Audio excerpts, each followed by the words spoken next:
Book 1. I. Miss Bruss, the perfect secretary, received Nonne Mountford at the door of her mother's boudoir. The office, Mrs. Mountford's children called it, with a gesture of the kindliest denial. "She wants to, you know, dear. Your mother always wants to see you," pleaded Maisie Bruss in a voice which seemed to be thinned and sharpened by continuous telephoning. Miss Bruss, attached to Mrs. Mountford's service since shortly after the latter's second marriage, had known Nonne from her childhood, and was privileged, even now that she was out, to treat her with a certain benevolent familiarity, benevolence being the note of the Mountford household. "But look at her list just for this morning," the secretary continued, handing over a tall morocco-framed tablet on which was inscribed in the colourless secretarial hand, 7 mental uplift, 7 breakfast, 8 psychoanalysis, 8 see cook, 8 silent meditation, 8 facial massage, 9 man with Persian miniatures, 9 correspondence, 9 manicure, 9 eurythmic exercises, 10 hair waved, 10 sit for bust, 10 receive Mother's Day deputation, 11 dancing lesson, 11 birth control committee at Mrs. The manicure is there now, late as usual. That's what martyrizes your mother, everybody's being so unpunctual. This New York life is killing her." "I'm not unpunctual," said Nonne Mountford, leaning in the doorway. "No, and a miracle too, the way you girls keep up your dancing all night. You and Lita, what times you two do have." Miss Bruss was becoming almost maternal. "But just run your eye down that list. You see, your mother didn't expect to see you before lunch, now did she?" Nonne shook her head. "No, but you might perhaps squeeze me in." It was said in a friendly, a reasonable tone. On both sides the matter was being examined with an evident desire for impartiality and goodwill. Nonne was used to her mother's engagements, used to being squeezed in between faith healers, art dealers, social service workers and manicures. When Mrs. Mountford did see her children, she was perfect to them. But in this killing New York life, with its ever-multiplying duties and responsibilities, if her family had been allowed to tumble in at all hours and devour her time, her nervous system simply couldn't have stood it. And how many duties would have been left undone? Mrs. Mountford's motto had always been, "There's a time for everything." But there were moments when this optimistic view failed her, and she began to think there wasn't. This morning, for instance, as Miss Bruss pointed out, she had had to tell the new French sculptor who had been all the rage in New York for the last month that she wouldn't be able to sit to him for more than 15 minutes, on account of the birth control committee meeting at 11. At Mrs. Nonne seldom assisted at these meetings, her own time being, through force of habit rather than real inclination, so fully taken up with exercise, athletics and the ceaseless rush from thrill to thrill which was supposed to be the happy privilege of youth. But she had had glimpses enough of the scene, of the audience of bright elderly women, with snowy hair, eurythmic movements, and finely wrinkled over-massaged faces, on which a smile of glassy benevolence sat like their rimless pince-nez. They were all inexorably earnest, aimlessly kind and fathomlessly pure, and all rather too well dressed, except the prominent woman of the occasion, who usually wore dowdy clothes, and had steel-rimmed spectacles and straggling wisps of hair. Whatever the question dealt with, these ladies always seemed to be the same, and always advocated with equal zeal birth control and unlimited maternity, free love or the return to the traditions of the American home, and neither they nor Mrs. Mountford seemed aware that there was anything contradictory in these doctrines. All they knew was that they were determined to force certain persons to do things that those persons preferred not to do. Nonne, glancing down the serried list, recalled a saying of her mother's former husband, Arthur Wyant: "Your mother and her friends would like to teach the whole world how to say its prayers and brush its teeth." The girl had laughed, as she could never help laughing at Wyant's sallies, but in reality she admired her mother's zeal, though she sometimes wondered if it were not a little too promiscuous. Nonne was the daughter of Mrs. Mountford's second marriage, and her own father, Dexter Mountford, who had had to make his way in the world, had taught her to revere activity as a virtue in itself. His tone in speaking of Pauline's zeal was very different from Wyant's.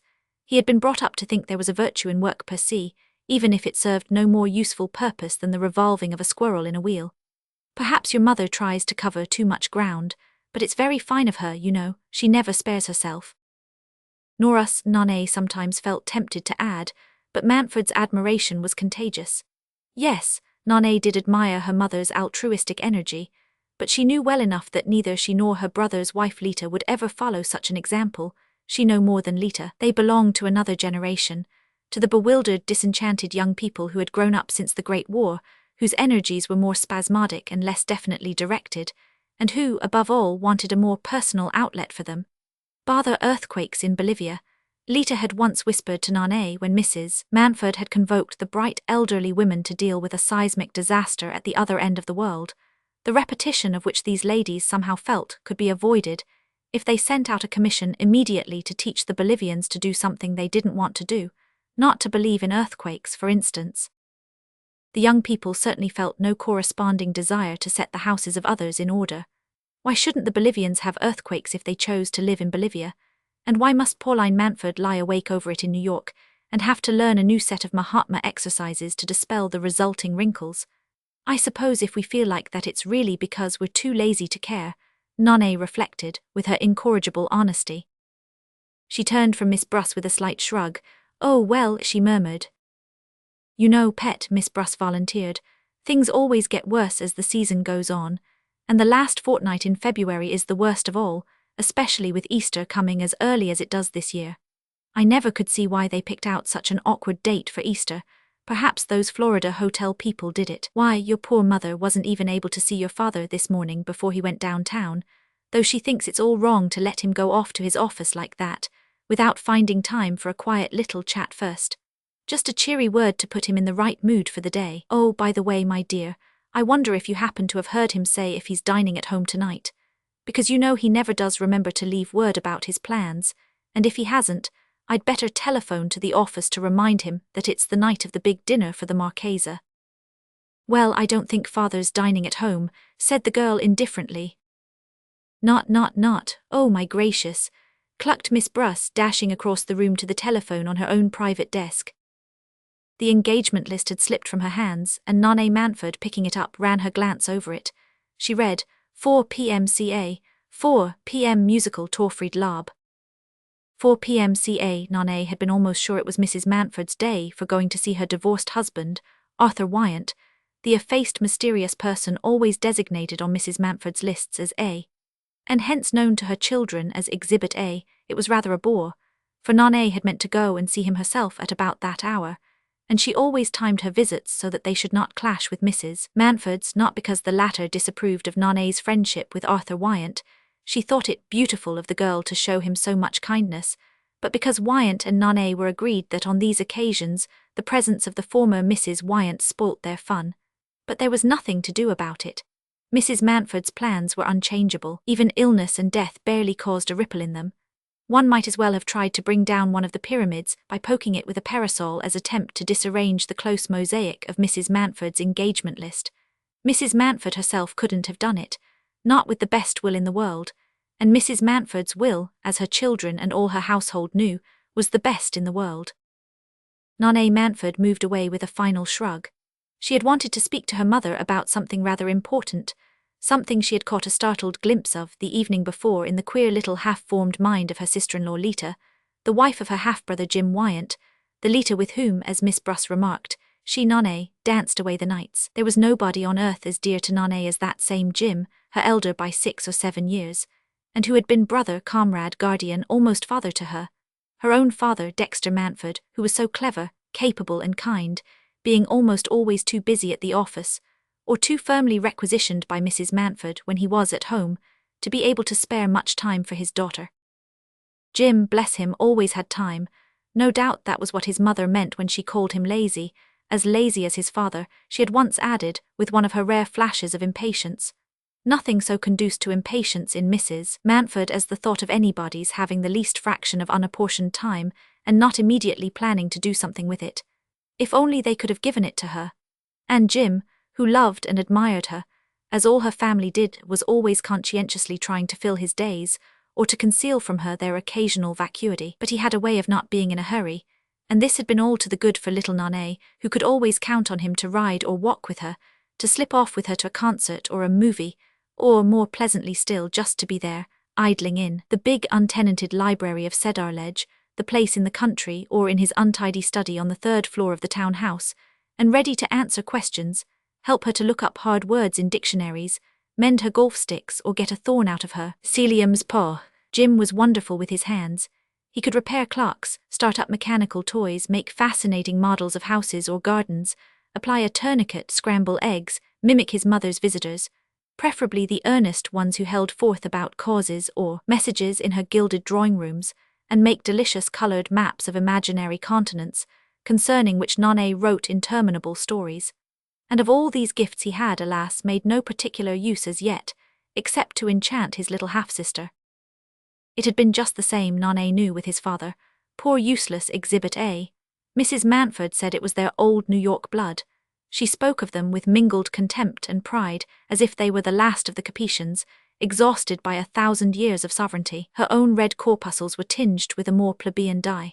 Her progenitors had mined in Pennsylvania and made bicycles at exploit, and now gave their name to one of the most popular automobiles in the United States. Not that other ingredients were lacking in her hereditary makeup. Her mother was said to have contributed Southern gentility by being a Pascal of Tallahassee. Mrs. Mantford, in certain moods, spoke of the Pascals of Tallahassee as if they accounted for all that was noblest in her, but when she was exhorting Jim to action, it was her father's blood that she invoked. After all, in spite of the Pascal tradition, there is no shame in being in trade. My father's father came over from Scotland with 2 sixpences in his pocket. And Mrs. Mantford would glance with pardonable pride at the glorious Gainsborough over the dining-room mantelpiece, which she sometimes almost mistook for an ancestral portrait, and at her healthy, handsome family sitting about the dinner table laden with Georgian silver and orchids from her own hothouses. From the threshold, Nonnet called back to Miss Bruss, "Please tell Mother I shall probably be lunching with Jim and Lita," but Miss Bruss was passionately saying to an unseen interlocutor, "Oh, but Mr. Wrigley, but you must make Mr. Mantford understand that Mrs. Mantford counts on him for dinner this evening. The dinner dance for the Marchesa, you know." The marriage of her half-brother had been Nonnet Mantford's first real sorrow. Not that she had disapproved of his choice. How could any one take that funny, irresponsible little Lita Cliff seriously enough to disapprove of her? The sisters-in-law were soon the best of friends. If Nonnet had a fault to find with Lita, it was that she didn't worship the incomparable Jim as blindly as his sister did. But then Lita was made to be worshipped, not to worship. That was manifest in the calm gaze of her long, narrow, nut-coloured eyes, in the hieratic fixity of her lovely smile, in the very shape of her hands, so slim yet dimpled, hands which had never grown up, and which drooped from her wrists as if listlessly waiting to be kissed, or lay like rare shells or upcurved magnolia petals on the cushions luxuriously piled about her indolent body. The Jim Wyants had been married for nearly 2 years now. The baby was 6 months old. The pair were beginning to be regarded as one of the old couples of their set, one of the settled landmarks in the matrimonial quicksands of New York. Nonnet's love for her brother was too disinterested for her not to rejoice in this. Above all things she wanted her old Jim to be happy, and happy she was sure he was, or had been until lately. The mere getting away from Mrs. Mantford's iron rule had been a greater relief than he himself perhaps guessed. And then he was still the foremost of Lita's worshippers, still enchanted by the childish whims, the unpunctuality, the irresponsibility, which made life with her such a thrillingly unsettled business after the clockwork routine of his mother's perfect establishment. All this Nonnet rejoiced in, but she ached at times with the loneliness of the perfect establishment, now that Jim, its one disturbing element, had left. Jim guessed her loneliness, she was sure. It was he who encouraged the growing intimacy between his wife and his half-sister, and tried to make the latter feel that his house was another home to her. Lita had always been amiably disposed toward Nonnet. The two, though so fundamentally different, were nearly of an age, and united by the prevailing passion for every form of sport. Lita, in spite of her soft, curled-up attitudes, was not only a tireless dancer but a brilliant if uncertain tennis player, and an adventurous rider to hounds. Between her hours of lolling and smoking amber-scented cigarettes, every moment of her life was crammed with dancing, riding or games. During the 2 or 3 months before the baby's birth, when Lita had been reduced to partial inactivity, Nonnet had rather feared that her perpetual craving for new thrills might lead to some insidious form of time-killing, some of the drinking or drugging that went on among the young women of their set. But Lita had sunk into a state of smiling animal patience, as if the mysterious work going on in her tender young body had a sacred significance for her, and it was enough to lie still and let it happen. All she asked was that nothing should hurt her.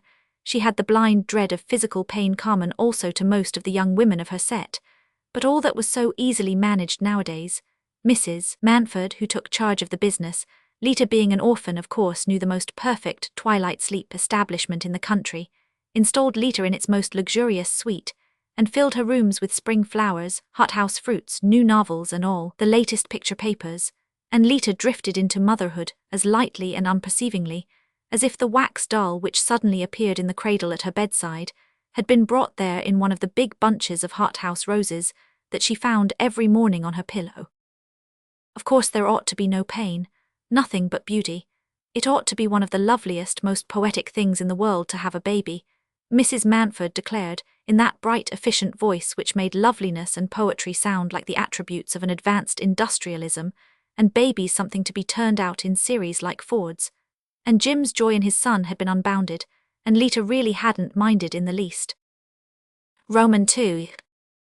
The Marchesa was something which happened at irregular but inevitable moments in Mrs. Mountford's life. Most people would have regarded the Marchesa as a disturbance, some as a distinct inconvenience, the pessimistic as a misfortune. It was a matter of conscious pride to Mrs. Mountford that, while recognizing these elements in the case, she had always contrived to make out of it something not only showy but even enviable. For after all, if your husband, even an ex-husband, has a first cousin called Amalasuntha degli Duce di Lucera, who has married the Marchese Venturino di San Fedele, of one of the great Neapolitan families, it seems stupid and wasteful not to make some use of such a conjunction of names and situations, and to remember only, as the Wyants did, that when Amalasuntha came to New York it was always to get money, or to get her dreadful son out of a new scrape, or to consult the family lawyers as to some new way of guarding the remains of her fortune against Venturino's systematic depredations. Mrs. Mountford knew in advance the hopelessness of these quests, all of them, that is, except that which consisted in borrowing money from herself. She always lent Amalasuntha $2,000 or $3,000, and put it down to the profit and loss column of her carefully kept private accounts. She even gave the Marchesa her own last year's clothes, cleverly retouched, and in return she expected Amalasuntha to shed on the Mountford entertainments that exotic lustre which the near relative of a duke, who is also a grandee of Spain, and a great dignitary of the papal court, trails with her through the dustiest byways, even if her mother has been a mere Mary Wyant of Albany. Mrs. Mountford had been successful. The Marchesa, without taking thought, fell naturally into the part assigned to her. In her stormy and uncertain life, New York, where her rich relations lived, and from which she always came back with a few $1,000s and clothes that could be made to last a year, and good advice about putting the screws on Venturino, was like a foretaste of heaven. Live there, Carina? No, it is too uneventful, as heaven must be, but everybody is celestially kind, and Venturino has learnt that there are certain things my American relations will not tolerate. Such was Amalasuntha's version of her visits to New York, when she recounted them in the drawing-rooms of Rome, Naples, or St. Moritz, whereas in New York, quite carelessly and unthinkingly, for no one was simpler at heart than Amalasuntha, she pronounced names, and raised suggestions, which cast a romantic glow of unreality over a world bounded by Wall Street on the south and Long Island in most other directions. And in this glow Pauline Mountford was always eager to sun her other guests. My husband's cousin, become, since the divorce from Wyant, my son's cousin, was still, after 27 years, a useful social card. The Marchesa di San Fedele, now a woman of 50, was still in Pauline's set, a pretext for dinners, a means of paying off social scores, a small but steady luminary in the uncertain New York heavens. Pauline could never see her rather forlorn wisp of a figure, always clothed in careless unnoticeable black, even when she wore Mrs. Mountford's old dresses, without a vision of echoing Roman staircases, of the torchlit arrival of cardinals at the Lucera receptions, of a great fresco-like background of popes, princes, dilapidated palaces, cypress-guarded villas, scandals, tragedies, and interminable feuds about inheritances. It's all so dreadful, the wicked lives those great Roman families lead. After all, poor Amalasuntha has good American blood in her. Her mother was a Wyant. Yes, Mary Wyant married Prince Ottaviano di Lago Negro, the Duke of Lucera's son, who used to be at the Italian legation in Washington. But what is Amalasuntha to do in a country where there's no divorce, and a woman just has to put up with everything? The Pope has been most kind, he sides entirely with Amalasuntha, but Venturino's people are very powerful too, a great Neapolitan family. Yes, Cardinal Ravello is Venturino's uncle, so that altogether it's been dreadful for Amalasuntha, and such an oasis to her coming back to her own people. Pauline Mountford was quite sincere in believing that it was dreadful for Amalasuntha, Pauline herself could conceive of nothing more shocking than a social organization which did not recognize divorce and let all kinds of domestic evils fester undisturbed, instead of having people's lives disinfected and whitewashed at regular intervals, like the cellar. But while Mrs. Mountford thought all this, in fact, in the very act of thinking it, she remembered that Cardinal Ravello, Venturino's uncle, had been mentioned as one of the probable delegates to the Roman Catholic Congress which was to meet at Baltimore that winter, and wondered whether an evening party for His Eminence could not be organized with Amalasuntha's help. Even got as far as considering the effect of torch-bearing footmen, in silk stockings, lining the Mountford staircase, which was of marble, thank goodness, and of Dexter Mountford and Jim receiving the prince of the church on the doorstep, and walking upstairs backward carrying silver candelabra, though Pauline wasn't sure she could persuade them to go as far as that. Pauline felt no more inconsistency in this double train of thought than she did in shuddering at the crimes of the Roman Church, and longing to receive one of its dignitaries with all the proper ceremonial. She was used to such rapid adjustments, and proud of the fact that whole categories of contradictory opinions lay down together in her mind as peacefully as the happy families exhibited by strolling circuses. And of course, if the cardinal did come to her house, she would show her American independence by inviting also the Bishop of New York, her own Episcopal bishop, and possibly the chief rabbi, also a friend of hers, and certainly that wonderful much-slandered Mahatma, in whom she still so thoroughly believed. But the word pulled her up short. Yes, certainly she believed in the Mahatma. She had every reason to. Standing before the tall threefold mirror in her dressing room, she glanced into the huge bathroom beyond, which looked like a biological laboratory, with its white tiles, polished pipes, weighing machines, mysterious appliances for douches, gymnastics and physical culture, and recalled with gratitude that it was certainly those eurythmic exercises of the Mahatma's holy ecstasy, he called them, which had reduced her hips after everything else had failed, and this gratitude for the reduction of her hips was exactly on the same plane, in her neat card-catalogued mind, with her enthusiastic faith in his wonderful mystical teachings about self-annihilation, anterior existence and astral affinities, all so incomprehensible and so pure. Yes, she would certainly ask the Mahatma. It would do the cardinal good to have a talk with him. She could almost hear His Eminence saying in a voice shaken by emotion, "Mrs. Mountford, I want to thank you for making me know that wonderful man. If it hadn't been for you." Ah, she did like people who said to her, "If it hadn't been for you." The telephone on her dressing table rang. Miss Bruss had switched on from the boudoir. Mrs. Mountford, as she unhooked the receiver, cast a nervous glance at the clock. She was already 7 minutes late for her Marcel waving, and... Ah, it was Dexter's voice. Automatically she composed her face to a wifely smile and her voice to a corresponding intonation. "Yes, Pauline dear, oh, about dinner tonight. Why, you know Amalasuntha, you say you're going to the theatre with Jim and Lita. But Dexter, you can't, they're dining here, Jim and Lita are, but of course. Yes, it must have been a mistake, Lita's so flighty, I know." The smile grew a little pinched, the voice echoed it. Then patiently, "Yes, what else? Oh, Dexter, what do you mean? The Mahatma, what? I don't understand." But she did. She was conscious of turning white under her discreet cosmetics. Somewhere in the depths of her there had lurked for the last weeks an unexpressed fear of this very thing, a fear that the people who were opposed to the teaching of the Hindu sage, New York's great spiritual uplift of the last 2 years, were gaining power and beginning to be a menace. And here was Dexter Mountford actually saying something about having been asked to conduct an investigation into the state of things at the Mahatma's School of Oriental Thought, in which all sorts of unpleasantness might be involved. Of course, Dexter never said much about professional matters on the telephone. He did not, to his wife's thinking, say enough about them when he got home. But what little she now gathered made her feel positively ill. "Oh, Dexter, but I must see you about this. At once. You couldn't come back to lunch, I suppose?" "Not possibly. No, this evening there'll be no chance. Why, the dinner for Amalasuntha, oh, please don't forget it again." With one hand on the receiver she reached with the other for her engagement list, the duplicate of Miss Bruss's, and ran a nervous unseeing eye over it.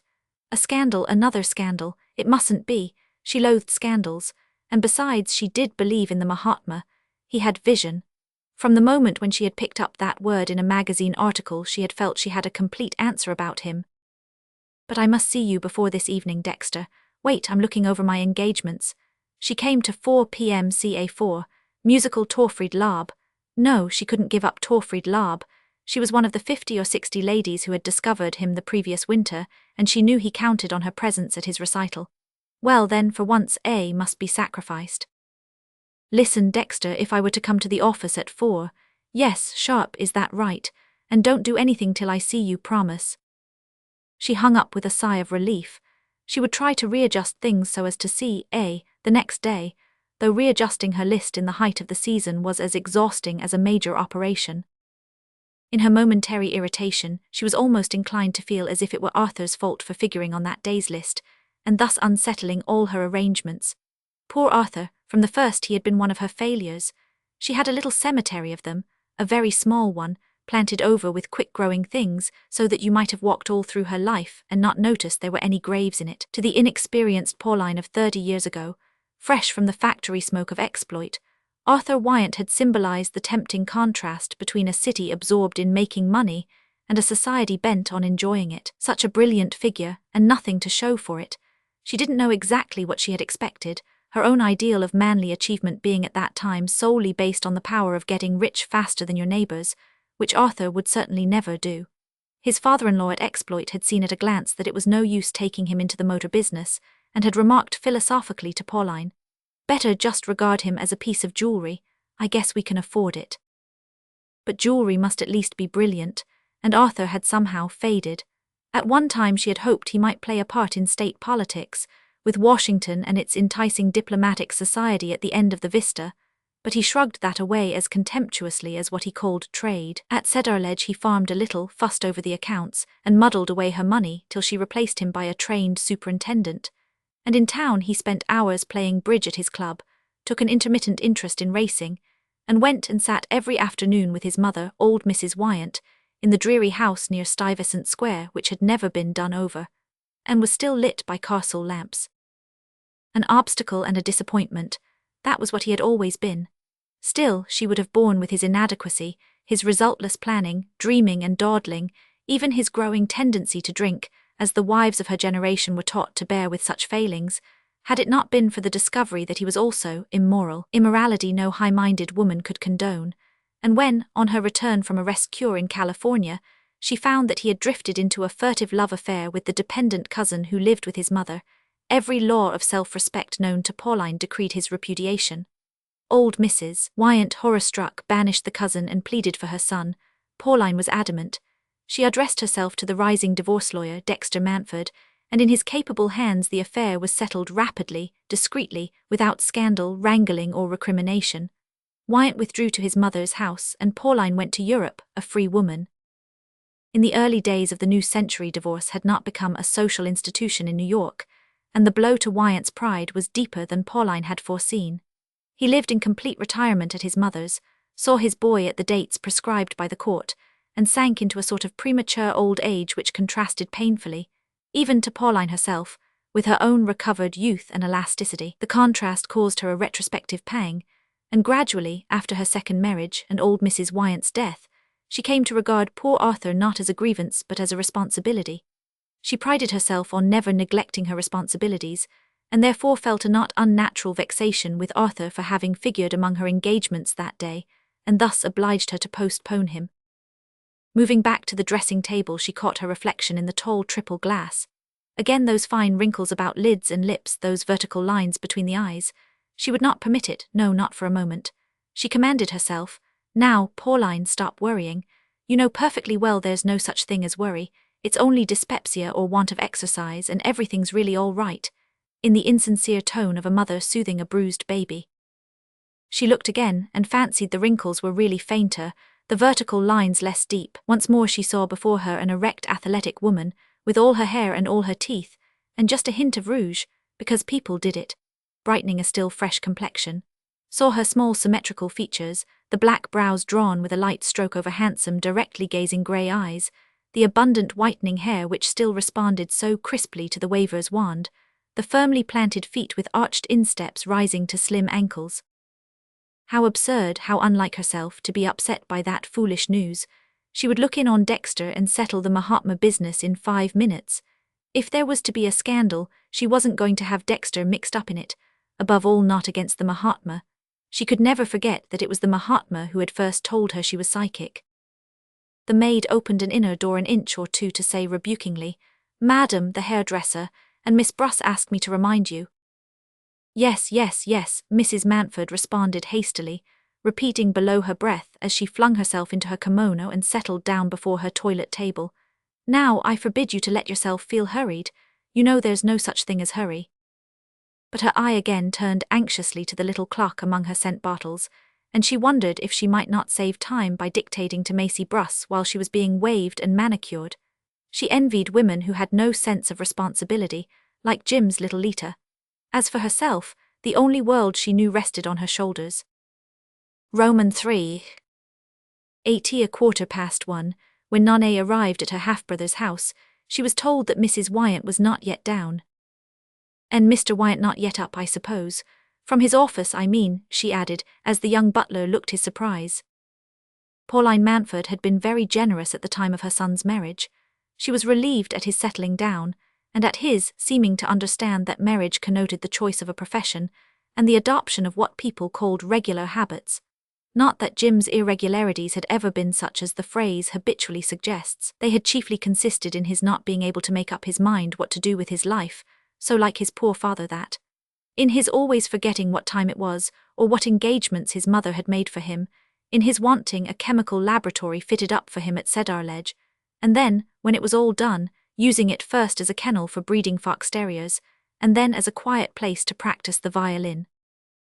Nonne knew how sorely these vacillations had tried her mother, and how reassured Mrs. Mantford had been when the young man, in the heat of his infatuation for Lita, had vowed that if she would have him, he would turn to and grind in an office like all the other husbands. Lita have him, Lita Cliff, a portionless orphan with no one to guide her in the world but a harum-scarum and somewhat blown-upon aunt, the impossible Mrs. Percy Landish. Mrs. Mantford smiled at her son's modesty while she applauded his good resolutions. "This experience has made a man of dear Jim," she said, mildly triumphing in the latest confirmation of her optimism. "If only it lasts," she added, relapsing into human uncertainty. "Oh, it will, mother, you'll see, as long as Lita doesn't get tired of him," Nonne had assured her. "As long, but my dear child, why should Lita ever get tired of him? You seem to forget what a miracle it was that a girl like Lita, with no one but poor Kitty Landish to look after her, should ever have got such a husband." Nonne held her ground. "Well, just look about you, mother. Don't they almost all get tired of each other? And when they do, will anything ever stop their having another try? Think of your big dinners. Doesn't Macy always have to make out a list of previous marriages as long as a crossword puzzle to prevent your calling people by the wrong names?" Mrs. Mantford waved away the challenge. "Jim and Lita are not like that, and I don't like your way of speaking of divorce, Nonne," she had added rather weakly for her, since, as Nonne might have reminded her, her own way of speaking of divorce varied disconcertingly with the time, the place, and the divorce. The young girl had leisure to recall this discussion while she sat and waited for her brother and his wife. In the freshly decorated and studiously empty house, there seemed to be no one to welcome her. The baby, whom she had first inquired for, was asleep, his mother hardly awake, and the head of the house still at the office. Nonne looked about the drawing-room and wondered. The habit was growing on her. The drawing-room, it suddenly occurred to her, was very expressive of the modern marriage state. It looked, for all its studied effects, its rather nervous attention to values, complementary colours, and the things the modern decorator lies awake over, more like the waiting room of a glorified railway station than the setting of an established way of life. Nothing in it seemed at home or at ease, from the early kakemono of a bearded sage, on walls of pale buff silk, to the 3 morning irises isolated in a white sung vase in the desert of an otherwise empty table. The only life in the room was contributed by the agitations of the exotic goldfish in a huge spherical aquarium, and they too were but transients, since Lita insisted on having the aquarium illuminated night and day with electric bulbs, and the sleepless fish were always dying off and having to be replaced. Mrs. Mantford had paid for the house and its decoration. It was not what she would have wished for herself. She had not yet quite caught up with the new bareness and selectiveness, but neither would she have wished the young couple to live in the opulent setting of tapestries and period furniture which she herself preferred. Above all, she wanted them to keep up, to do what the other young couples were doing. She had even digested, in one huge terrified gulp, Lita's black boudoir, with its welter of ebony velvet cushions overlooked by a statue as to which Mrs. Mantford could only minimize the indecency by saying that she understood it was cubist. but she did think it unkind, after all she had done, to have Nane suggest that Lita might get tired of Jim. The idea had never really troubled Nane, at least not till lately. Even now she had nothing definite in her mind, nothing beyond the vague question, what would a woman like Lita be likely to do if she suddenly grew tired of the life she was leading? But that question kept coming back so often that she had really wanted that morning to consult her mother about it. For who else was there to consult? Arthur Wyant. Why, poor Arthur had never been able to manage his own poor little concerns with any sort of common sense or consistency, and at the suggestion that anyone might tire of Jim, he would be as indignant as Mrs. Mantford, and without her power of controlling her emotions. Dexter Mantford. Well, Dexter Mantford's daughter had to admit that it really wasn't his business if his stepson's marriage threatened to be a failure, and besides, Nane knew how overwhelmed with work her father always was, and hesitated to lay this extra burden on him. For it would be a burden. Mantford was very fond of Jim, as indeed they all were, and had been extremely kind to him. It was entirely owing to Mantford's influence that Jim, who was regarded as vague and unreliable, had got such a good berth in the Amalgamated Trust Co., and Mantford had been much pleased at the way in which the boy had stuck to his job. Just like Jim, Nane thought tenderly, if ever you could induce him to do anything at all, he always did it with such marvelous neatness and persistency. And the incentive of working for Lita and the boy was enough to anchor him to his task for life. A new scent, unrecognizable but exquisite. In its wake came Lita Wyant, half dancing, half drifting, fastening a necklace, humming a tune, her little round head, with the goldfish-coloured hair, the mother-of-pearl complexion and screwed-up auburn eyes, turning sideways like a bird's on her long throat. She was astonished but delighted to see Nane, indifferent to her husband's non-arrival, and utterly unaware that lunch had been waiting for half an hour. I had a sandwich and a cocktail after my exercises. I don't suppose it's time for me to be hungry again, she conjectured. But perhaps you are, you poor child. Have you been waiting long? Not much, I know you too well to be punctual, Nane laughed. Lita widened her eyes. Are you suggesting that I'm not? Well then, how about your ideal brother? He's downtown working to keep a roof over your head and your son's. Lita shrugged. Oh, a roof, I don't care much for roofs, do you? Or is it roofs? Not this one at any rate.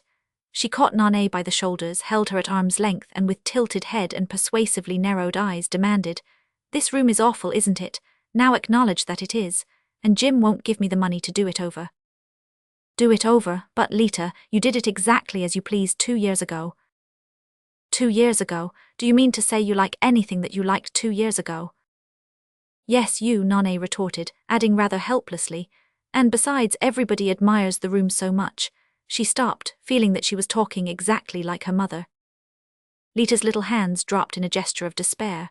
That's just it, everybody admires it, even Mrs. Mantford does, and when you think what sort of things everybody admires, what's the use of pretending, Nane? It's the typical cliché drawing room. Every one of the couples who were married the year we were has one like it. The first time Tommy Ardwin saw it, you know he's the new decorator, he said, Gracious, how familiar all this seems, and began to whistle Home, Sweet Home. But of course he would, you simpleton, when what he wants is to be asked to do it over. Lita heaved a sigh. If he only could, perhaps he might reconcile me to this house, but I don't believe anybody could do that. She glanced about her with an air of ineffable disgust. I'd like to throw everything in it into the street. I've been so bored here. Nane laughed. You'd be bored anywhere. I wish another Tommy Ardwin would come along and tell you what an old cliché being bored is. An old cliché, why shouldn't it be? When life itself is such a bore, you can't redecorate life. If you could, what would you begin by throwing into the street? The baby. Lita's eyes woke to fire.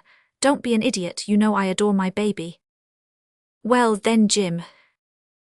You know I adore my Jim, echoed the young wife, mimicking her own emotion.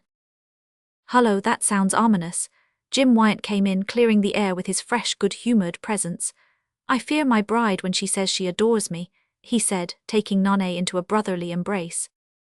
As he stood there, sturdy and tawny, a trifle undersized, with his bright blue eyes and short, blunt-nosed face, in which everything was so handsomely modelled, and yet so safe and sober, Nane fell again to her dangerous wondering.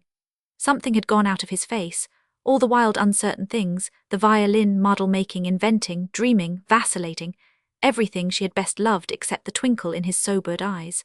Whatever else was left now was all plain utility. Well, better so, no doubt. When one looked at Lita, her glance caught her sister-in-law's face in a mirror between two panels and the reflection of her own beside it. She winced a little at the contrast.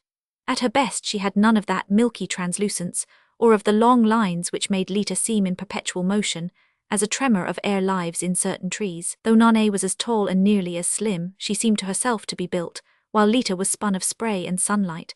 Perhaps it was Nane's general brownness. She had Dexter Manford's brown crinkled hair, his strong black lashes setting her rather usual-looking grey eyes, and the texture of her dusky healthy skin compared to Lita's seemed rough and opaque. The comparison added to her general vague sense of discouragement. It's not one of my beauty days, she thought. Jim was drawing her arm through his. Come along, my girl, is there going to be any lunch? He queried, turning toward the dining room. Oh, probably. In this house the same things always happen every day, Lita averred with a slight grimace. Well, I'm glad lunch does, on the days when I can make a dash uptown for it. On others Lita eats goldfish food, Nane laughed. Luncheon is served, madam, the butler announced. The meal, as usual under Lita's roof, was one in which delicacies alternated with delays. Mrs. Manford would have been driven out of her mind by the uncertainties of the service and the incoherence of the menu, but she would have admitted that no one did a pilaf better than Lita's cook. Gastronomic refinements were wasted on Jim, whose indifference to the possession of the Wyant Madeira was one of his father's severest trials. I shouldn't have been surprised if you hadn't cared, Nane. After all, you're a Manford, but that a Wyant shouldn't have a respect for old wine.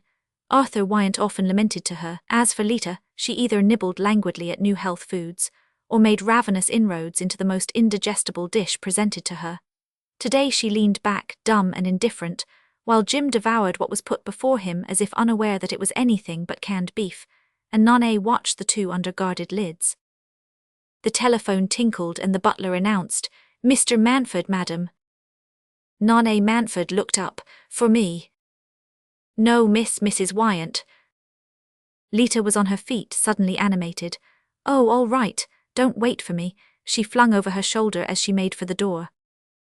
Have the receiver brought in here, Jim suggested, but she brushed by without heeding. That's something new, Lita sprinting for the telephone. Jim laughed. And to talk to father. For the life of her, Nane could not have told why she stopped short with a vague sense of embarrassment. Dexter Manford had always been very kind to his stepson's wife, but then everybody was kind to Lita. Jim's head was bent over the pilaf. He took it down in quick, undiscerning mouthfuls. Well, I hope he's saying something that will amuse her. Nothing seems to nowadays. It was on the tip of Nane's tongue to rejoin. Oh yes, it amuses her to say that nothing amuses her. But she looked at her brother's face, faintly troubled under its surface serenity, and refrained. Instead, she remarked on the beauty of the two yellow arums in a bronze jar reflected in the mahogany of the dining table. Lita has a genius for flowers. And for everything else when she chooses. The door opened and Lita sauntered back and dropped into her seat. She shook her head disdainfully at the proffered pilaf. There was a pause. Well, what's the news? Jim asked. His wife arched her exquisite brows. News, I expect you to provide that, I'm only just awake.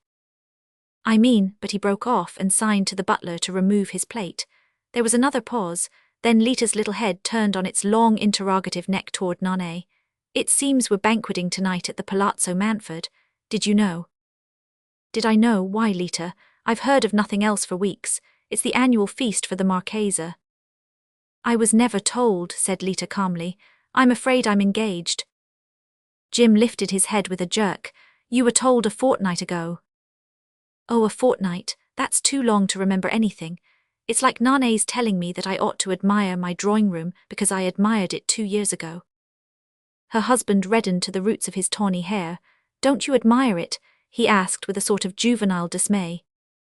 There, Lita'll be happy now, she's produced her effect. Nane laughed a little nervously. Lita joined in the laugh. Isn't he like his mother? She shrugged. Jim was silent, and his sister guessed that he was afraid to insist on the dinner engagement, lest he should increase his wife's determination to ignore it. The same motive kept Nane from saying anything more, and the lunch ended in a clatter of talk about other things. But what puzzled Nane was that her father's communication to Lita should have concerned the fact that she was dining at his house that night. It was unlike Dexter Manford to remember the fact himself, as Miss Bruss's frantic telephoning had testified, and still more unlike him to remind his wife's guests, even if he knew who they were to be, which he seldom did. Nane pondered. They must have been going somewhere together. He told me he was engaged tonight, and Lita's in a temper because they can't. But then she's in a temper about everything today. Nane tried to make that cover all her perplexities. She wondered if it did as much for Jim. Roman 4. It would have been hard, Nane Manford thought, to find a greater contrast than between Lita Wyant's house, and that at which, 2 hours later, she descended from Lita Wyant's smart Brewster. You won't come, Lita? The girl paused, her hand on the motor door. He'd like it awfully. Lita shook off the suggestion. I'm not in the humor. But he's such fun. He can be better company than anybody. Oh, for you he's a fad, for me he's a duty, and I don't happen to feel like duties. Lita waved one of her flower hands and was off. Nane mounted the pock-marked brown steps. The house was old Mrs. Wyant's, a faded derelict habitation in a street past which fashion and business had long since flowed. After his mother's death, Wyant, from motives of economy, had divided it into small flats. He kept one for himself, and in the one overhead lived his mother's former companion, the dependent cousin who had been the cause of his divorce. Wyant had never married her. He had never deserted her. That, to Nane's mind, gave one a fair notion of his character. When he was ill, and he had developed rather early a queer sort of nervous hypochondria, the cousin came downstairs and nursed him. When he was well, his visitors never saw her. But she was reported to attend to his mending, keep some sort of order in his accounts, and prevent his falling a prey to the unscrupulous. Pauline Manford said it was probably for the best. She herself would have thought it natural, and in fact proper, that her former husband should have married his cousin. As he had not, she preferred to decide that since the divorce they had been only friends. The Wyant code was always a puzzle to her. She never met the cousin when she called on her former husband, but Jim, 2 or 3 times a year, made it a point to ring the bell of the upper flat, and at Christmas sent its invisible tenant an azalea. Nane ran up the stairs to Wyant's door. On the threshold, a thin grey-haired lady with a shadowy face awaited her. Come in, do. He's got the gout and can't get up to open the door, and I had to send the cook out to get something tempting for his dinner. Oh, thank you, Cousin Alina. The girl looked sympathetically into the other's dimly tragic eyes. Poor Exhibit A, I'm sorry he's ill again. He's been imprudent, but the worst of it's over. It will brighten him up to see you. Your cousin Stanley's there. Is he? Nane half drew back, feeling herself faintly redden. He'll be going soon. Mr. Wyant will be disappointed if you don't go in. But of course I'm going in. The older woman smiled a worn smile and vanished upstairs while Nane slipped off her furs. The girl knew it would be useless to urge Cousin Alina to stay. If one wished to see her, one had to ring at her own door. Arthur Wyant's shabby sitting room was full of February sunshine, illustrated magazines, newspapers, and cigar ashes. There were some books on shelves, shabby also. Wyant had apparently once cared for them, and his talk was still coloured by traces of early cultivation, especially when visitors like Nane or Stan Houston were with him, but the range of his allusions suggested that he must have stopped reading years ago. Even novels were too great a strain on his attention. As far back as Nane could remember, he had fared only on the popular magazines, picture papers, and the weekly purveyors of social scandal. He took an intense interest in the private affairs of the world he had ceased to frequent, though he always ridiculed this interest in talking to Nane or Houston. While he sat there, deep in his armchair with bent shoulders, sunk head and clumsy bandaged foot, Nane saw him, as she always did, as taller, slimmer, more handsomely upstanding than any man she had ever known. He stooped now, even when he was on his feet. He was prematurely aged, and the fact perhaps helped to connect him with vanished institutions to which only his first youth could have belonged. To Nane, at any rate, he would always be the Arthur Wyant of the race-meeting group in the yellowing photograph on his mantelpiece, clad in the grey frock coat and topper of the early 80s, and tallest in a tall line of the similarly garbed, behind ladies with puffed sleeves and little hats tilting forward on elaborate hair. How peaceful, smiling, and unhurried they all seemed. Nane never looked at them without a pang of regret that she had not been born in those spacious days of dog-carts, victorias, leisurely tennis, and afternoon calls. Wyant's face, even more than his figure, related him to that past. The small, shapely head, the crisp hair grown thin on a narrow, slanting forehead, the eyes in which a twinkle still lingered, eyes probably blue when the hair was brown, but now faded with the rest, and the slight fair moustache above an uncertain ironic mouth. A romantic figure, or rather the faded photograph of one. Yes, perhaps Arthur Wyatt had always been faded, like a charming reflection in a sallow mirror, and all that length of limb and beauty of port had been meant for some other man, a man to whom the things had really happened which Wyatt had only dreamed. His visitor, though of the same stock, could never have inspired such conjectures. Stanley Houston was much younger, in the middle 30s, and most things about him were middling, height, complexion, features, but he had a strong forehead, his mouth was curved for power and mockery, and only his small quick eyes betrayed the uncertainty and lassitude inherited from a Wyatt mother. Wyatt, at Nana's approach, held out a dry, feverish hand. "Well, this is luck. Stan was just getting ready to fly at your mother's approach and you turn up instead." Houston got to his feet and greeted Nana somewhat ceremoniously. "Perhaps I'd better fly all the same," he said in a singularly agreeable voice. His eyes were intent on the girls.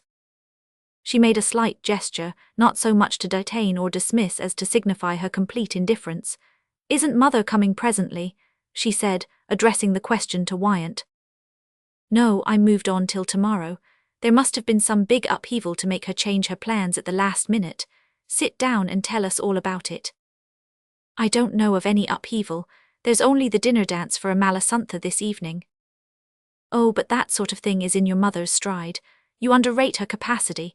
Stan has been giving me a hint of something a good deal more volcanic." Nana felt an inward tremor.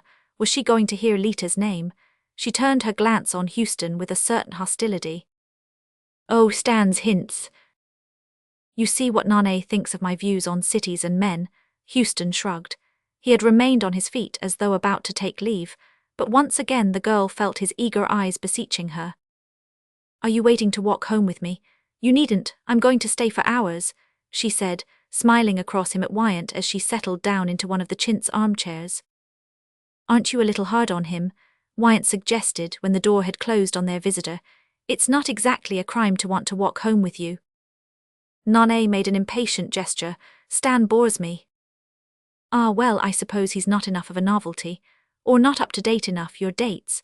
Some of his ideas seem to me pretty subversive, but I suppose in your set and Lita's a young man who doesn't jazz all day and drink all night, or vice versa, is a back number." The girl did not take this up, and after a moment Wyatt continued in his half-mocking, half-querulous voice. "Or is it that he isn't psychic enough? That's the latest, isn't it? When you're not high-kicking you're all high-thinking, and that reminds me of Stan's news." "Yes," Nana brought it out between parched lips. Her gaze turned from Wyatt to the coals smouldering in the grate. She did not want to face anyone just then. "Well, it seems there's going to be a gigantic muckraking, one of the worst we've had yet. Into this Mahatma business, you know, the nigger chap your mother's always talking about. There's a hint of it in the last number of the Looker-On. Here, where is it? Never mind, though.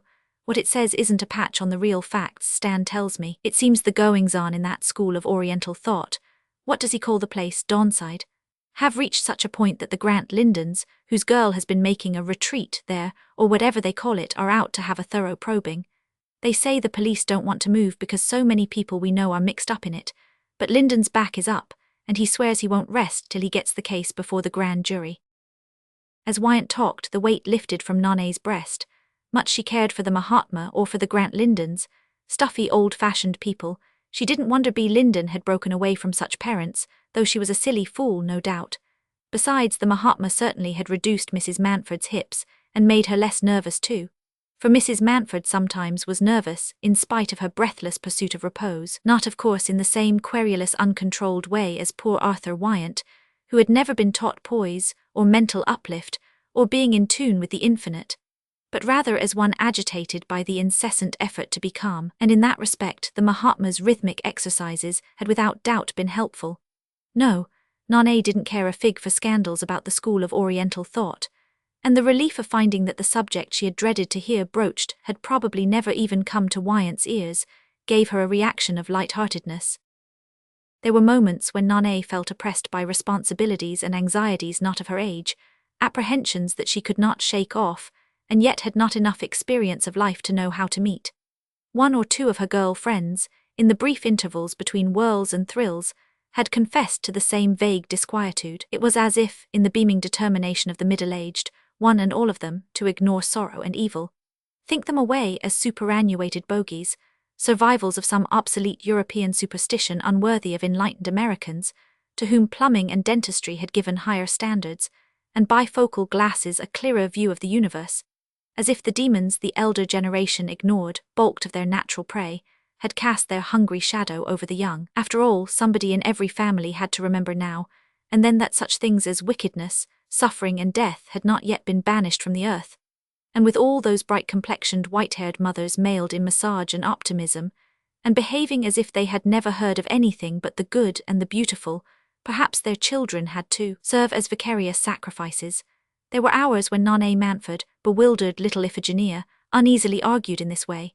Others when youth and inexperience reasserted themselves, and the load slipped from her, and she wondered why she didn't always believe, like her elders, that one had only to be brisk, benevolent and fond to prevail against the powers of darkness. She felt this relief now, but a vague restlessness remained with her, and to ease it and prove to herself that she was not nervous, she mentioned to Wyant that she had just been lunching with Jim and Lita. Wyant brightened, as he always did at his son's name. Poor old Jim, he dropped in yesterday and I thought he looked overworked.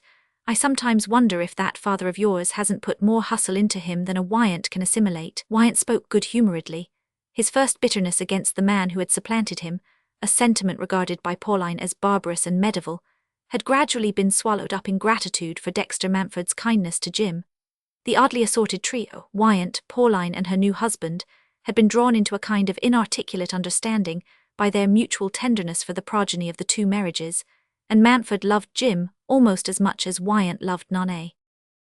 "Oh well," the girl said, "Jim always does everything with all his might, and now that he's doing it for Lita and the baby, he's got to keep on, whether he wants to or not." "I suppose so, but why do you say whether?" Wyant questioned with one of his disconcerting flashes. "Doesn't he want to?" Nonne was vexed at her slip. "Of course, I only meant that he used to be rather changeable in his tastes, and that getting married has given him an object." "How very old-fashioned. You are old-fashioned, you know, my child, in spite of the jazz. I suppose that's what I've done for you, in exchange for Mountford's modernizing Jim. Not much of an exchange, I'm afraid. But how long do you suppose Lita will care about being an object to Jim?" "Why shouldn't she care? She'd go on caring about the baby even if, not that I mean." "Oh, I know, that's a great baby. Queer, you know, I can see he's going to have the Wyant nose and forehead. It's about all we've left to give. But look here, haven't you really heard anything more about the Mahatma? I thought that Linden girl was a pal of yours. Now listen." When Nonne Mountford emerged into the street, she was not surprised to meet Stanley Houston strolling toward her across Stuyvesant Square. Neither surprised nor altogether sorry. Do what she would, she could never quite repress the sense of ease and well-being that his nearness gave. And yet half the time they were together she always spent in being angry with him and wishing him away. If only the relation between them had been as simple as that between herself and Jim, and it might have been, ought to have been, seeing that Houston was Jim's cousin and nearly twice her age, yes, and had been married before she left the schoolroom. Really, her exasperation was justified, yet no one understood her as well as Stanley, not even Jim, who was so much dearer and more lovable. Life was a confusing business to Nonne Mountford. "How absurd, I asked you not to wait. I suppose you think I'm not old enough to be out alone after dark." "That hadn't occurred to me, and I'm not waiting to walk home with you," Houston rejoined with some asperity. "But I do want to say 2 words, he added, his voice breaking into persuasion. Nonne stopped, her heels firmly set on the pavement. "The same old 2. "No, besides there are 3 of those you never could count." He hesitated. "This time it's only about Arthur." "Why, what's the matter?" The sense of apprehension woke in her again.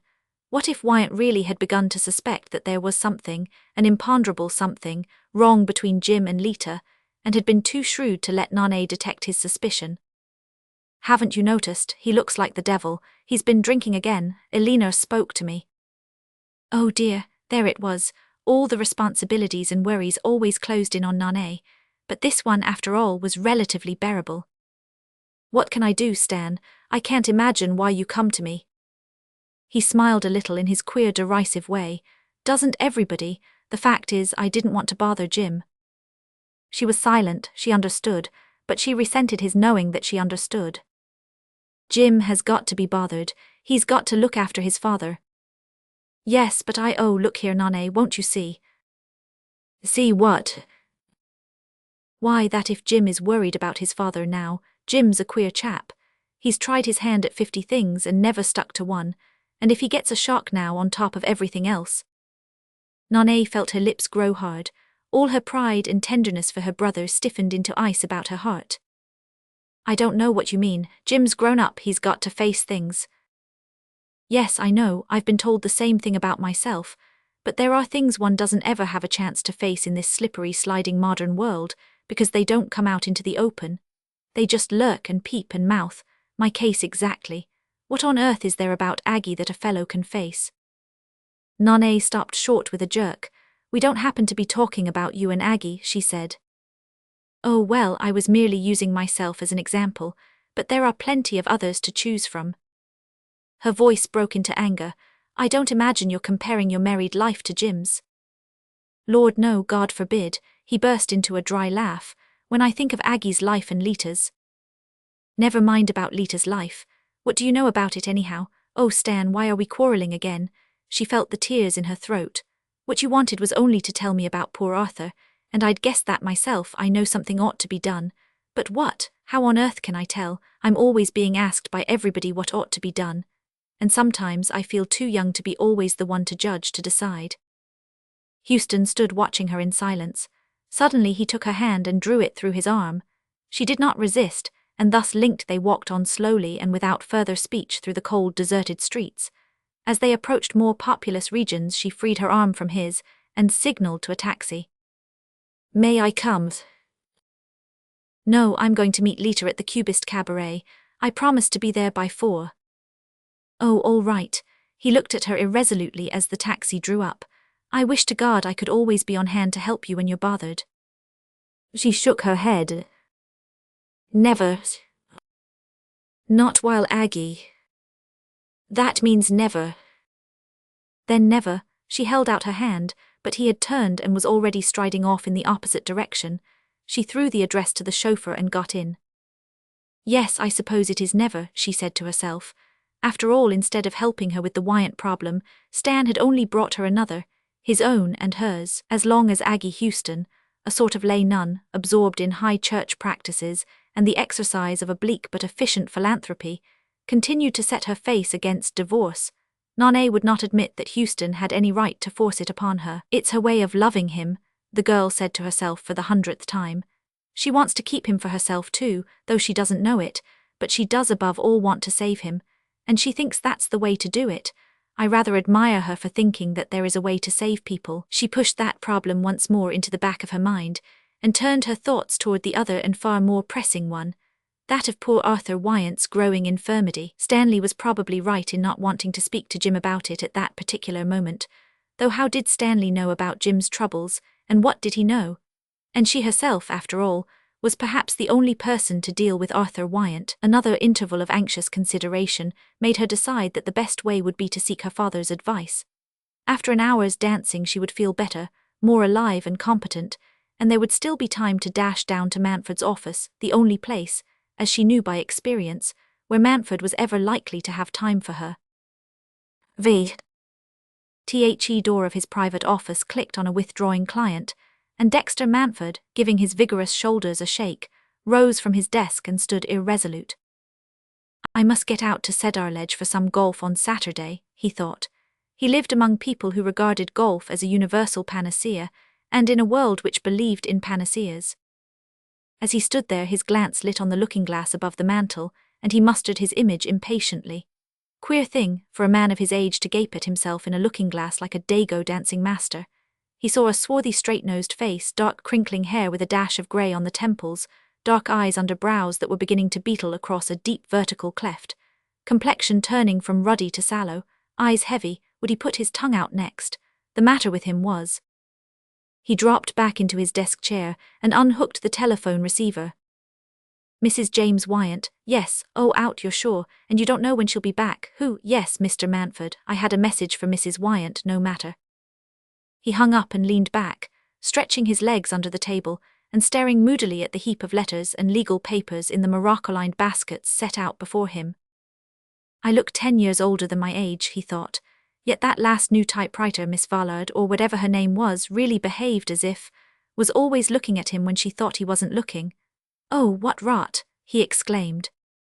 His day had been as all his days were now, a starting in with a great sense of pressure, importance and authority, and a drop at the close into staleness and futility.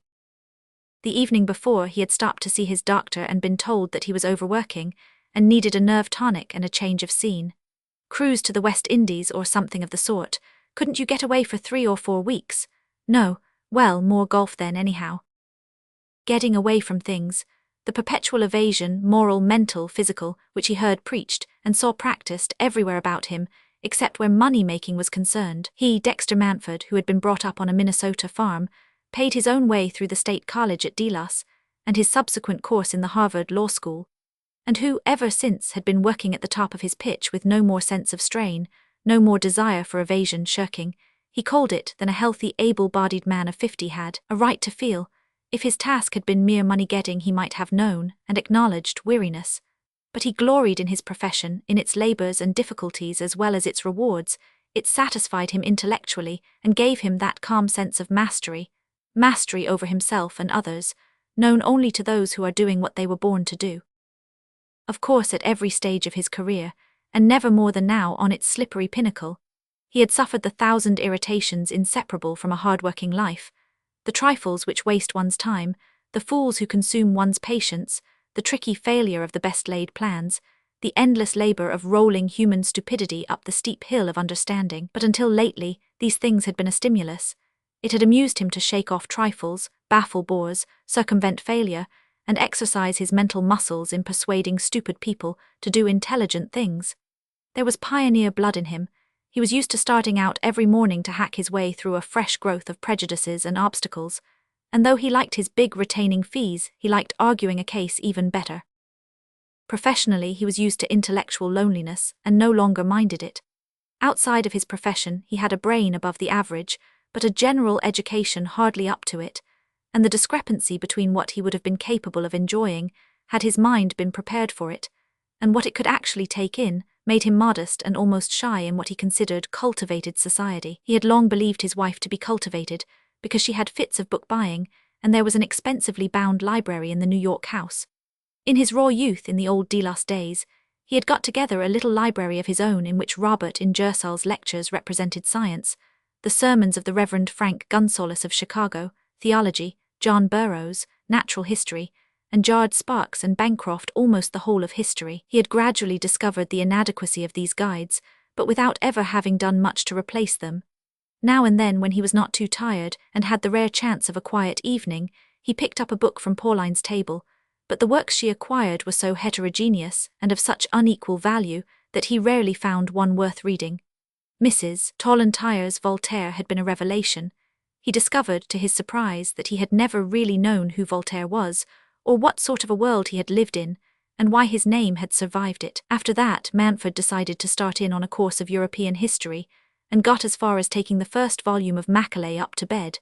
But he was tired at night, and found Macaulay's periods too long, though their eloquence appealed to his forensic instinct, and there had never been time for that course of history.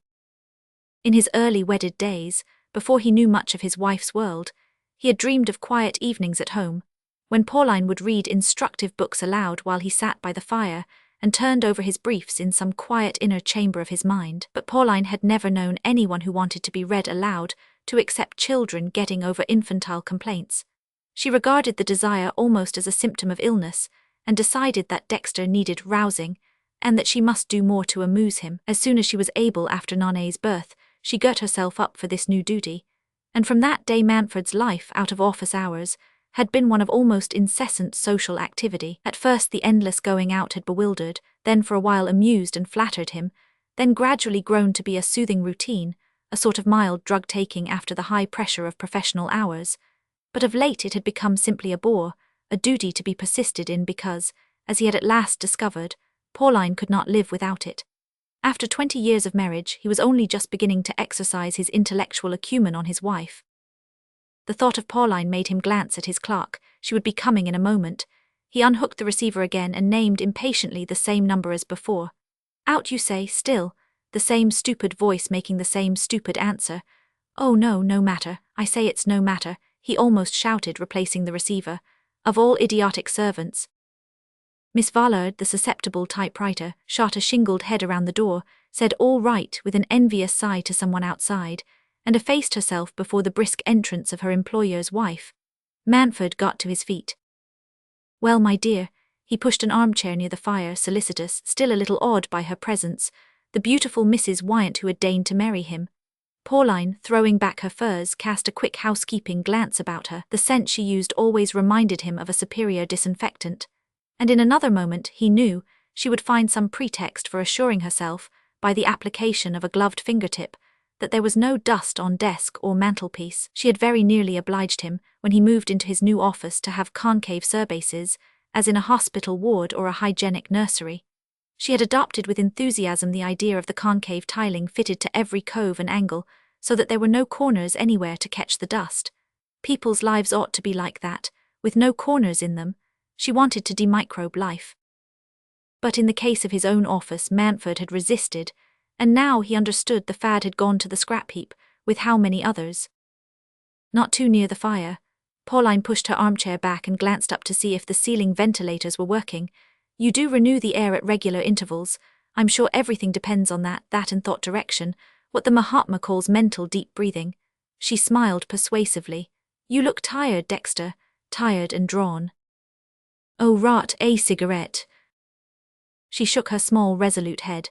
You forget that he's cured me of that too, the Mahatma. Dexter, she exclaimed suddenly, I'm sure it's this silly business of the Grant Lindens that's worrying you. I want to talk to you about it, to clear it up with you. It's out of the question that you should be mixed up in it. Manford had gone back to his desk chair. Habit made him feel more at home there, in fuller possession of himself. Pauline, in the seat facing him, the light full on her, seemed no more than a client to be advised, or an opponent to be talked over. He knew she felt the difference too. So far he had managed to preserve his professional privacy and his professional authority. What he did at the office was clouded over, for his family, by the vague word business, which meant that a man didn't want to be bothered. Pauline had never really distinguished between practicing the law and manufacturing motors, nor had Manford encouraged her to. But today he suspected that she meant her interference to go to the extreme limit which her well-known tact would permit. You must not be mixed up in this investigation. Why not hand it over to somebody else? Alfred Cosby or that new Jew who's so clever. The Lindens would accept anyone you recommended, unless, of course, she continued, you could persuade them to drop it, which would be so much better. I'm sure you could, Dexter. You always know what to say and your opinion carries such weight. Besides, what is it they complain of? Some nonsense of bees, I've no doubt. She took a rest cure at the school. If they'd brought the girl up properly, there'd have been no trouble. Look at Nane. Oh, Nane, Manford gave a laugh of pride. Nane was the one warm, rich spot in his life, the corner on which the sun always shone. Fancy comparing that degenerate fool of a B. Linden to his Nane, and imagining that bringing up made the difference. Still, he had to admit that Pauline, always admirable, had been especially so as a mother. Yet she too was bitten with this theosophical virus. He lounged back, hands in pockets, one leg swinging, instinctively seeking an easier attitude as his moral ease diminished. My dear, it's always been understood, hasn't it, that what goes on in this office is between me and my clients and not.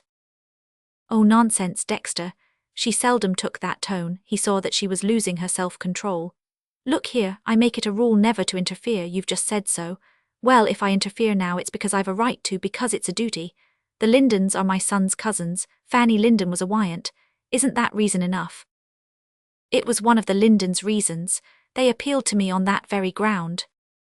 Pauline gave an irritated laugh. How like Fanny, always pushing in and claiming things. I wonder such an argument took you in.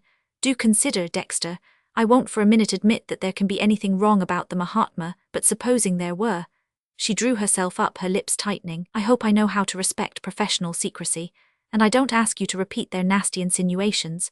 In fact, as you know, I always take particular pains to avoid hearing anything painful or offensive. But supposing there were any ground for what they say, do they realize how the publicity is going to affect B's reputation? And how shall you feel if you set the police at work and find them publishing the name of a girl who is Jim's cousin, and a friend of your own daughter's. Manfred moved restlessly in his chair, and in so doing caught his reflection in the mirror, and saw that his jaw had lost its stern professional cast. He made an attempt to recover it, but unsuccessfully. All this is too absurd, Pauline continued on a smoother note. The Mahatma and his friends have nothing to fear. Whose judgment would you sooner trust, mine or poor Fanny's? What really bothers me is you're allowing the Lindens to drag you into an affair which is going to discredit them and not the Mahatma. She smiled her bright, frosty smile. You know how proud I am of your professional prestige. I should hate to have you associated with a failure. She paused, and he saw that she meant to rest on that. This is a pretty bad business. The Lindens have got their proofs all right, he said. Pauline reddened, and her face lost its look of undaunted serenity. How can you believe such rubbish, Dexter, if you're going to take Fanny Linden's word against mine? It's not a question of your word or hers. Linden is fully documented. He didn't come to me till he was. I'm sorry, Pauline, but you've been deceived. This man has got to be shown up, and the Lindens have had the pluck to do what everybody else has shirked. Pauline's angry colour had faded. She got up and stood before her husband, distressed and uncertain. Then, with a visible effort at self-command, she seated herself again and locked her hands about her gold-mounted bag. Then you'd rather the scandal, if there is one, should be paraded before the world. Who will gain by that except the newspaper reporters and the people who want to drag down society? And how shall you feel if Nane is called as a witness, or Lita? Oh, nonsense, he stopped abruptly and got up too. The discussion was lasting longer than he had intended, and he could not find the word to end it. His mind felt suddenly empty of arguments and formulas. I don't know why you persist in bringing in Nane or Lita. I don't, it's you. You will, that is, if you take this case. B and Nane have been intimate since they were babies, and B is always at Lita's. Don't you suppose the Mahatma's lawyers will make use of that if you oblige him to fight? You may say you're prepared for it, and I admire your courage, but I can't share it. The idea that our children may be involved simply sickens me. Neither Nane nor Lita has ever had anything to do with this charlatan and his humbug as far as I know, said Manfred irritably.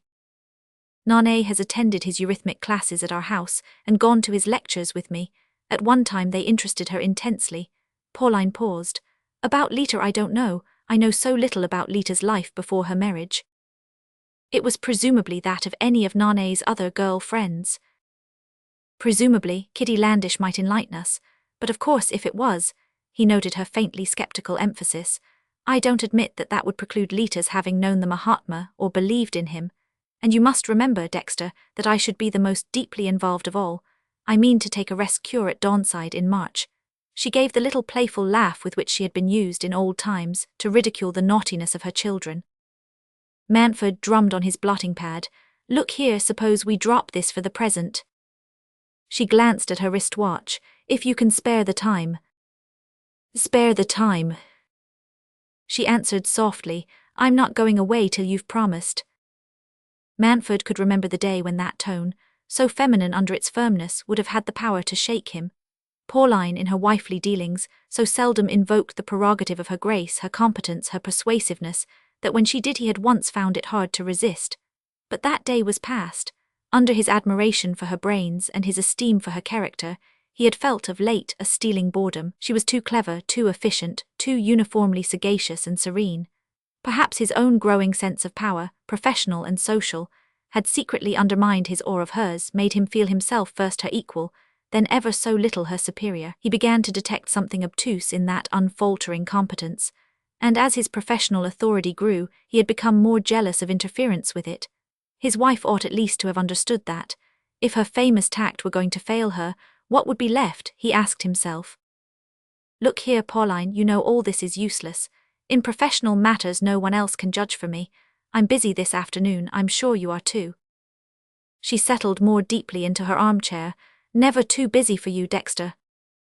Thank you, dear, but the time I ask you to give me is outside of business hours, he rejoined with a slight smile.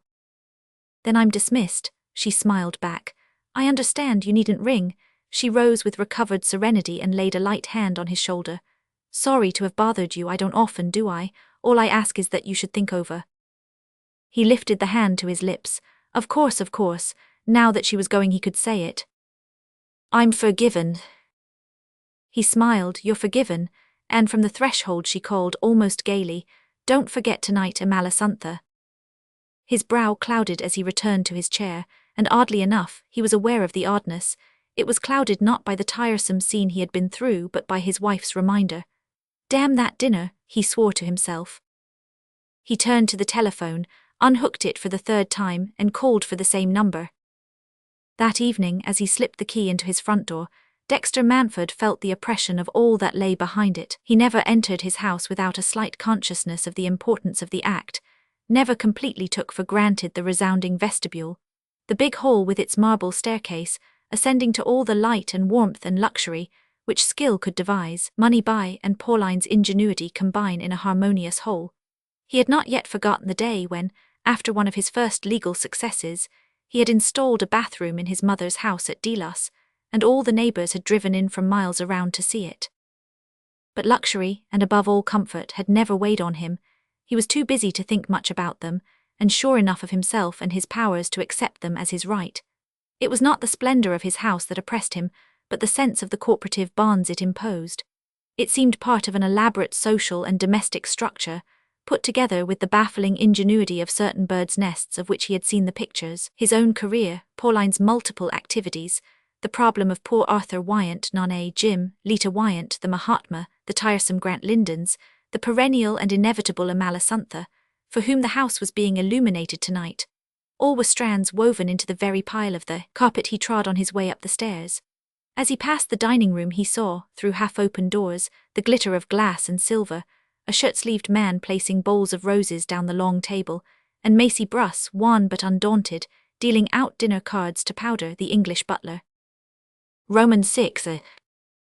Pauline Manford sent a satisfied glance down the table. It was on such occasions that she visibly reaped her reward. No one else in New York had so accomplished a cook, such smoothly running service, a dinner table so softly yet brightly lit, or such skill in grouping about it persons not only eminent in wealth or fashion, but likely to find pleasure in each other's society. The intimate reunion of the not more than the muses kind was not Pauline's affair. She was aware of this, and seldom made the attempt, though when she did, she was never able to discover why it was not a success. But in the organizing and administering of a big dinner she was conscious of mastery, not the stupid big dinner of old days, when the crowned heads used to be treated like a cast apart, and everlastingly invited to meet each other through a whole monotonous season. Pauline was too modern for that. She excelled in a judicious blending of Wall Street and Bohemia, and her particular art lay in her selection of the latter element. Of course there were bohemians and bohemians. As she had once remarked to Nonne, people weren't always amusing just because they were clever, or dull just because they were rich, though at the last clause Nonne had screwed up her nose incredulously. Well, even Nonne would be satisfied tonight, Pauline thought. It wasn't everybody who would have been bold enough to ask a social reformer like Parker Gregg, with the very people least disposed to encourage social reform, nor a young composer like Torfried Laab, a disciple of the Six, with all those stolid opera-goers, nor that disturbing Tommy Ardwin, the cubist decorator, with the owners of the most expensive period houses in Fifth Avenue. Pauline was not a bit afraid of such combinations. She knew in advance that at one of her dinners everything would go, it always did, and her success amused and exhilarated her so much that, even tonight, though she had come down oppressed with problems, they slipped from her before she even had time to remind herself that they were non-existent. She had only to look at the faces gathered about that subdued radiance of old silver and scattered flowers to be sure of it. There at the other end of the table was her husband's dark head, comely and resolute in its vigorous middle age. On his right the Marchesa di San Fedele, the famous San Fedele pearls illuminating her inconspicuous black. On his left the handsome Mrs. Herman Toy, magnanimously placed there by Pauline because she knew that Manford was said to be taken by her, and she wanted him to be in good humour that evening. To measure her own competence she had only to take in this group, already settling down to an evening's enjoyment, and then let her glance travel on to the others, the young and handsome women, the well-dressed confident-looking men. Nonne, grave yet eager, was talking to Manford's legal rival, the brilliant Alfred Cosby, who was known to have said she was the cleverest girl in New York. Lita, cool and aloof, drooped her head slightly to listen to Torfried Laab, the composer. Jim gazed across the table at Lita as if his adoration made every intervening obstacle transparent. Aggie Houston, whose coldness certainly made her look distinguished, though people complained that she was dull, dispensed occasional monosyllables to the ponderous Herman Toy, and Stanley Houston, leaning back with that faint dry smile which Pauline found irritating because it was so inscrutable, kept his eyes discreetly but steadily on Nanae.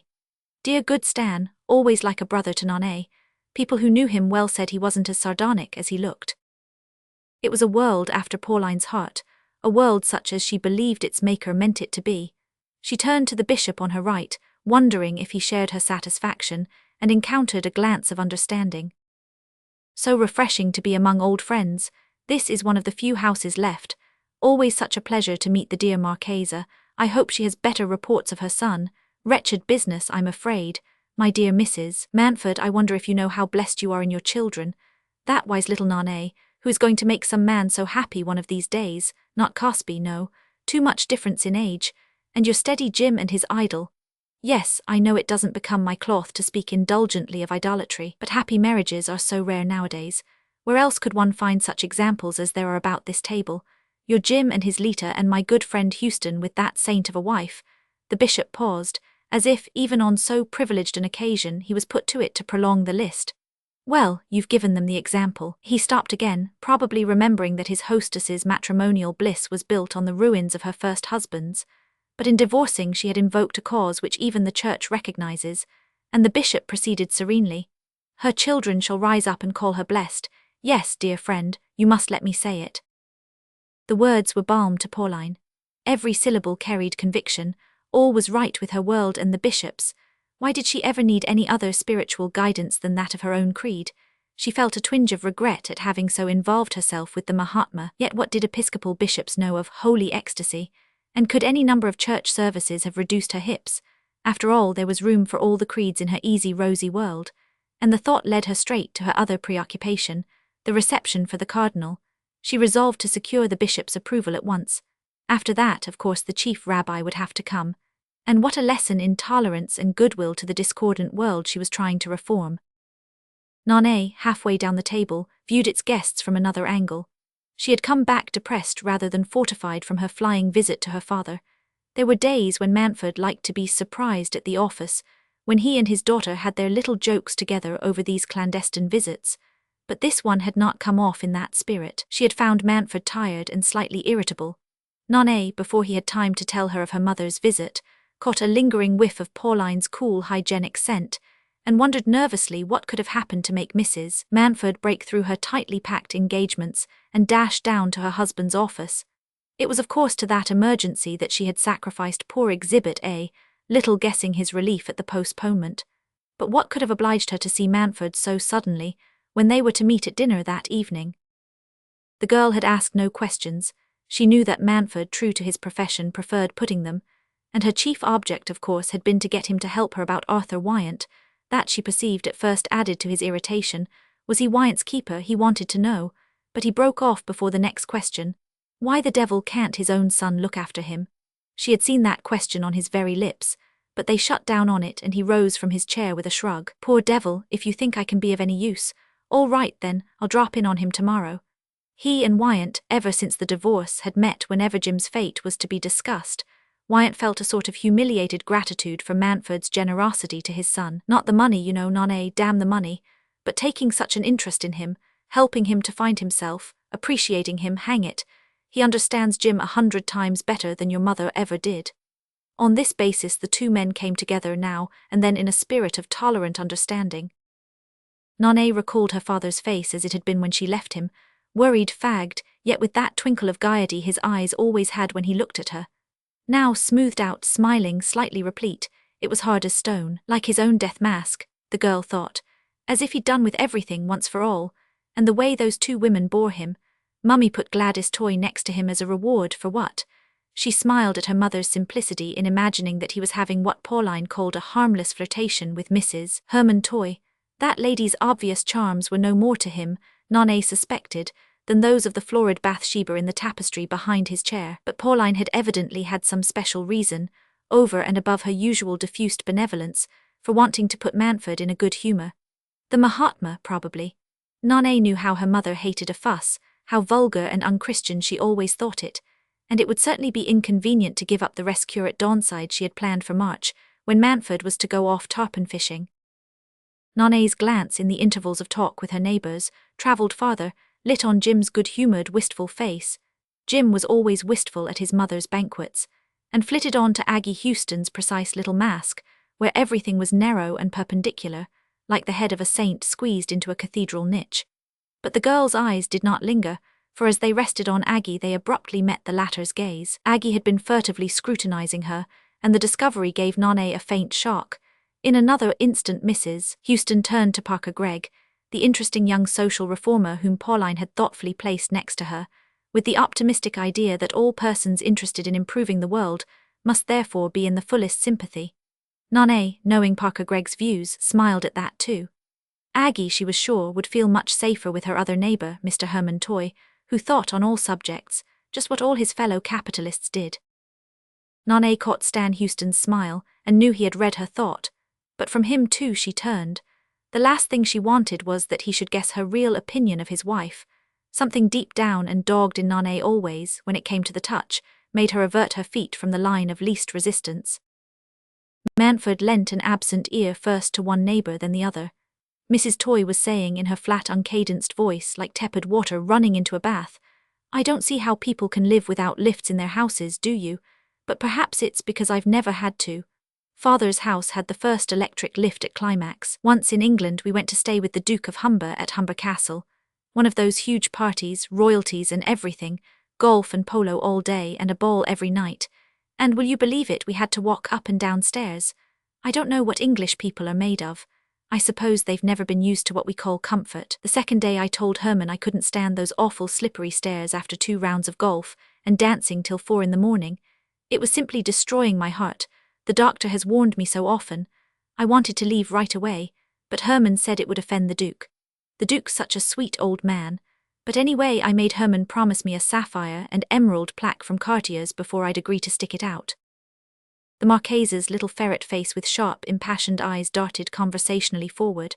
"The Duke of Humber, I know him so well, dear old man. Ah, you also stayed at Humber, so often he invites me. We are related, yes, through his first wife, whose mother was a Venturini of the Calabrian branch, Donna Ottaviana. Yes, another sister, Donna Rosmunda, the beauty of the family, married the Duke of Lepanto, a mediatized prince." She stopped, and Manford read in her eyes the hasty inward interrogation. Will they think that expression queer? I'm not sure myself just what mediatized means, and these Americans, they stick at nothing but they're shocked at everything. Aloud she continued, "A mediatized prince, but a man of the very highest character." "Oh," murmured Mrs. Toy, puzzled but obviously relieved. Manford's attention, tugging at its moorings, had broken loose again and was off and away. The how manyth dinner did that make this winter? And no end in sight. How could Pauline stand it? Why did she want to stand it? All those rest cures, massages, rhythmic exercises, devised to restore the health of people who would have been as sound as bells if only they had led normal lives, like that fool of a woman spreading her blonde splendours so uselessly at his side, who couldn't walk upstairs because she had danced all night. Pauline was just like that, never walked upstairs, and then had to do gymnastics and have osteopathy and call in Hindu sages to prevent her muscles from getting atrophied. He had a vision of his mother, out on the Minnesota farm, before they moved into Delos, saw her sowing, digging potatoes, feeding chickens, saw her kneading, baking, cooking, washing, mending, catching and harnessing the half-broken colt to drive 12 miles in the snow for the doctor, one day when all the men were away, and his little sister had been so badly scolded. And there, the old lady sat at Delos in her nice little brick house in her hale and hearty old age, built to outlive them all. Wasn't that perhaps the kind of life Manford himself had been meant for? Farming on a big scale, with all the modern appliances his forebears had lacked, outdoing everybody in the county, marketing his goods at the big centres, and cutting a swathe in state politics like his elder brother, using his brains, muscles, the whole of him, body and soul, to do real things, bring about real results in the world, instead of all this artificial activity, this spinning around faster and faster in the void, and having to be continually rested and doctored to make up for exertions that led to nothing. Of course we all know you could tell us if you would. Everybody knows the Lindens have gone to you for advice. Mrs. Toy's large shallow eyes floated the question toward him on a sea-blue wave of curiosity. Not a word of truth. Oh, of course you have to say that, but everybody has been expecting there'd be trouble soon. And in a whisper from the Marchesa's side, teasing you about that mysterious Mahatma, foolish woman, as long as dear Pauline believes in him I'm satisfied. That was what I was saying to Pauline before dinner. Whatever you and Dexter approve of, I approve of. That's the reason why I'm so anxious to have my poor boy come to New York. My Michelangelo. If only you could see him, I know you'd grow as fond of him as you are of our dear Jim, perhaps even take him into your office. Ah, that dear Dexter has always been my dream. What sort of a life, after all, if not this one? For of course that dream of a Western farm was all rubbish. What he really wanted was a life in which professional interests as far-reaching and absorbing as his own were somehow impossibly combined with great stretches of country quiet, books, horses, and children. Ah, children, boys of his own, teaching them all sorts of country things, taking them for long trudges, telling them about trees and plants and birds, watching the squirrels, feeding the robins and thrushes in winter, and coming home in the dusk to firelight, lamplight, a tea-table groaning with jolly things, all the boys and girls too, more little nonnays grouped around, hungry and tingling from their long tramp, and a woman lifting a calm face from her book, a woman who looked so absurdly young to be their mother, so. You're looking at Jim's wife, the Marchesa broke in. No wonder tres en beauté our Lita. That dress the very same colour as her hair and those Indian emeralds, how clever of her, but a little difficult to talk to, little too silent. No, not to you perhaps, her dear father-in-law I mean. Silent, the word sent him off again. For in that other world, so ringing with children's laughter, children's wrangles, and all the healthy blustering noises of country life in a big family, there would somehow underneath it all be a great pool of silence, a reservoir on which one could always draw and flood one's soul with peace. The vision was vague and contradictory, but it all seemed to meet and mingle in the woman's eyes. Pauline was signalling from her table end. He rose and offered his arm to the Marchesa. In the hall the strains of the famous Somaliland orchestra bumped and tossed downstairs from the ballroom to meet them. The ladies, headed by Mrs. Toy, flocked to the mirror-lined lift dissembled behind forced lilacs and Japanese plums, but a Malasuntha on Manfred's arm set her blunt black slipper on the marble tread. I'm used to Roman palaces. Roman 7. At least you'll take a turn, Houston said, and Nonne, yielding, joined the dancers balancing with slow steps about the shining floor. Dancing meant nothing, it was like breathing. What would one be doing if one weren't dancing? She could not refuse without seeming singular. It was simpler to acquiesce and lose oneself among the couples absorbed in the same complicated ritual. The floor was full but not crowded. Pauline always saw to that. It was easy to calculate in advance, for everyone she asked always accepted, and she and Macy Bruss, in making out the list, allotted the requisite space per couple as carefully as if they had been counting cubic feet in a hospital. The ventilation was perfect too, neither drafts nor stuffiness. One had almost the sense of dancing out of doors, under some equable southern sky. Nonne, aware of what it cost to produce this illusion, marvelled once more at her tireless mother. Isn't she wonderful? Mrs. Manford, fresh, erect, a faint line of diamonds in her hair, stood in the doorway, her slim foot advanced toward the dancers. Perennially, she's going to dance with Cosby. Yes, I wish she wouldn't. Wouldn't with Cosby. Dear, no, in general. Nonne and Houston had seated themselves, and were watching from their corner the weaving of hallucinatory patterns by interjoined revolving feet. I see, you think she dances with a purpose. The girl smiled, awfully well like everything else she does, but as if it were something between going to church and drilling a scout brigade, mothers too tidy to dance. Well, this is different, murmured Houston. The floor had cleared as if by magic before the advance of a long, slim pair, Lita Wyant and Tommy Ardwin. The decorator, tall and supple, had the conventional dancer's silhouette, but he was no more than a silhouette, a shadow on the wall. All the light and music in the room had passed into the translucent creature in his arms. He seemed to Nonne like someone who has gone into a spring wood and come back carrying a long branch of silver blossom. Good heavens, quelle plastique, piped the Marchesa over Nonne's shoulder. The two had the floor to themselves, everyone else had stopped dancing, but Lita and her partner seemed unaware of it. Her sole affair was to shower radiance, his to attune his lines to hers. Her face was a small still flower on a swaying stalk. All her expression was in her body, in that long legato movement like a weaving of grasses under a breeze, a looping of little waves on the shore. Look at Jim, Houston laughed. Jim Wyant from a doorway drank the vision thirstily. Surely, his eyes seemed to triumph. This justifies the cubist cabaret and all the rest of her crazes. Lita, swaying near him, dropped a smile and floated off on the bright ripples of her beauty. Abruptly the music stopped. Nane glanced across the room and saw Mrs. Manford move away from the musician's balcony, over which the conductor had just leaned down to speak to her. There was a short interval, then the orchestra broke into a foxtrot and the floor filled again. Mrs. Manford swept by with a set smile, the kind she snaps on with her tiara, Nane thought.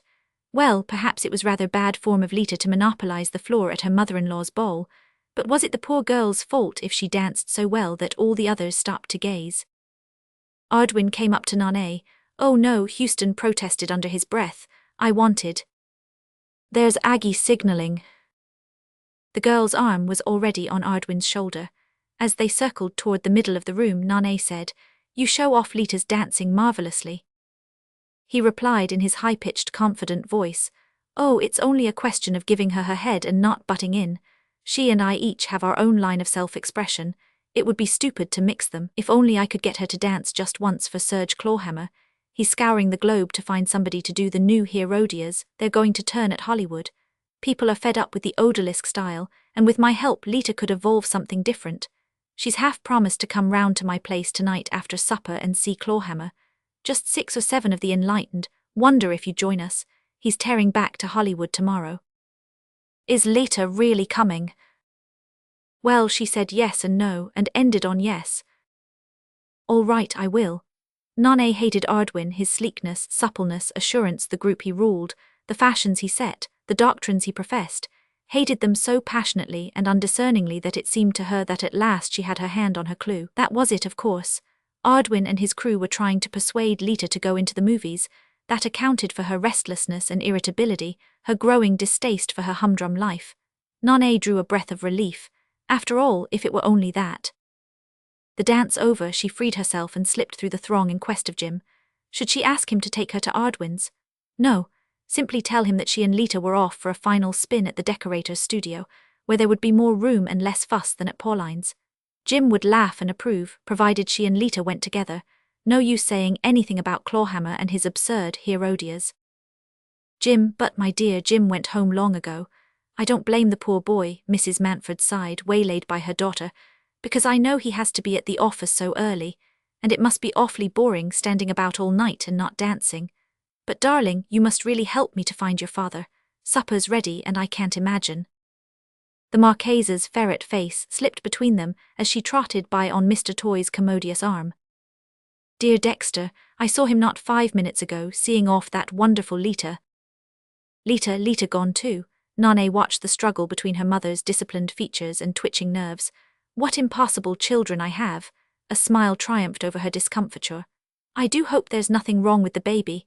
Nane, slip down and tell your father he must come up. Oh, Stanley dear, all my men seem to have deserted me. Do find Mrs. Toy and take her in to supper. In the hall below there was no Dexter.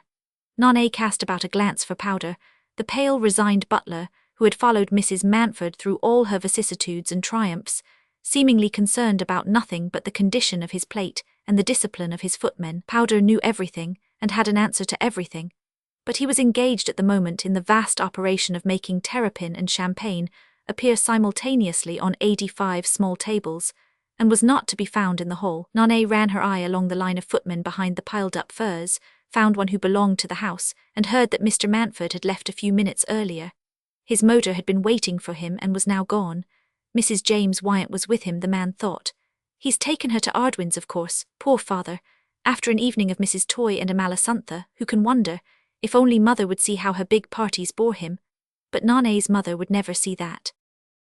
It's just my indestructible faith in my own genius, nothing else, Ardwin was proclaiming in his jumpy falsetto as Nane entered the high-perched studio where he gathered his group of the enlightened. These privileged persons, in the absence of chairs, had disposed themselves on the cushions and mattresses scattered about a floor painted to imitate a cunning perspective of black and white marble.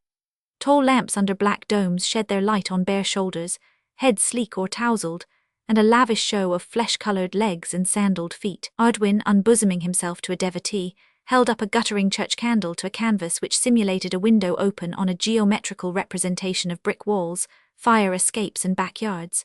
Sham. Oh, of course. I had the real window blocked up. It looked out on that stupid old night piece of Brooklyn Bridge and the East River. Everybody who came here said, "A Whistler Nocturne," and I got so bored. Besides, it was really there, and I hate things that are really where you think they are. They're as tiresome as truthful people. Everything in art should be false, everything in life should be art. Ergo, everything in life should be false: complexions, teeth, hair, wives, specially wives. "Oh, Miss Mantford, that you, do come in," mislaid Lita. "Isn't she here?" "Is she?" He pivoted about on the company. When he was not dancing, he looked, with his small snaky head and two square shoulders, like a cross between a Japanese waiter and a full-page advertisement for silk underwear. "Is Lita here? Any of you fellows got her dissembled about your persons? Now then, out with her. Josie Kaler, you're not Mrs. James Wyant disguised as a dryad, are you?" There was a general guffaw as Miss Josie Kaler, the octoroon pianist, scrambled to her pudgy feet and assembled a series of sausage arms and bolster legs in a provocative pose. "Knew I'd get found out," she lisped. A short man with a deceptively blonde head, thick lips under a stubby blonde mustache, and eyes like needles behind tortoiseshell-rimmed glasses, stood before the fire, bulging a glossy shirt front and solitaire pearl toward the company. "Don't this lady dance?" he inquired in a voice like melted butter, a few drops of which seemed to trickle down his lips and be licked back at intervals behind a thickly ringed hand. "Miss Mantford, bet she does. Come along, nonne. Shed your togs and let's show Mr. Clawhammer here present that Lita's not the only peb." "Gracious, wait till I get into the saddle," screamed Miss Kaler, tiny hands like bluish mice darting out at the keyboard from the end of her bludgeon arms. Nonne perched herself on the edge of a refectory table. "Thanks, I'm not a candidate for Herodias. My sister-in-law is sure to turn up in a minute." Even Mrs. Dexter Mantford's perfectly run house was not a particularly appetizing place to return to at 4 o'clock on the morning after a dance. The last motor was gone, the last overcoat and opera cloak had vanished from hall and dressing rooms, and only one hanging lamp lit the dusky tapestries and the monumental balustrade of the staircase. But empty cocktail glasses and ravaged cigar boxes littered the hall tables, wisps of torn tulle and trampled orchids strewed the stair carpet, and the thicket of forced lilacs and Japanese plums in front of the lift drooped mournfully in the hot air. Nonne, letting herself in with her latchkey, scanned the scene with a feeling of disgust. What was it all for, and what was left when it was over? Only a huge clearing up for Macy and the servants, and a new list to make out for the next time. She remembered mild spring nights at Cedar Ledge when she was a little girl, and she and Jim used to slip downstairs in stocking feet, go to the lake, loose the canoe, and drift on a silver path among islets fringed with budding dogwood. She hurried on past the desecrated shrubs. Above, the house was dark but for a line of light under the library door.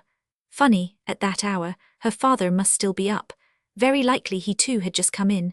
She was passing on when the door opened and Mantford called her. "'Pon my soul, nonne, that you? I supposed you were in bed long ago."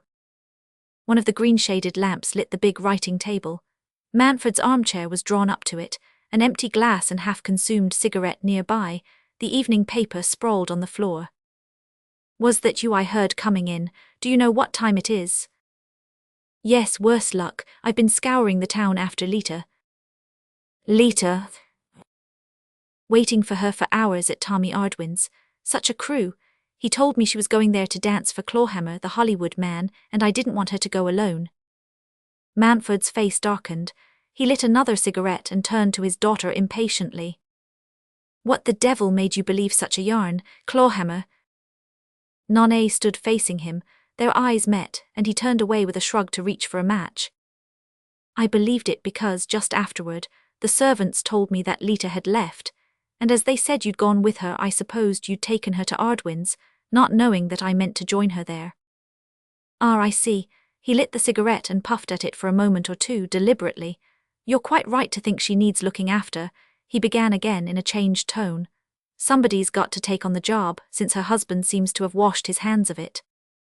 Father, you know perfectly well that if Jim took on that job, running after Lita all night from one cabaret to another, he'd lose the other, the one that keeps them going.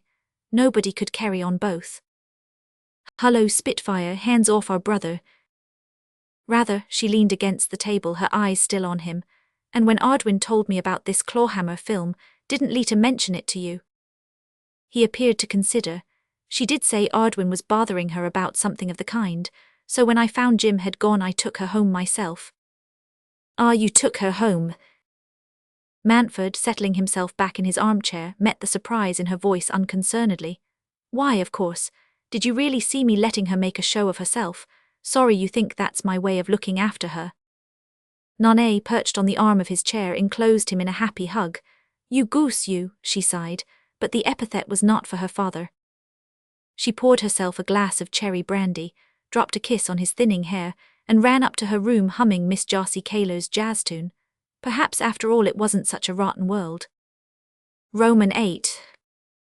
The morning after a party in her own house, Pauline Manford always accorded herself an extra half-hour's rest, but on this occasion she employed it in lying awake and wearily reckoning up the next day's tasks. Disenchantment had succeeded to the night's glamour. Glamour of balls never did last. They so quickly became a matter for those domestic undertakers, the charwomen, housemaids and electricians.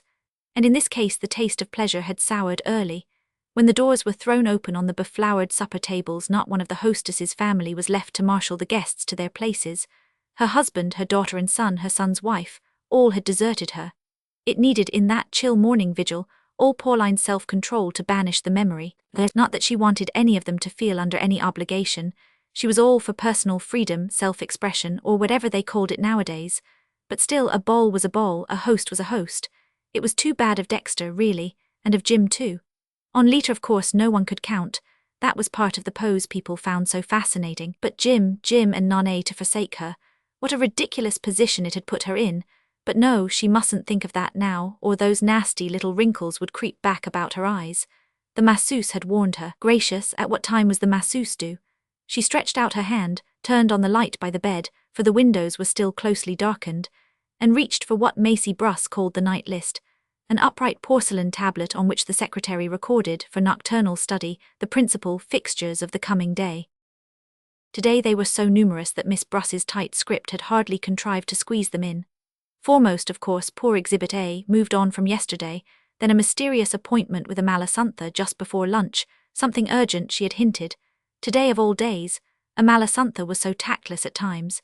And then that Mahatma business. Since Dexter was inflexible, his wife had made up her mind to appeal to the Lindens. It would be awkward, undoubtedly, and she did so hate things that were awkward.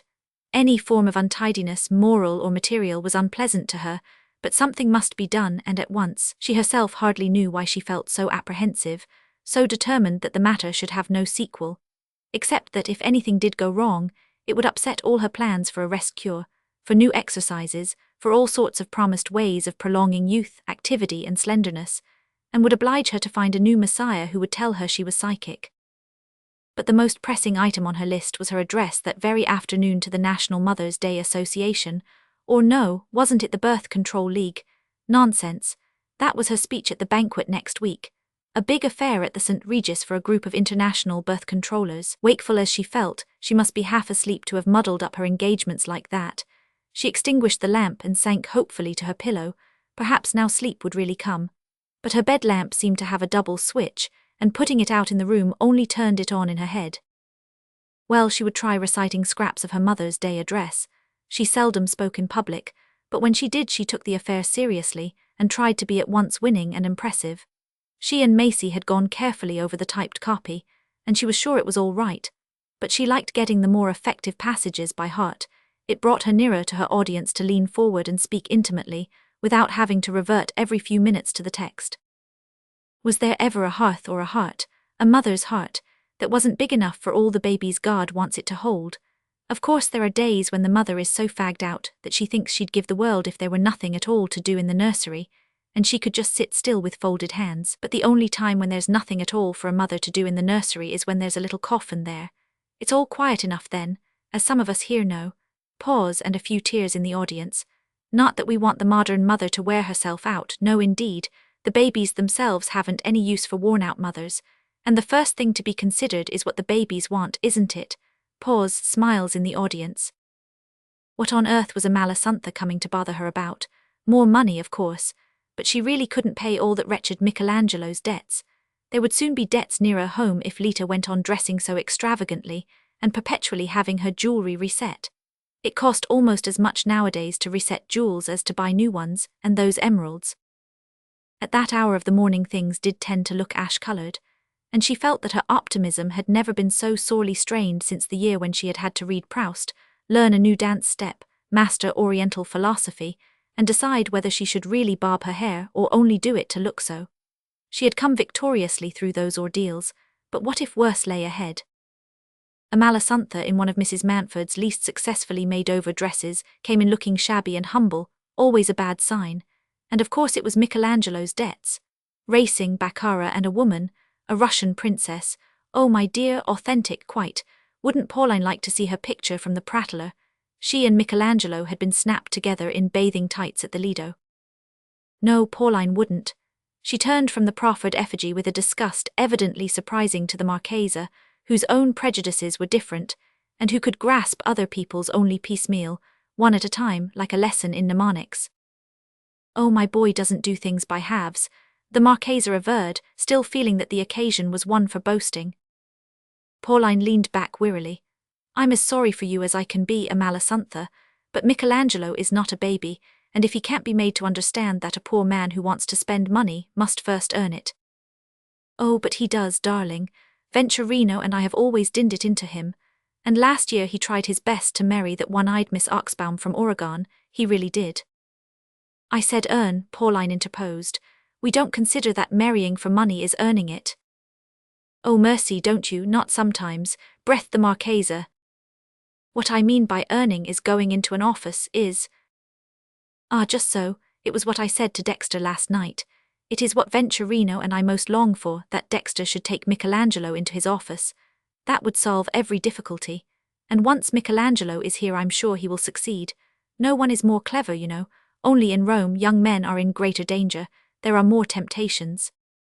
Pauline pursed her lips. I suppose there are, but since temptations are the privilege of metropolises, she thought it rather impertinent of Amalasuntha to suggest that there were more in a one-horse little place like Rome than in New York. Though in a different mood, she would have been the first to pronounce the Italian capital a sink of iniquity and New York the model and prototype of the pure American city. All these contradictions, which usually sat lightly on her, made her head ache today, and she continued nervously, Take Michelangelo into his office, but what preparations has he had, what training? Has he ever studied for the law? No, I don't think he has, darling, but he would. I can promise you he would, the Marchesa declared in the tone of one saying, in such straits he would become a street cleaner. Pauline smiled faintly. I don't think you understand, the law is a profession. Dexter had told her that. It requires years of training of preparation. Michelangelo would have to take a degree at Harvard or Columbia first, but perhaps, a glance at her wristwatch told her that her next engagement impended.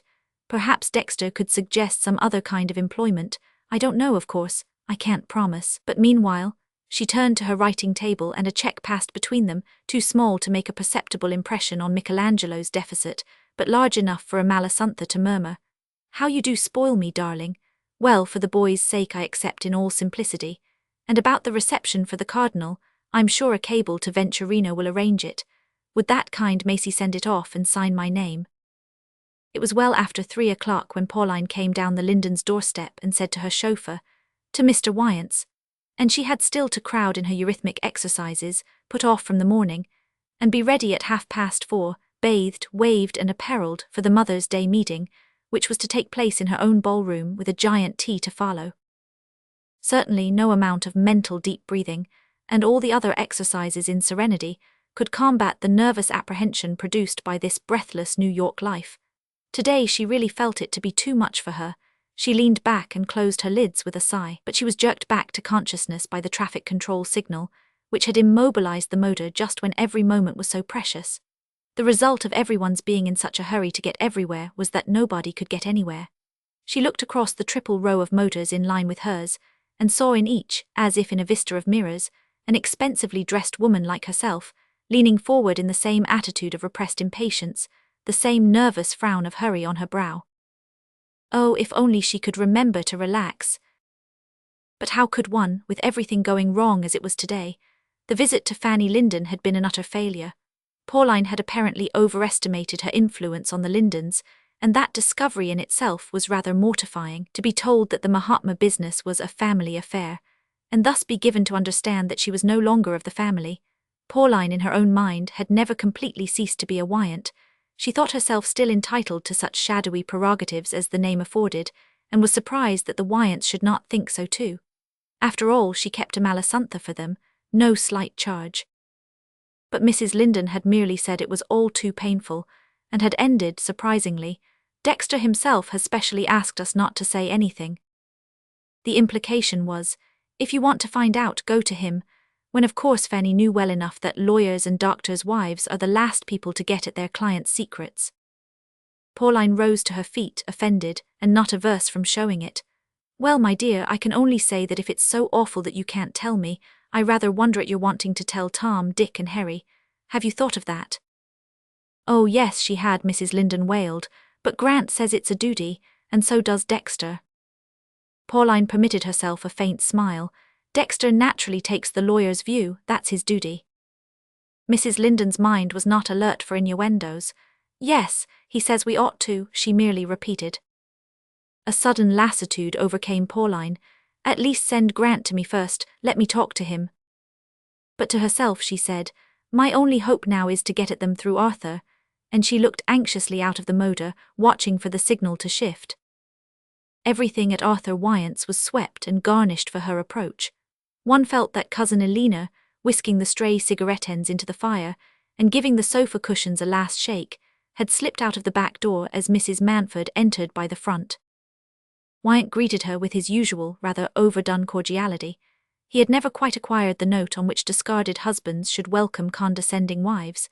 In this respect, Pauline was his superior. She had found the exact blend of gravity with sisterly friendliness, and the need of having to ask about his health always helped her over the first moments. "Oh, you see, still mummified." He pointed to the leg stretched out in front of him. "Couldn't even see a Malasuntha to the door." "A Malasuntha, has she been here?" "Yes, asked herself to lunch. Rather a to-do for me. I'm not used to entertaining distinguished foreigners, especially when they have to picnic on a tray at my elbow, but she took it all very good-naturedly." "I should think so," Pauline murmured, adding inwardly, "Trust a Malasuntha not to pay for her own lunch." "Yes, she's in great feather. Said you've been so kind to her, as usual." Pauline sounded the proper deprecation. "She's awfully pleased at your having promised that Manford would give Michelangelo a leg up if he comes out to try his luck in New York." "Promised, well, not quite, but I did say Dexter would do what he could. It seems the only way left of disposing of Michelangelo." Wyant leaned back, a smile twitching under his mustache. "Yes, that young man's a scourge, and I begin to see why. Did you see his picture in bathing tights with the latest lady?" Pauline waved away the suggestion. How like Arthur not to realize even yet that such things disgusted her. "Well, he's the best-looking piece of human sculpture I've seen since I last went through the Vatican galleries. Regular Apollo. Funny, the Albany Wyant's having a hand in turning out a heathen divinity. I was showing the picture to Manford just now, and telling him the fond mother's comment." Pauline looked up quickly. "Has Dexter been here too?" "Yes, trying to give me a leg up." He glanced at his bandages.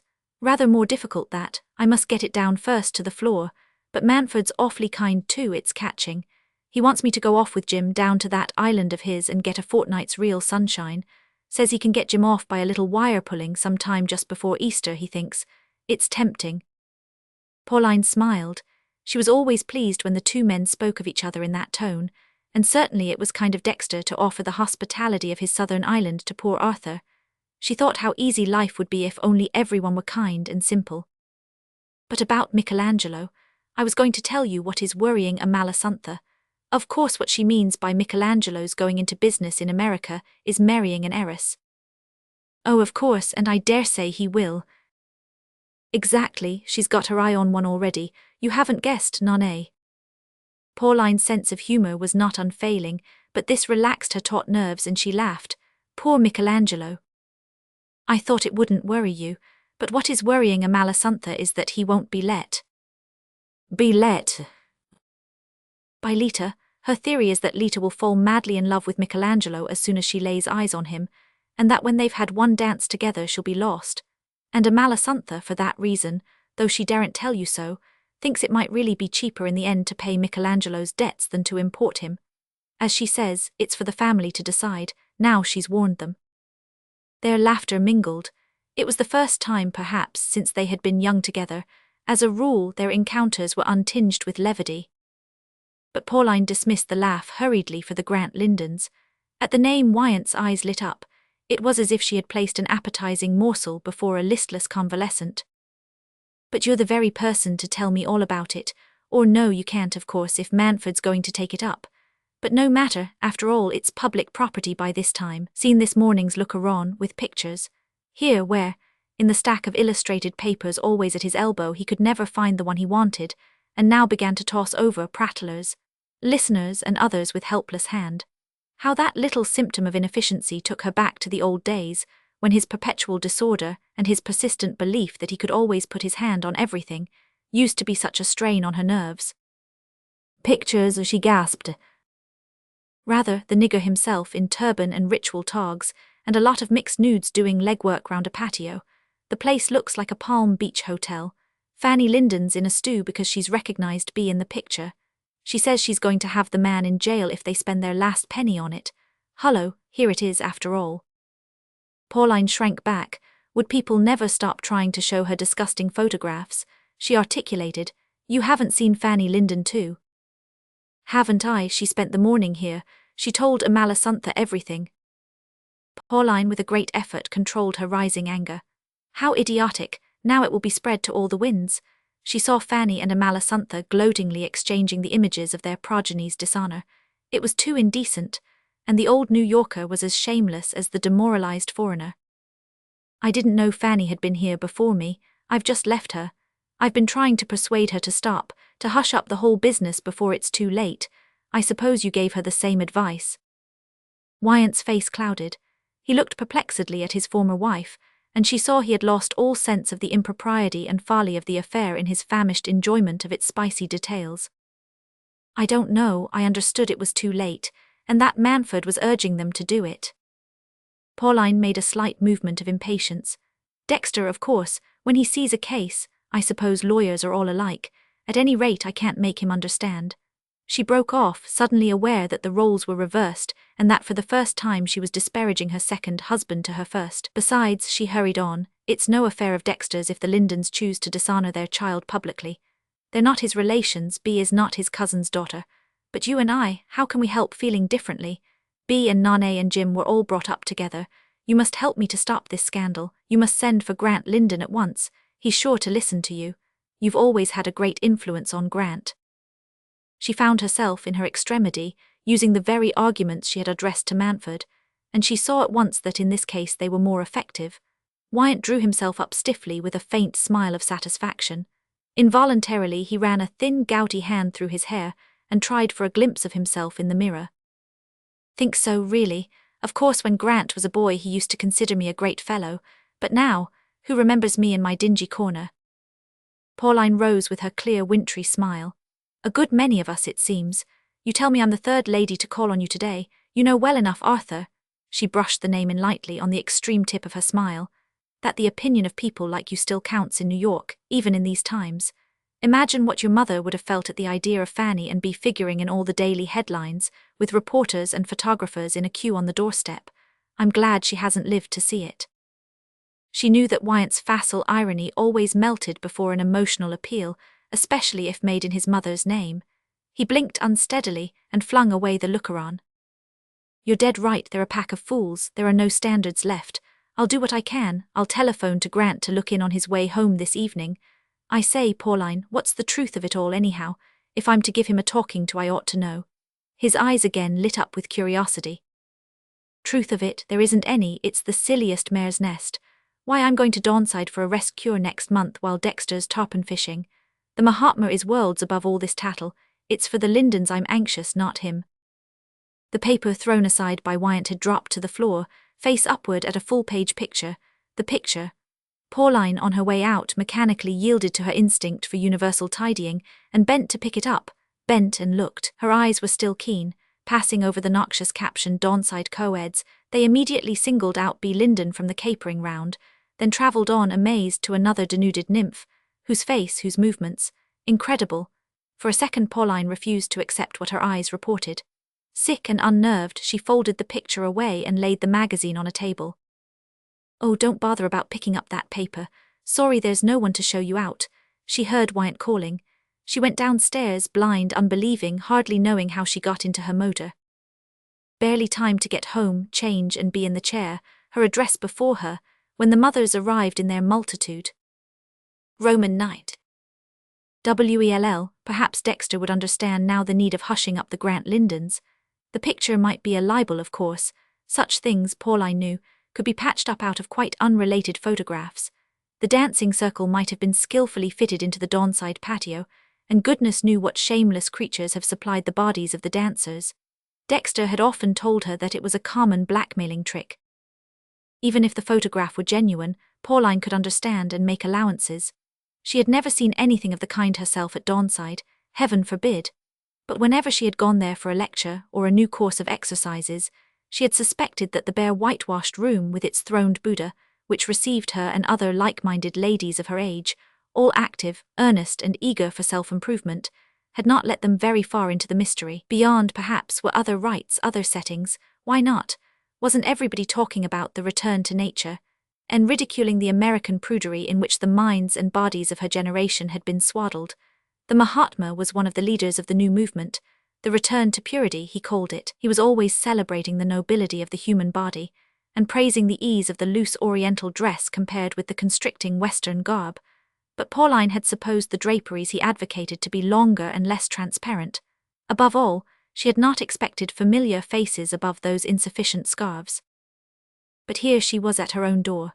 There was just time to be ready for the mothers, none in which to telephone to Dexter or buy up the whole edition of the Looker-On, Fantastic Vision, or try and get hold of its editor who had once dined with her and was rather a friend of Lita's. All these possibilities and impossibilities raced through her brain to the maddening tune of Too Late, while she slipped off her street dress and sat twitching with impatience under the maid's readjustment of her ruffled head.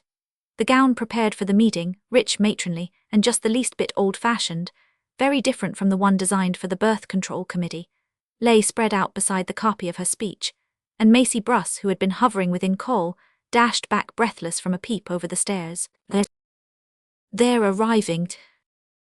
"Oh, Macy, rush down, say I'm telephoning." Her incurable sincerity made her unhook the receiver and call out Manford's office number. Almost instantly she heard him. "Dexter, this Mahatma investigation must be stopped. Don't ask me why, there isn't time. Only promise." She heard his impatient laugh. "No, impossible," came back. She supposed she had hung up the receiver, fastened on her jeweled motherhood badge, slipped on rings and bracelets as usual. But she remembered nothing clearly until she found herself on the platform at the end of the packed ballroom, looking across rows and rows of earnest, confiding faces, with lips and eyes prepared for the admiring reception of her message. She was considered a very good speaker.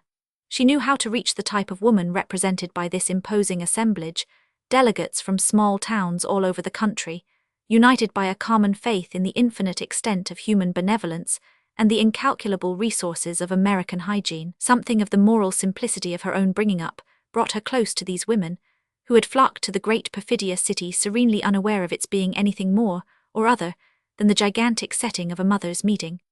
Pauline, at such times, saw the world through their eyes and was animated by a genuine ardor for the cause of motherhood and domesticity. As she turned toward her audience, a factitious serenity descended on her. She felt in control of herself and of the situation. She spoke. "Personality first and last, and at all costs. I've begun my talk to you with that one word because it seems to me to sum up our whole case. Personality, room to develop in, not only elbow room but body room and soul room and plenty of both. That's what every human being has a right to. No more effaced wives, no more drudging mothers, no more human slaves crushed by the eternal round of housekeeping and childbearing." She stopped, drew a quick breath, met Nanet's astonished gaze over rows of bewildered eyeglasses, and felt herself plunging into an abyss. But she caught at the edge and saved herself from the plunge. "That's what our antagonists say. The women who are afraid to be mothers, ashamed to be mothers. The women who put their enjoyment and their convenience and what they call their happiness before the mysterious heaven-sent joy, the glorious privilege, of bringing children into the world. A round of applause from the reassured mothers. She had done it. She had pulled off her effect from the very jaws of disaster. Only the swift instinct of recovery had enabled her, before it was too late, to pass off the first sentences of her other address, her birth control speech, as the bold exordium of her hymn to motherhood. She paused a moment, still inwardly breathless, yet already sure enough of herself to smile back at Nane across her unsuspecting audience, sure enough to note that her paradoxical opening had had a much greater effect than she could have hoped to produce by the phrases with which she had meant to begin. A hint for future oratory. Only the inward nervousness subsisted. The discovery that she could lose not only her self-control but her memory, the very sense of what she was saying, was like a hand of ice pointing to an undecipherable warning. Nervousness, fatigue, brain exhaustion. Had her fight against them been vain? What was the use of all the months and years of patient, tailorized effort against the natural human fate, against anxiety, sorrow, old age, if their menace was to reappear whenever events slipped from her control? The address ended in applause and admiring exclamations.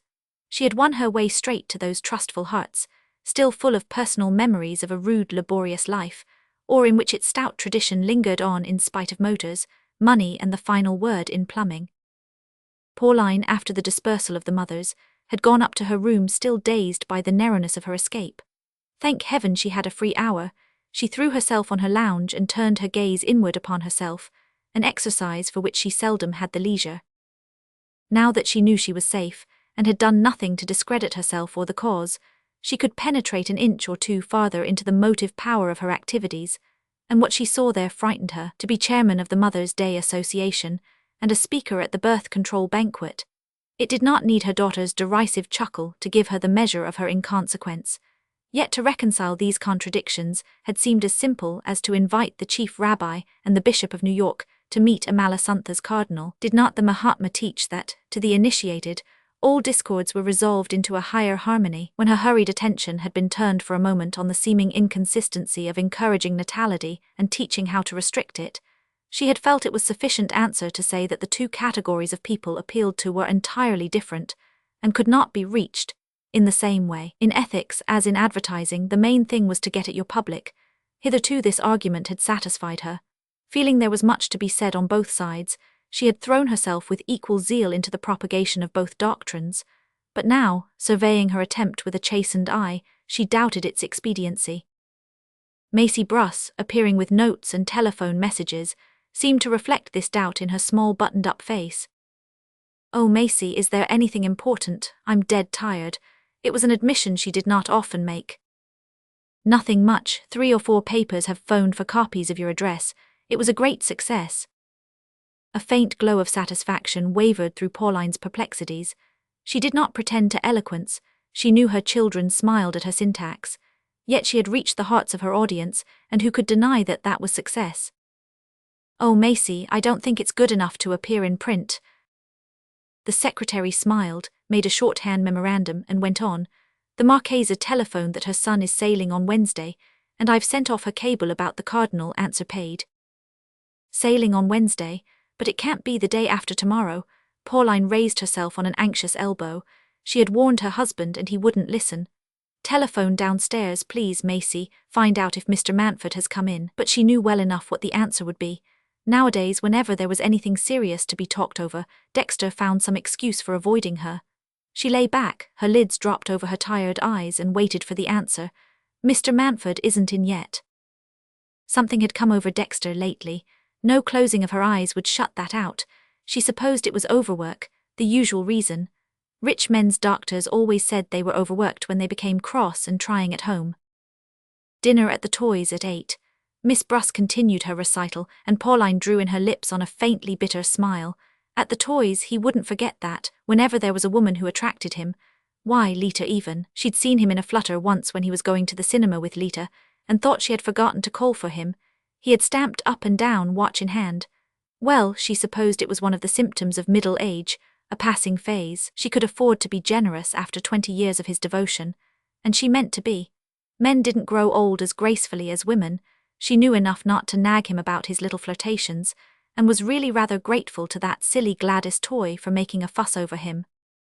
But when it came to serious matters like this of the Mahatma, it was different. Dexter owed it to her to treat her opinions with more consideration, a woman whose oratory was sought for by a dozen newspapers. And that tiresome business of Michelangelo, another problem he had obstinately shirked. Discouragement closed in on Pauline. Of what use were eurythmics, cold douches, mental deep breathings, and all the other panaceas? If things went on like this, she would have to have her face lifted. It was exasperating, the way the Vollard girl lurked and ogled. Undoubtedly she was their best typist, mechanically perfect, with a smattering of French and Italian useful in linguistic emergencies. There could be no question of replacing her. But apart from her job, what a poor Pole, and always, there was no denying it, the office smiled over it, always finding excuses to intrude on Manford's privacy. A hurry trunk call, a signature forgotten, a final question to ask, a message from one of the other members of the firm. She seized her pretexts cleverly. And when she left him nowadays, he always got up, squared his shoulders, studied himself critically in the mirror over the mantelpiece, and hated her the more for having caused him to do anything so silly. This afternoon her excuse had been flimsier than usual, a new point to be noted against her. One of the gentlemen left it on his desk. There's a picture in it that'll amuse you. Oh, you don't mind my bringing it in? She gasped. Manford was just leaving, overcoat on, hat and stick in hand. He muttered, "Oh, thanks," and took the looker-on in order to cut short her effusions. A picture that might amuse him. The simpleton. Probably some of those elaborate artistic studies of the Cedarledge Gardens. He remembered that his wife had allowed the looker-on photographers to take them last summer. She thought it a duty. It might help to spread the love of gardening, another of her hobbies. And besides, it was undemocratic to refuse to share one's private privileges with the multitude. He knew all her catchwords, and had reached the point of wondering how much she would have valued her privileges had the multitude not been there to share them. He thrust the magazine under his arm, and threw it down, half an hour later, in Lita Wyant's boudoir. It was so quiet and shadowy there that he was almost glad Lita was not in, though sometimes her unpunctuality annoyed him. This evening, after the rush and confusion of the day, he found it soothing to await her in this half-lit room, with its heaped-up cushions still showing where she had leaned, and the veiled light on 2 arums in a dark bowl. Wherever Lita was, there were some of those smooth sculptural arums. When she came, the stillness would hardly be disturbed. She had a way of deepening it by her presence. Noise and hurry died on her threshold. And this evening all the house was quiet. Manford, as usual, had tiptoed up to take a look at the baby, in the night nursery where there were such cool silver-coloured walls, and white hyacinths in parts of silvery lustre.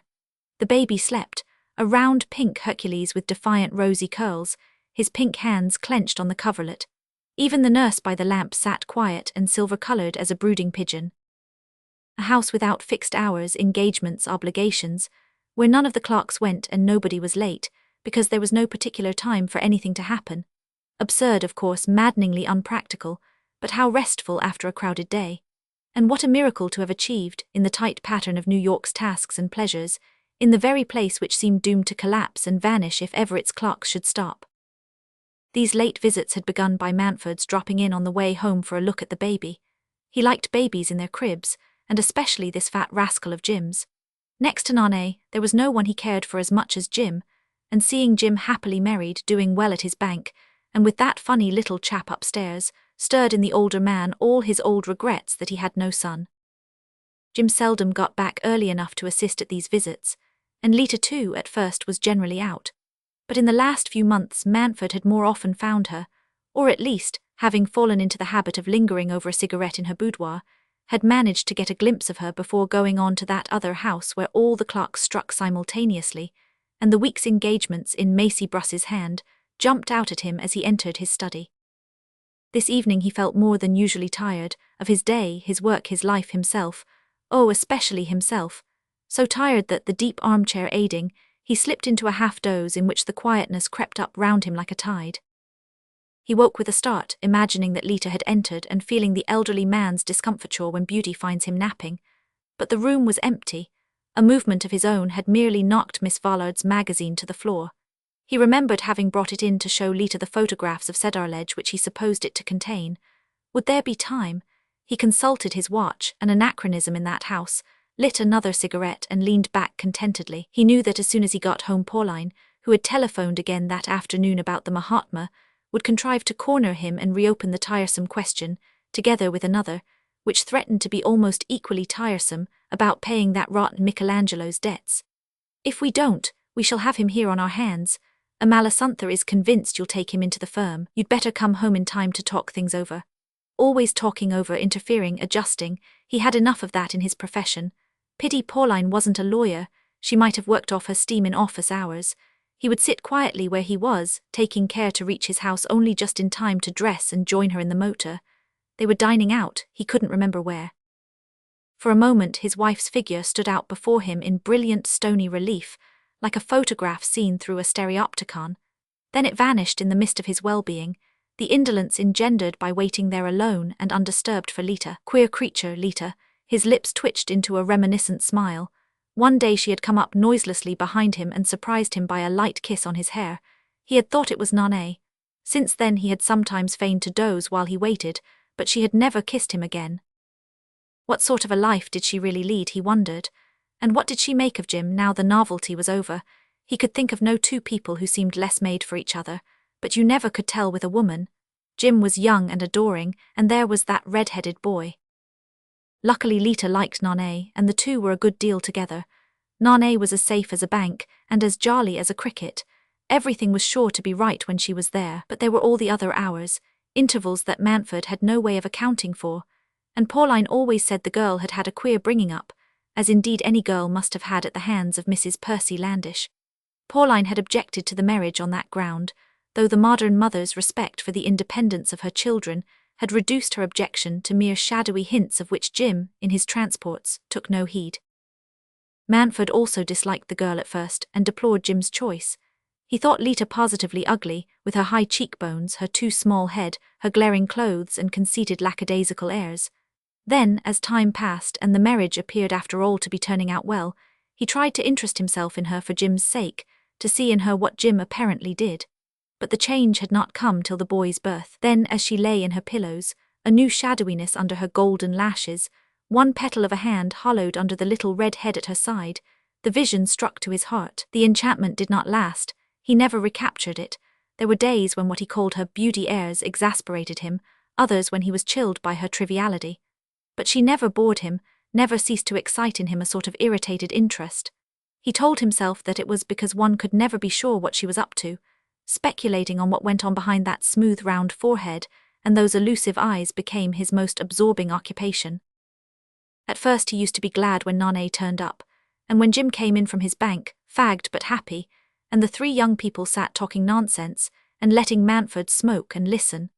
But gradually he had fallen into the way of avoiding Nane's days, and of coming earlier, extricating himself with difficulty from his professional engagements, so that he might find Lita alone before Jim arrived. Lately she had seemed restless, vaguely impatient with things, and Mountford was determined to win her confidence and get at the riddle behind that smooth round brow. He could not bear the idea that Jim's marriage might turn out to be a mere unsuccessful adventure, like so many others. Lita must be made to understand what a treasure she possessed, and how easily she might lose it. Lita Cliff, Mrs. Percy Landish's niece, to have had the luck to marry Jim Wyant and to risk estranging him.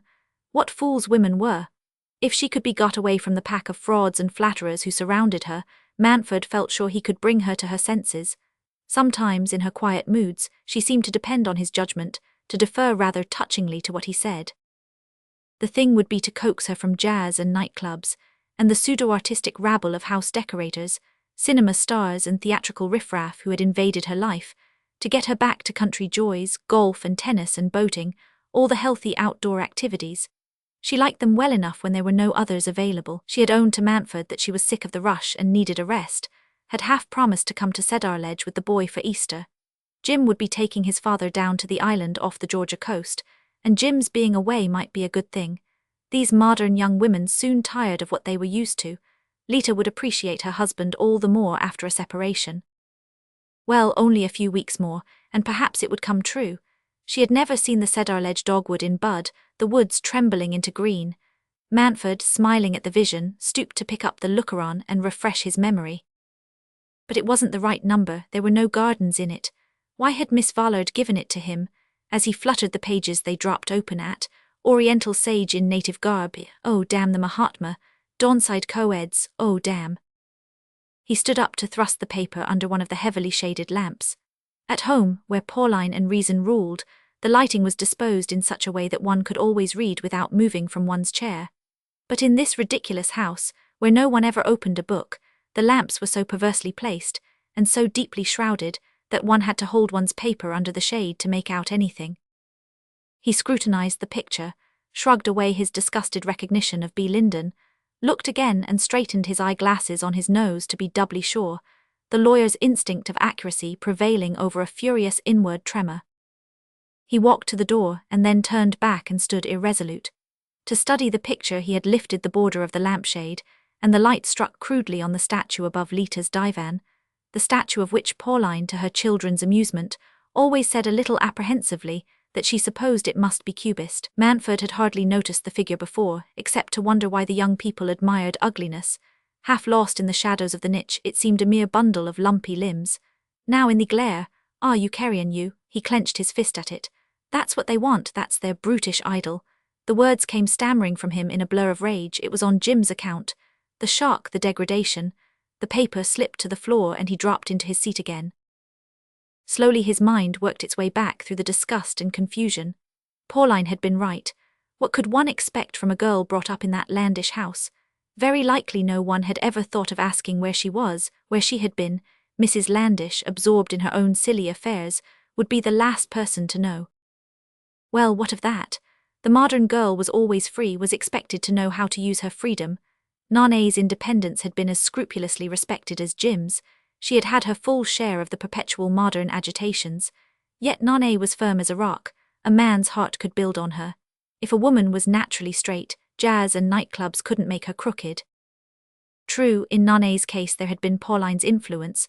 Pauline who, whatever her faults, was always good-humoured and usually wise with her children. The proof was that, while they laughed at her, they adored her. He had to do her that justice. At the thought of Pauline, a breath of freshness and honesty swept through him. He had been unfair to her lately, critical, irritable.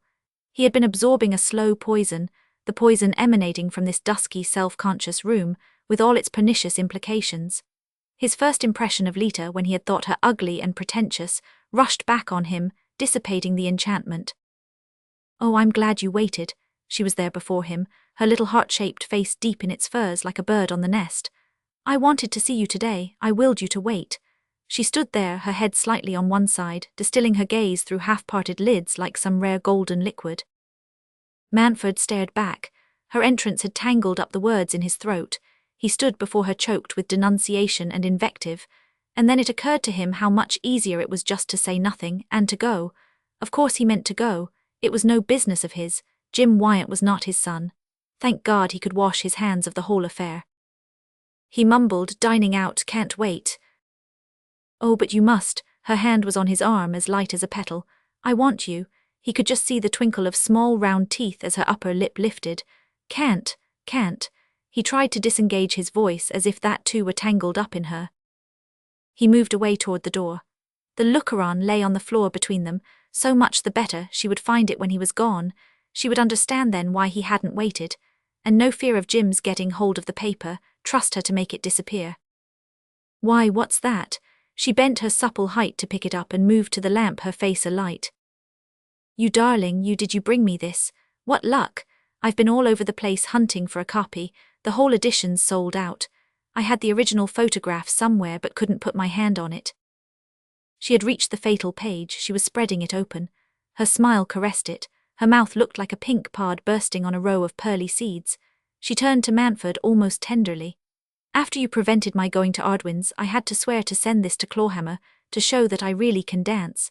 Tommy telephoned at daylight that Clawhammer was off to Hollywood, and that when I chucked last night, they all said it was because I knew I couldn't come up to the scratch." She held out the picture with an air of pride. "Doesn't look much like it, does it? Why, what are you staring at? Didn't you know I was going in for the movies? Immobility was never my strong point." She threw the paper down and began to undo her furs with a lazy smile, sketching a dance step as she did so. "Why do you look so shocked? If I don't do that I shall run away with Michelangelo. I suppose you know that a Malasuntha's importing him. I can't stick this sort of thing much longer. Besides, we've all got a right to self-expression, haven't we?" Manfred continued to look at her. He hardly heard what she was saying, in the sickness of realizing what she was. Those were the thoughts, the dreams, behind those temples on which the light laid such pearly circles. He said slowly, "This picture, it's true then, you've been there." Dawn sighed, "Bless you, where'd you suppose I learnt to dance? Aunt Kitty used to plant me out there whenever she wanted to go off on her own, which was pretty frequently." She had tossed off her hat, slipped out of her furs and lowered the flounce of the lampshade, and there she stood before him in her scant slim dress, her arms, bare to the shoulder, lifted in an amphora gesture to her little head. "Oh, children, but I'm bored," she yawned. Book 2. Pauline Manfred was losing faith in herself. She felt the need of a new moral tonic. Could she still obtain it from the old sources? The morning after the toys' dinner, considering the advisability of repairing to that small bare room at Dawnside where the Mahatma gave his private audiences, she felt a chill of doubt. She would have preferred just then not to be confronted with the sage. In going to him, she risked her husband's anger, and prudence warned her to keep out of the coming struggle. If the Mahatma should ask her to intervene, she could only answer that she had already done so unsuccessfully. And such admissions, while generally useless, are always painful. Yet guidance she must have. No papist in quest of direction, wasn't that what Amalasuntha called it, could have felt the need more acutely. Certainly the sacrament of confession, from which Pauline's ingrained Protestantism recoiled in horror, must have its uses at such moments. But to whom, if not to the Mahatma, could she confess? Dexter had gone downtown without asking to see her. She had been sure he would, after their drive to and from the toys the evening before.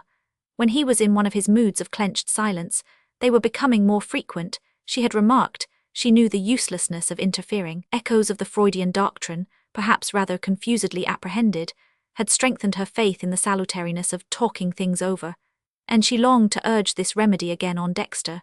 But the last time she had done so he had wounded her by replying that he preferred an aperient, and in his present mood of stony inaccessibility, he might say something even coarser. She sat in her boudoir, painfully oppressed by an hour of unexpected leisure.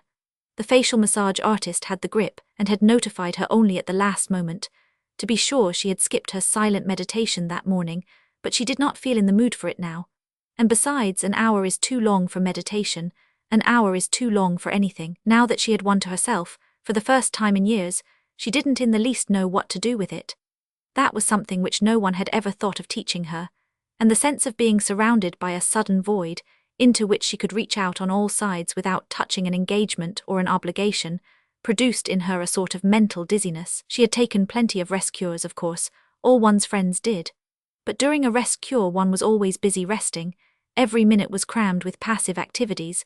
One never had this queer sense of inoccupation, never had to face an absolutely featureless expanse of time. It made her feel as if the world had rushed by and forgotten her. An hour, why there was no way of measuring the length of an empty hour. It stretched away into infinity like the endless road in a nightmare. It gaped before her like the slippery sides of an abyss. Nervously she began to wonder what she could do to fill it, if there were not some new picture show or dressmaker's opening or hygienic exhibition that she might cram into it before the minute hand switched round to her next engagement. She took up her list to see what that engagement was. 11. Mrs. Swaffer. Oh, to be sure, Mrs. Swaffer. Macy had reminded her that morning. The relief was instantaneous. Only who was Mrs. Swaffer? Was she the president of the Militant Pacifists League, or the Heroes' Day delegate, or the exponent of the new religion of hope, or the woman who had discovered a wonderful trick for taking the wrinkles out of the corners of your eyes? Macy was out on an urgent commission, and could not be consulted. But whatever Mrs. Swaffer's errand was, her arrival would be welcome, especially if she came before her hour. And she did. She was a small, plump woman of indefinite age, with faded blonde hair and rambling features held together by a pair of urgent eyeglasses. She asked if she might hold Pauline's hand just a moment while she looked at her and reverenced her. And Pauline, on learning that this was the result of reading her mother's day speech in the morning papers, acceded not unwillingly. Not that that was what Mrs. Swaffer had come for. She said it was just a flower she wanted to gather on the way. A rose with the dew on it. She took off her glasses and wiped them, as if to show where the dew had come from. You speak for so many of us, she breathed, and recovered Pauline's hand for another pressure. But she had come for the children all the same, and that was really coming for the mothers, wasn't it? Only she wanted to reach the mothers through the children, reversing the usual process. Mrs. Swaffer said she believed in reversing almost everything. Standing on your head was one of the most restorative physical exercises, and she believed it was the same mentally and morally. It was a good thing to stand one's soul upside down, and so she'd come about the children. The point was to form a league, a huge international league of mothers, against the dreadful old practice of telling children they were naughty. Had Mrs. Mantford ever stopped to think what an abominable thing it was to suggest to a pure innocent child that there was such a thing in the world as being naughty? What did it open the door to? Why, to the idea of wickedness, the most awful idea in the whole world. Of course Mrs. Mantford would see at once what getting rid of the idea of wickedness would lead to. How could there be bad men if there were no bad children? And how could there be bad children if children were never allowed to know that such a thing as badness existed? There was a splendid woman, Auberclap, no doubt Mrs. Mantford had heard of her, who was getting up a gigantic worldwide movement to boycott the manufacturers and sellers of all military toys, tin soldiers, cannon, toy rifles, water pistols, and so on. It was a grand beginning, and several governments had joined the movement already. The Philippines, Mrs. Swaffer thought, and possibly Montenegro. But that seemed to her only a beginning. Much as she loved and revered Auberclap, she couldn't honestly say that she thought the scheme went deep enough. She, Mrs. Swaffer, wanted to go right down to the soul, the collective soul of all the little children. The great teacher, Alva Loft, she supposed Mrs. Mantford knew about him. No, she was surprised that a woman like Mrs. Mantford, one of our beacon lights, hadn't heard of Alva Loft. She herself owed everything to him. No one had helped her as he had pulled her out of the very depths of skepticism. But didn't Mrs. Mantford know his books even, Spiritual Vacuum Cleaning and Beyond God? Pauline had grown a little listless while the children were to the fore. She would help, of course, lend her name, subscribe, but that string had been so often twanged that it gave out rather a deadened note, whereas the name of a new messiah immediately roused her. Beyond God was a tremendous title. She would get Macy to telephone for the books at once, but what exactly did Alva Loft teach?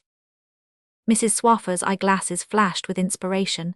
He doesn't teach, he absolutely refuses to be regarded as a teacher. He says there are too many already. He's an inspirational healer. What he does is to act on your spirit. He simply relieves you of your frustrations. Frustrations? Pauline was fascinated by the word. Not that it was new to her. Her vocabulary was fairly large, far more so indeed than that of her daughter's friends, whose range was strictly limited to sport and dancing. But whenever she heard a familiar word used as if it had some unsuspected and occult significance, it fascinated her like a file containing a new remedy. Mrs. Swaffer's glasses were following Pauline's thoughts as they formed. Will you let me speak to you as I would to an old friend? The moment I took your hand I knew you were suffering from frustrations. To any disciple of Alva Loft's the symptoms are unmistakable. Sometimes I almost wish I didn't see it all so clearly. It gives one such a longing to help. Pauline murmured, I do want help. Of course you do, Mrs. Swaffer purred, and you want his help. Don't you know those wonderful shoe shops where they stock every size and shape the human foot can require? I tell Alva Loft he's like that. He's got a cure for everybody's frustrations. Of course, she added, there isn't time for everybody, he has to choose, but he would take you at once. She drew back and her glasses seemed to suck Pauline down as if they had been quicksands. You're psychic, she softly pronounced. I believe I am, Pauline acknowledged, but… Yes, I know those frustrations, all the things you think you ought to do and can't, that's it, isn't it? Mrs. Swaffer stood up. Dear friend, come with me, don't look at your watch, just come. An hour later Pauline, refreshed and invigorated, descended the inspirational healer's brownstone doorstep with a springing step. It had been worthwhile breaking 3 or 4 engagements to regain that feeling of moral freedom. Why had she never heard of Alva Loft before? His method was so much simpler than the Mahatmas. No eurythmics, gymnastics, community life, no mental deep breathing, or long words to remember. Alva Loft simply took out your frustrations as if they'd been adenoids. It didn't last 10 minutes and was perfectly painless. Pauline had always felt that the Messiah who should reduce his message to tabloid form would outdistance all the others, and Alva Loft had done it. He just received you in a boarding house back parlour, with bunches of pampas grass on the mantelpiece, while rows of patients sat in the front room waiting their turn. You told him what was bothering you, and he said it was just a frustration, and he could relieve you of it, and make it so that it didn't exist by 5 minutes of silent communion, and he sat and held you by the wrist very lightly, as if he were taking your temperature, and told you to keep your eyes on the Ella Wheeler Wilcox Lineaday on the wall over his head. After it was over he said, You're a good subject. The frustrations are all out. Go home and you'll hear something good before dinner. $25. And a pasty-faced young man with pale hair who was waiting in the passage added, "Pass on, please," and steered Pauline out by the elbow. Of course she wasn't naturally credulous. She prided herself on always testing everything by reason, but it was marvelous how light she felt as she went down the steps. The buoyancy persisted all day, perhaps strengthened by an attentive study of the reports of the Mother's Day meeting, laid out by the vigilant Macy for perusal. Alva Loft had told her that she would hear of something good before dinner, and when, late in the afternoon, she went up to her boudoir, she glanced expectantly at the writing table, as if revelation might be there. It was in the shape of a telephone message. "Mr. Mantford will be at home by 7. He would like to see you for a few minutes before dinner." It was nearly 7, and Pauline settled herself by the fire and unfolded the evening paper. She seldom had time for its perusal, but today there might be some reference to the Mother's Day meeting, and her newly regained serenity made it actually pleasant to be sitting there undisturbed, waiting for her husband. "Dexter, how tired you look," she exclaimed when he came in. It occurred to her at once that she might possibly insinuate an allusion to the new healer, but wisdom counselled a waiting policy, and she laid down her paper and smiled expectantly. Mantford gave his shoulders their usual impatient shake. "Everybody looks tired at the end of a New York day. I suppose it's what New York is for." He sat down in the armchair facing hers and stared at the fire. "I wanted to see you to talk about plans, a rearrangement," he began. "It's so hard to find a quiet minute." "Yes, but there's no hurry now. The Delavans don't dine till 8:30. "Oh, are we dining there?" He reached for a cigarette. She couldn't help saying, "I'm sure you smoke too much, Dexter," the irritation produced by the paper. "Yes, I know, but what I wanted to say is, I should like you to ask Lita and the boy to Cedarledge while Jim and Wyant are at the island." This was a surprise, but she met it with unmoved composure. "Of course, if you like, but do you think Lita'll go all alone? You'll be off tarpon fishing. Nane is going to Asheville for a fortnight's change, and I had intended—" She pulled up suddenly. She had meant, of course, to take her rest cure at Dawnside. Mantford sat frowning and studying the fire. "Why shouldn't we all go to Cedarledge instead?" he began. "Somebody ought to look after Lita while Jim's away. In fact, I don't believe he'll go with Wyant if we don't. She's dead beat and doesn't know it, and with all the fools she has about her, the only way to ensure her getting a real rest is to carry her off to the country with the boy." Pauline's face lit up with a blissful incredulity. "Oh, Dexter, would you really come to Cedarledge for Easter? How splendid! Of course I'll give up my rest cure. As you say, there's no place like the country." She was already raising an inward hymn to Alva Loft, an Easter holiday in the country altogether. How long it was since that had happened. She had always thought it her duty to urge Dexter to get away from the family when he had the chance, to travel or shoot or fish, and not feel himself chained to her side, and here at last was her reward. Of his own accord he was proposing that they should all be together for a quiet fortnight. A softness came about her heart, the stiff armour of her self-constraint seemed loosened, and she saw the fire through a luminous blur. "It will be lovely," she murmured. Mantford lit another cigarette, and sat puffing it in silence. It seemed as though a weight had been lifted from him too, yet his face was still heavy and preoccupied. Perhaps before their talk was over she might be able to say a word about Alva Loft. She was so sure that Dexter would see everything differently if only he could be relieved of his frustrations. At length he said, "I don't see why this should interfere with your arrangements, though. Hadn't you meant to go somewhere for a rest cure?" He had thought of that too. She felt a fresh tremor of gratitude. How wicked she had been ever to doubt the designs of Providence, and the resolving of all discords in the higher harmony. "Oh, my rest cure doesn't matter. Being with you all at Cedarledge will be the best kind of rest." His obvious solicitude for her was more soothing than any medicine, more magical even than Alva Loft's silent communion. Perhaps the one thing she had lacked in all these years was to feel that someone was worrying about her as she worried about the universe. "It's awfully unselfish of you, Pauline, but running a big house is never restful. Nane will give up Asheville and come to Cedarledge to look after us. You mustn't change your plans." She smiled a little. "But I must, dear, because I'd meant to go to Dawnside, and now, of course, in any case." Mantford stood up and went and leaned against the chimney-piece. "Well, that will be all right," he said. "All right." He was absently turning about in his hand a little bronze statuette. Yes, if you think the fellow does you good. I've been thinking over what you said the other day, and I've decided to advise the Lindens not to act too precipitately. He coughed and put the statuette back on the mantel-shelf. They've abandoned the idea. Oh, Dexter, she started to her feet, her eyes brimming. He had actually thought over what she had said to him, when at the time he had seemed so obdurate and sneering. Her heart trembled with a happy wonder in which love and satisfied vanity were subtly mingled. Perhaps, after all, what her life had really needed was something much simpler than all the complicated things she had put into it. I'm so glad, she murmured, not knowing what else to say. She wanted to hold out her arms to win from him some answering gesture, but he was already glancing at his watch. That's all right. Jove, though, we'll be late for dinner. Opera afterward, isn't there? The door closed on him. For a moment or two she stood still, awed by the sense of some strange presence in the room, something as fresh and strong as a spring gale. It must be happiness, she thought. Roman 12.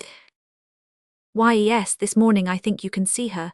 She seems ever so much better, not in such a fearful hurry, I mean. Pauline, from her dressing room, overheard Macy Bruss. She smiled at the description of herself, sent a thought of gratitude to Alva Loft and called out, "Is that Nane? I'll be there in a minute, just finishing my exercises."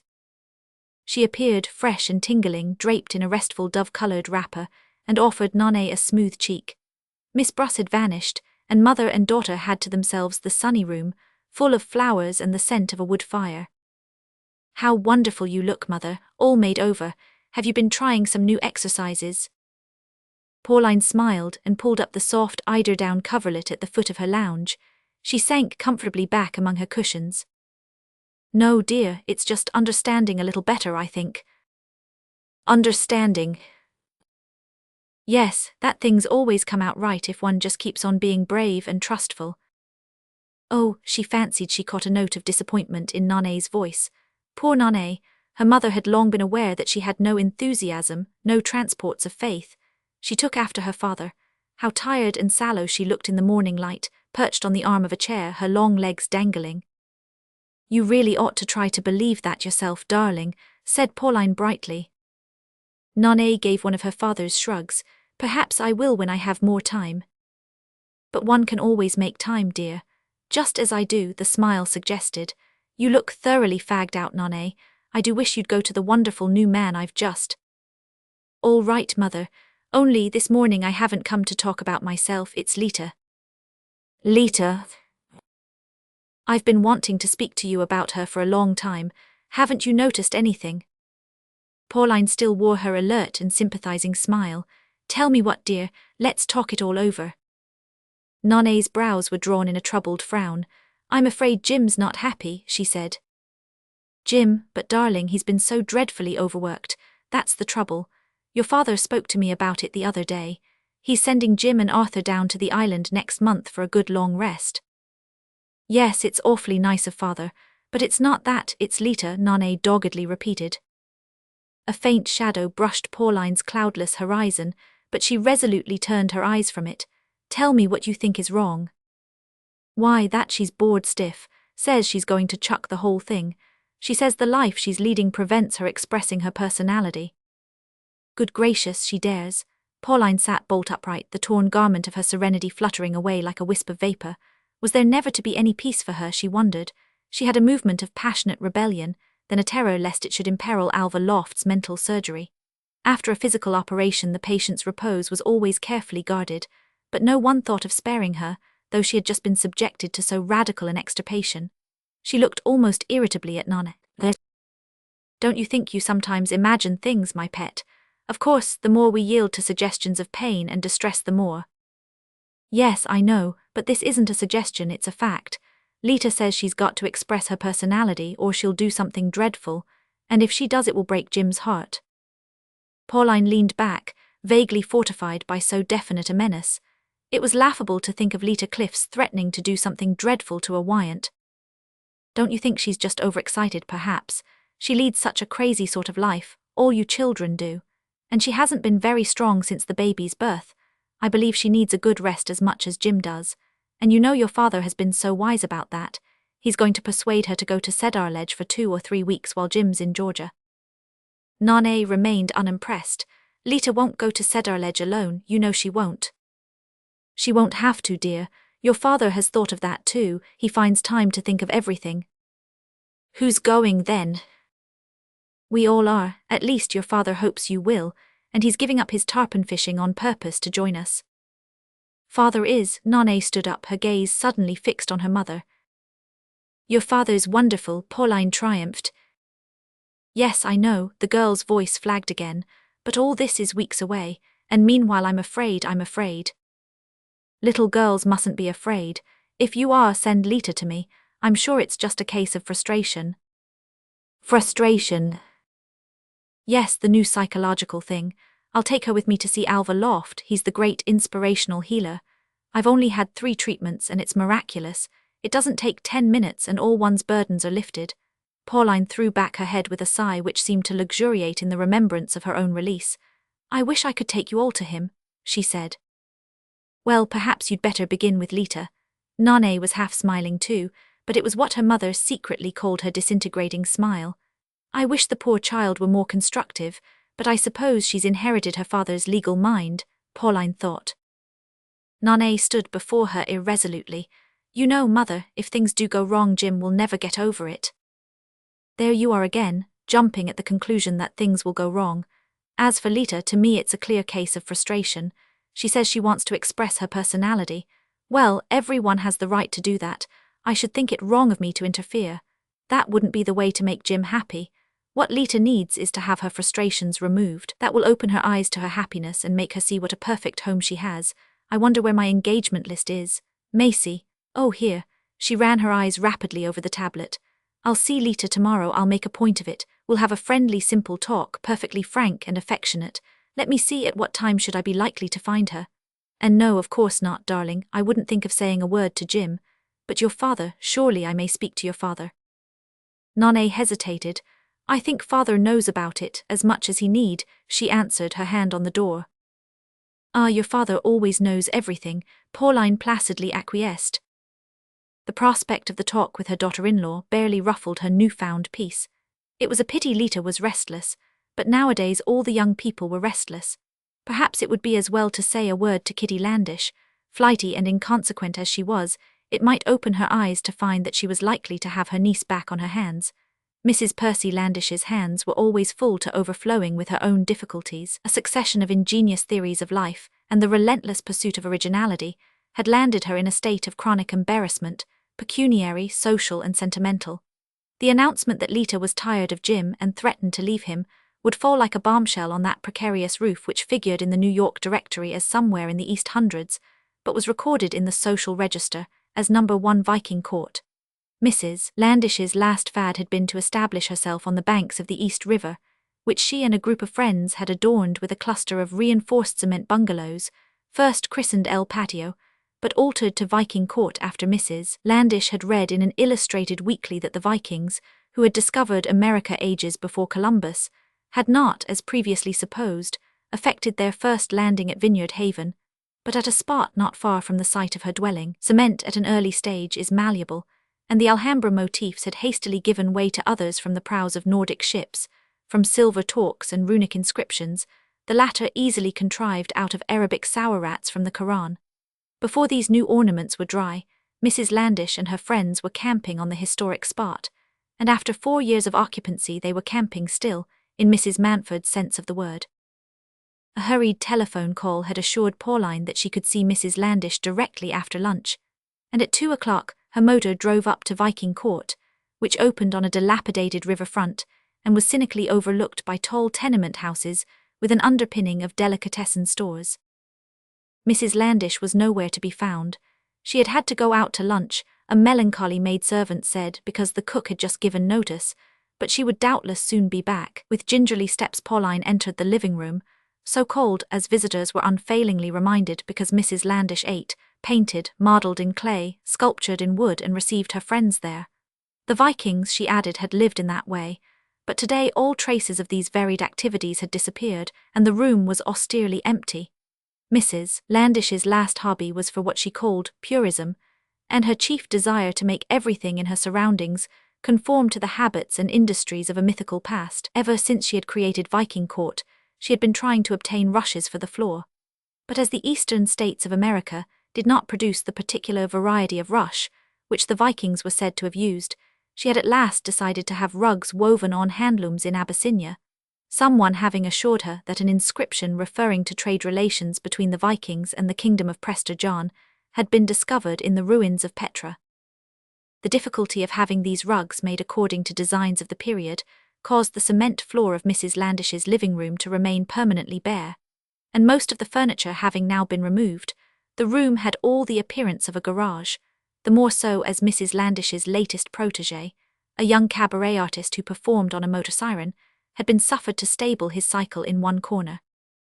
In addition to this vehicle, the room contained only a few relentless-looking oak chairs, a long table bearing an hourglass, for clocks would have been an anachronism, and a scrap of dusty velvet nailed on the cement wall, as to which Mrs. Landish explained that it was a bit of a 6th-century Coptic vestment, and that the nuns of a Basilian convent in Thessaly were reproducing it for eventual curtains and chair cushions. "It may take 50 years," Mrs. Landish always added, "but I would rather go without it than live with anything less perfect." The void into which Pauline advanced gave prominence to the figure of a man who stood with his back to her, looking through the window at what was to be a garden when Viking horticulture was revived. Meanwhile it was fully occupied by neighbouring cats and by swirls of wind-borne rubbish. The visitor, duskily blocked against a sullen March sky, was at first not recognizable, but halfway toward him Pauline exclaimed, "Dexter!" He turned and his surprise met hers. "I never dreamed of its being you," she said. He faced her with a certain defiant jauntiness. "Why not?" "Because I never saw you here before. I've tried often enough to get you to come." "Oh, to lunch or dine," he sent a grimace about the room. "I never thought that was among my duties." She did not take this up, and a moment's silence hung between them. Finally Manfred said, "I came about Lita." Pauline felt a rush of relief. Her husband's voice had been harsh and impatient. She saw that her arrival had mysteriously put him out. But if anxiety about Lita were the cause of his visit, it not only explained his perturbation, but showed his revived solicitude for herself. She sent back another benediction to the inspirational healer. So sweet it was to find that she and Dexter were once more moved by the same impulses. "It's awfully kind of you, dear.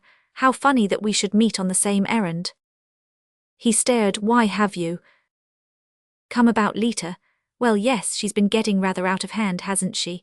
Of course a divorce would kill poor Jim, otherwise I shouldn't so much mind." "A divorce?" "Nonne tells me it's Lita's idea. Foolish child, I'm to have a talk with her this afternoon. I came here first to see if Kitty's influence." "Oh, Kitty's influence."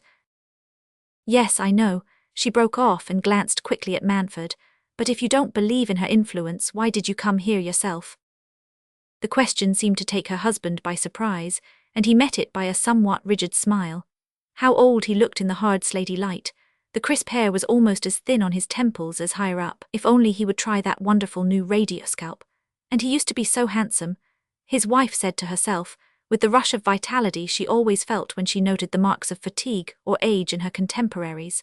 Manfred and Nonne, she reflected, had the same way of turning sallow and heavy-cheeked when they were under any physical or moral strain. Manfred said, "I came to ask Mrs. Landish to help us get Lita away for Easter. I thought she might put in a word." It was Pauline's turn to smile. "Perhaps she might.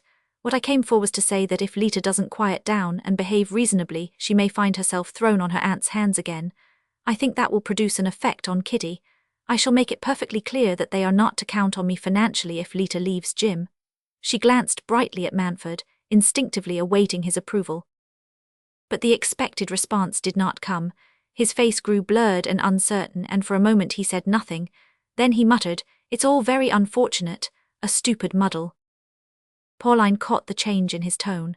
It suggested that her last remark, instead of pleasing him, had raised between them one of those invisible barriers against which she had so often bruised her perceptions, and just as she had thought that he and she were really in touch again. "We mustn't be hard on her, we mustn't judge her without hearing both sides," he went on. But of course not. It was just the sort of thing she wanted him to say, but not in the voice in which he said it. The voice was full of hesitation and embarrassment. Could it be her presence which embarrassed him? With Manfred one could never tell. She suggested, almost timidly, "But why shouldn't I leave you to see Kitty alone? Perhaps we needn't both. His look of relief was unconcealable, but her bright resolution rose above the shock. You'll do it so much better, she encouraged him. Oh, I don't know, but perhaps two of us. Looks rather like the third degree, doesn't it? She assented nervously. All I want is to smooth things over. He gave an acquiescent nod and followed her as she moved toward the door. Perhaps, though, look here, Pauline. She sparkled with responsiveness. Hadn't you better wait before sending for Lita? It may not be necessary if... Her first impulse was to agree, but she thought of the inspirational healer. You can trust me to behave with tact, dear, but I'm sure it will help Lita to talk things out, and perhaps I shall know better than Kitty how to get at her. Lita and I have always been good friends, and there's a wonderful new man I want to persuade her to see, someone really psychic. Manford's lips narrowed in a smile. Again she had a confused sense of new deserts widening between them. Why had he again become suddenly sardonic and remote? She had no time to consider, for the new gospel of frustrations was surging to her lips. Not a teacher, he repudiates all doctrines and simply acts on you. He. Pauline darling, Dexter, have you been waiting long? Oh dear, my hourglass seems to be quite empty. Mrs. Percy Landish was there, slipping toward them with a sort of aerial shuffle, as if she had blown in on a March gust. Her tall swaying figure produced at a distance an effect of stateliness which vanished as she approached, as if she had suddenly got out of focus. Her face was like an unfinished sketch, to which the artist had given heaps of fair hair, a lovely nose, expressive eyes, and no mouth. She laid down some vague parcels and shook the hourglass irritably, as if it had been at fault. How dear of you, she said to her visitors. I don't often get you together in my eyrie. The expression puzzled Pauline, who knew that in poetry an eyrie was an eagle's nest, and wondered how this term could be applied to a cement bungalow in the East Hundreds, but there was no time to pursue such speculations. Mrs. Landish was looking helplessly about her. It's cold, you're both freezing, I'm afraid. Her eyes rested tragically on the empty hearth. The fact is, I can't have a fire because my andirons are wrong. Not high enough. The chimney doesn't draw, you mean. Pauline in such emergencies was in her element. She would have risen from her deathbed to show a new housemaid how to build a fire. But Mrs. Landish shook her head with the look of a woman who never expects to be understood by other women. No, dear, I mean they were not of the period. I always suspected it, and Dr. Igrid Bjornsted, the great authority on Nordic art who was here the other day, told me that the only existing pair is in the museum at Christiania. So I have sent an order to have them copied. But you are cold, Pauline. Shall we go and sit in the kitchen? We shall be quite by ourselves because the cook has just given notice. Pauline drew her furs around her in silent protest at this new insanity. We shall be very well here, Kitty. I suppose you know it's about Lita. Mrs. Landish seemed to drift back to them from incalculable distances. Lita, has Clawhammer really engaged her? It was for his Herodias, wasn't it? She was all enthusiasm and participation. Pauline's heart sank. She had caught the irritated jut of Manford's brows. No, it was useless to try to make Kitty understand, and foolish to risk her husband's displeasure by staying in this icy room for such a purpose. She wrapped herself in sweetness as in her sables. It's something much more serious than that cinema nonsense, but I'm going to leave it to Dexter to explain.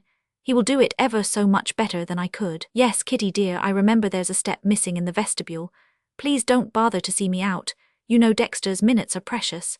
She thrust Mrs. Landish softly back into the room and made her way unattended across the hall. As she did so, the living room door, the lock of which had responded reluctantly to her handling, swung open again, and she heard Manford ask in his dry, cross-examining voice, Will you please tell me exactly when and for how long Lita was at Dawnside, Mrs. Landish? Roman 13. I believe it's the first time in a month that I've heard Nane laugh, Stanley Houston said with a touch of irony, or was it simply envy? Nane was still in the whirlpool of her laugh. She struggled to its edge only to be caught back, with retrospective sobs and gasps into its central coil. It was too screamingly funny. She flung at them out of the vortex. She was perched sideways, as her way was, on the arm of the big chintz sofa in Arthur Wyant's sitting room. Wyant was stretched out in his usual armchair, behind a crummy, messy tea table, on the other side of which sat his son and Stanley Houston. She didn't hesitate for more than half a second, just long enough to catch my eye. Then round she jerked, grabbed hold of her last word and fitted it into a beautiful new appeal to the mothers. Oh, if you could have seen them. I can. Jim's face suddenly became broad, mild, and earnestly peering. He caught up a pair of his father's eyeglasses, adjusted them to his blunt nose, and murmured in a soft feminine drawl, "Mrs. Mantford is one of our deepest-souled women. She has a vital message for all mothers." Wyatt leaned back and laughed. His laugh was a contagious chuckle, easily provoked and spreading in circles like a full spring. Jim gave a large shout at his own mimicry, and Houston joined the chorus on a dry note that neither spread nor echoed, but seemed suddenly to set bounds to their mirth. Nanae felt a momentary resentment of his tone. Was he implying that they were ridiculing their mother? They weren't, they were only admiring her in their own way, which had always been humorous and half-parental. Stan ought to have understood by this time, and have guessed why Nanae at this moment caught at any pretext to make Jim laugh, to make everything in their joint lives appear to him normal and jolly. But Stanley always seemed to see beyond a joke, even when he was in the very middle of it. He was like that about everything in life, forever walking around things, weighing and measuring them and making his disenchanted calculations. Poor fellow, well, no wonder. Jim got up, the glasses still clinging to his blunt nose. He gathered an imaginary cloak about him, picked up inexistent gloves and vanity bag, and tapped his head as if he were settling a feathered hat. The laughter waxed again, and Wyatt chuckled. "I wish you young fools would come oftener. It would cure me a lot quicker than being shipped off to Georgia." He turned half apologetically to Nanae. "Not that I'm not awfully glad of the chance." "I know, Exhibit dear. It'll be jolly enough when you get down there, you and Jim." "Yes, I only wish you were coming too. Why don't you?" Jim's features returned to their normal cast, and he removed the eyeglasses. "Because Mother and Mantford have planned to carry off Lita and the kid to Cedar Ledge at the same time. Good scheme, isn't it? I wish I could be in both places at once. We're all of us fed up with New York." His father glanced at him. "Look here, my boy, there's no difficulty about your being in the same place as your wife. I can take my old bones down to Georgia without your help, since Mantford's kind enough to invite me." "Thanks a lot, Dad, but part of Lita's holiday is getting away from domestic cares, and I'm the principal one. She has to order dinner for me, and I don't say I shan't like my holiday too. Sand and sun, any amount of 'em. That's my size at present, no more superhuman efforts." He stretched his arms over his head with a yawn. "But I thought Mantford was off to the south too, to his tarpon. Isn't this Cedar Ledge idea new?" "It's part of his general kindness. He wanted me to go with an easy mind, so he's chucked his fishing and mobilized the whole group to go and lead the simple life at Cedar Ledge with Lita." Wyatt's sallow cheekbones reddened slightly. "It's awfully kind, as you say, but if my going south is to result in upsetting everybody else's arrangements—" "Oh, rot, Father." Jim spoke with sudden irritability. "Mantford would hate it if you chucked now, wouldn't he, Nanae? And I do want Lita to get away somewhere, and I'd rather it was to Cedar Ledge than anywhere." The clock struck, and he pulled himself out of his chair. Nanae noticed with a pang how slack and half-hearted all his movements were. "Jove, I must jump," he said. "We're due at some cabaret show that begins early, and I believe we dine at Ardwin's first with a bunch of freaks. Bye-bye, Nanae. Stan. Goodbye, Father. Only a fortnight now before we cut it all." The door shut after him on a silence. Wyatt reached for his pipe and filled it. Houston stared at the tea table. Suddenly Wyatt questioned, "Look here, why is Jim being shipped off to the island with me when his wife's going to Cedar Ledge?" Nanae dropped from her sofa arm and settled into an armchair. "Simply for the reasons he told you. They both want a holiday from each other." "I don't believe Jim really wants one from Lita." "Well, so much the worse for Jim. Lita's temporarily tired of dancing and domesticity, and the doctor says she ought to go off for a while by herself." Wyatt was slowly drawing at his pipe. At length he said, "Your mother's doctor told her that once, and she never came back." Nanae's colour rose through her pale cheeks to her very forehead.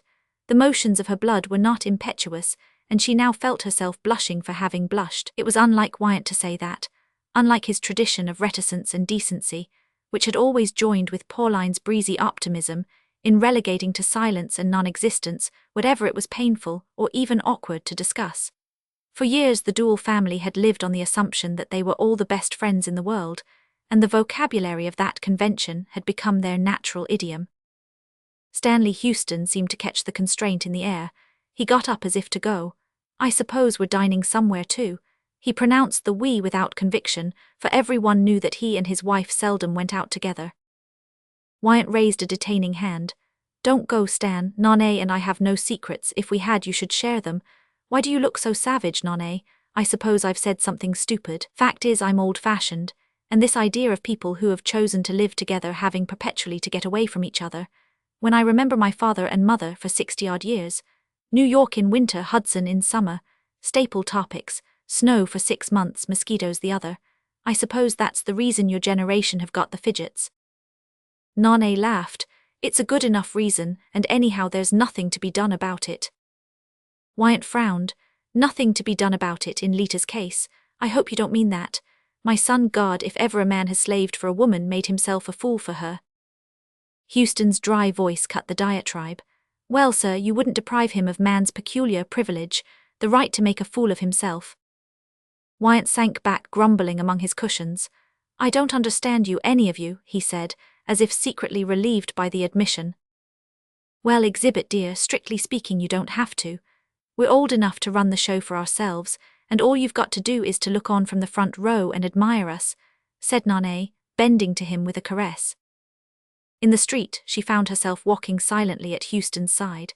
These weekly meetings with him at Wyatt's were becoming a tacit arrangement, the one thing in her life that gave it meaning.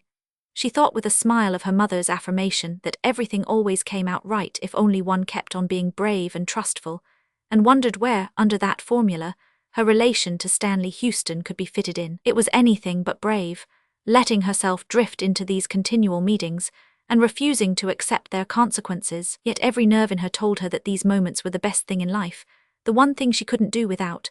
Just to be near him, to hear his cold voice, to say something to provoke his disenchanted laugh, or better still, to walk by him as now without talking, with a furtive glance now and then at his profile, ironic, dissatisfied, defiant, yes, and so weak under the defiance. The fact that she judged and still loved showed that her malady was mortal. Oh well, it won't last, nothing lasts for our lot, she murmured to herself without conviction, or at the worst it will only last as long as I do, and that's a date I can fix as I choose. What nonsense, though, to talk like that when all those others needed her. Jim and his silly Lita, her father, yes, even her proud, self-confident father, and poor old Exhibit A and her mother, who was so sure that nothing would ever go wrong again.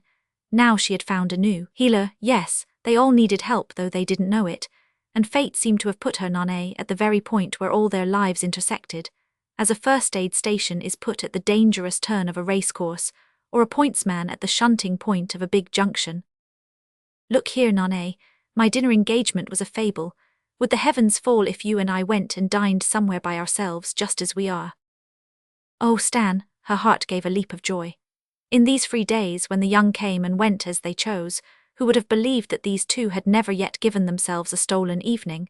Perhaps it was just because it was so easy.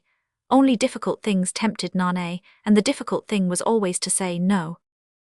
Yet was it? She stole a glance at Houston's profile, as a street lamp touched it, saw the set lips already preparing a taunt at her refusal, and wondered if saying no to everything required as much courage as she liked to think. What if moral cowardice were the core of her boasted superiority? She didn't want to be like the others, but was there anything to be proud of in that? Perhaps her disinterestedness was only a subtler vanity, not unrelated, say, to Lita's refusal to let a friend copy her new dresses, or be Lyndon's perpetual craving to scandalize a world sated with scandals. Exhibitionists, one and all of them, as the psychoanalyst said, and in her present mood, moral exhibitionism seemed to her the meanest form of the display. How mid-Victorian, Stan, she laughed, as if there were any heavens to fall. Where shall we go? It will be the greatest fun. Isn't there rather a good little Italian restaurant somewhere near here? And afterward there's that nigger dancing at the housetop. Come along then. She felt as little and light as a wisp of straw carried out into the rushing darkness of a sea splashed with millions of stars. Just the thought of a friendly evening, an evening of simple comradeship, could do that, could give her back her youth, yes, and the courage to persevere. She put her hand through his arm, and knew by his silence that he was thinking her thoughts. That was the final touch of magic. You really want to go to the housetop? He questioned, leaning back to light his cigar with a leisurely air, as if there need never again be any hurrying about anything. Their dinner at the little Italian restaurant was nearly over.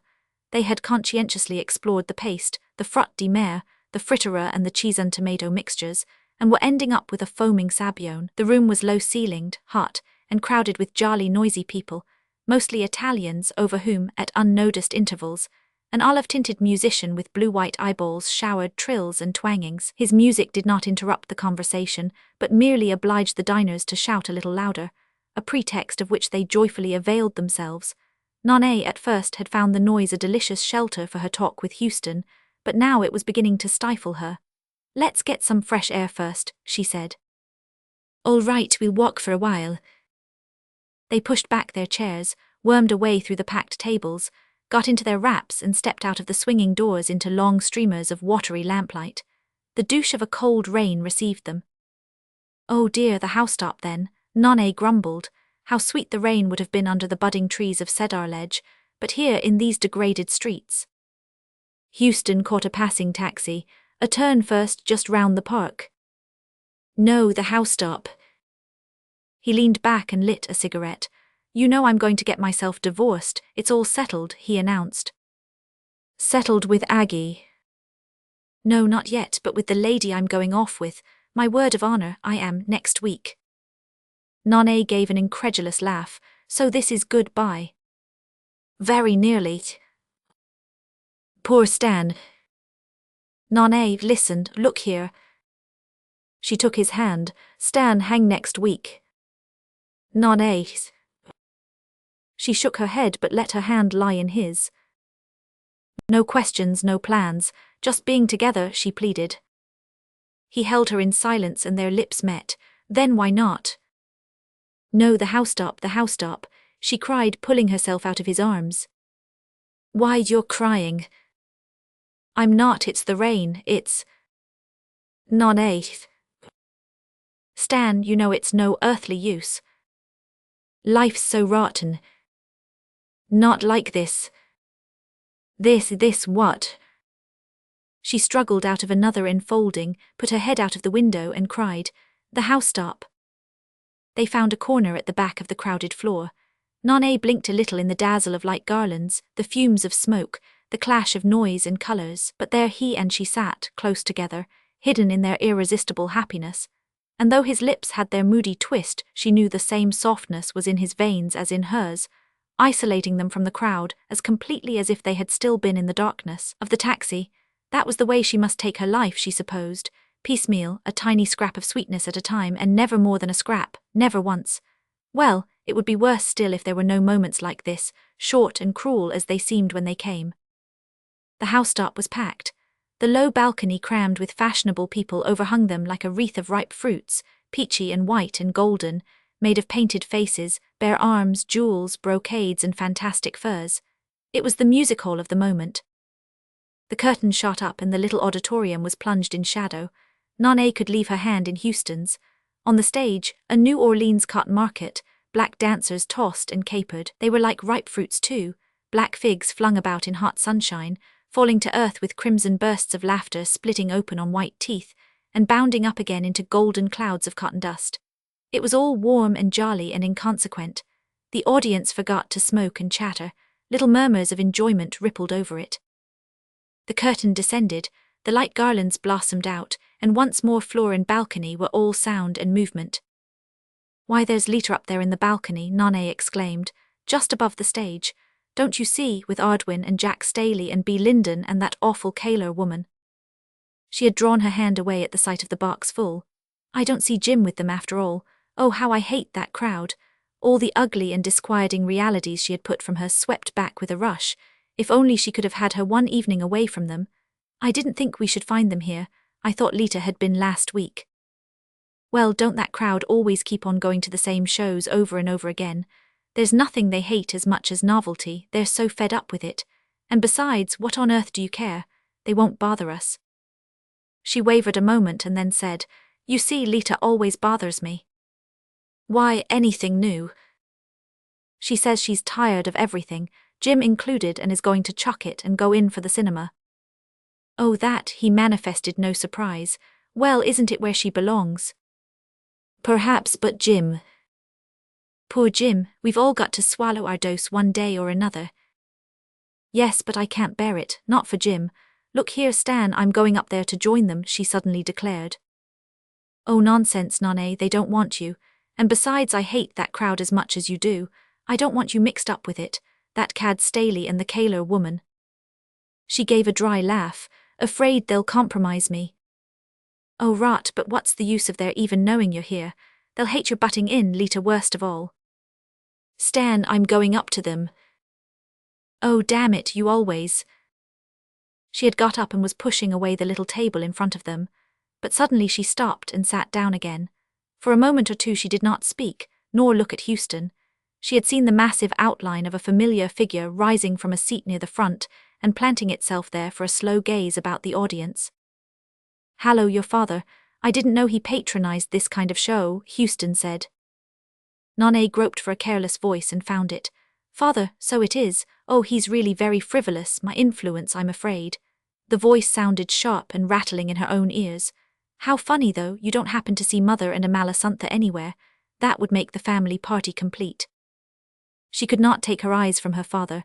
How queer he looked, how different, strained and vigilant, she didn't know how else to put it, and yet tired, inexpressibly tired, as if with some profound inner fatigue which made him straighten himself a little too rigidly, and throw back his head with a masterful young mannish air as he scanned the balcony just above him. He stood there for a few moments, letting the lights and the eyes concentrate on him, as if lending himself to the display with a certain distant tolerance. Then he began to move toward one of the exits, but halfway he stopped, turned with his dogged jerk of the shoulders, and made for a gangway leading up to the balcony. Hullo, Houston exclaimed. Is he going up to Lita? Nonne gave a little laugh. I might have known it, how like father when he undertakes anything.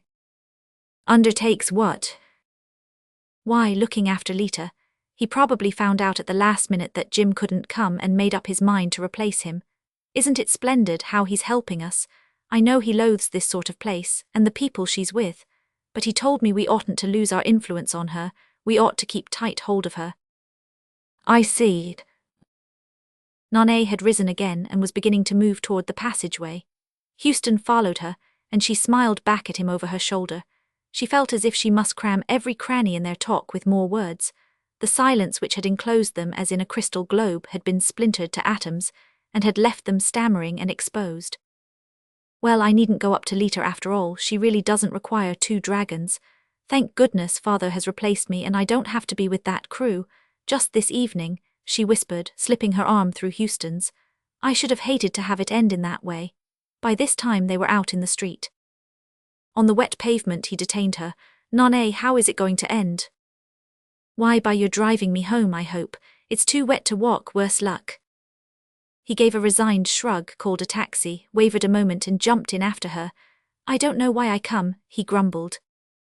She kept a bright hold on herself, lit a cigarette at his lighter, and chattered resolutely of the show till the motor turned the corner of her street.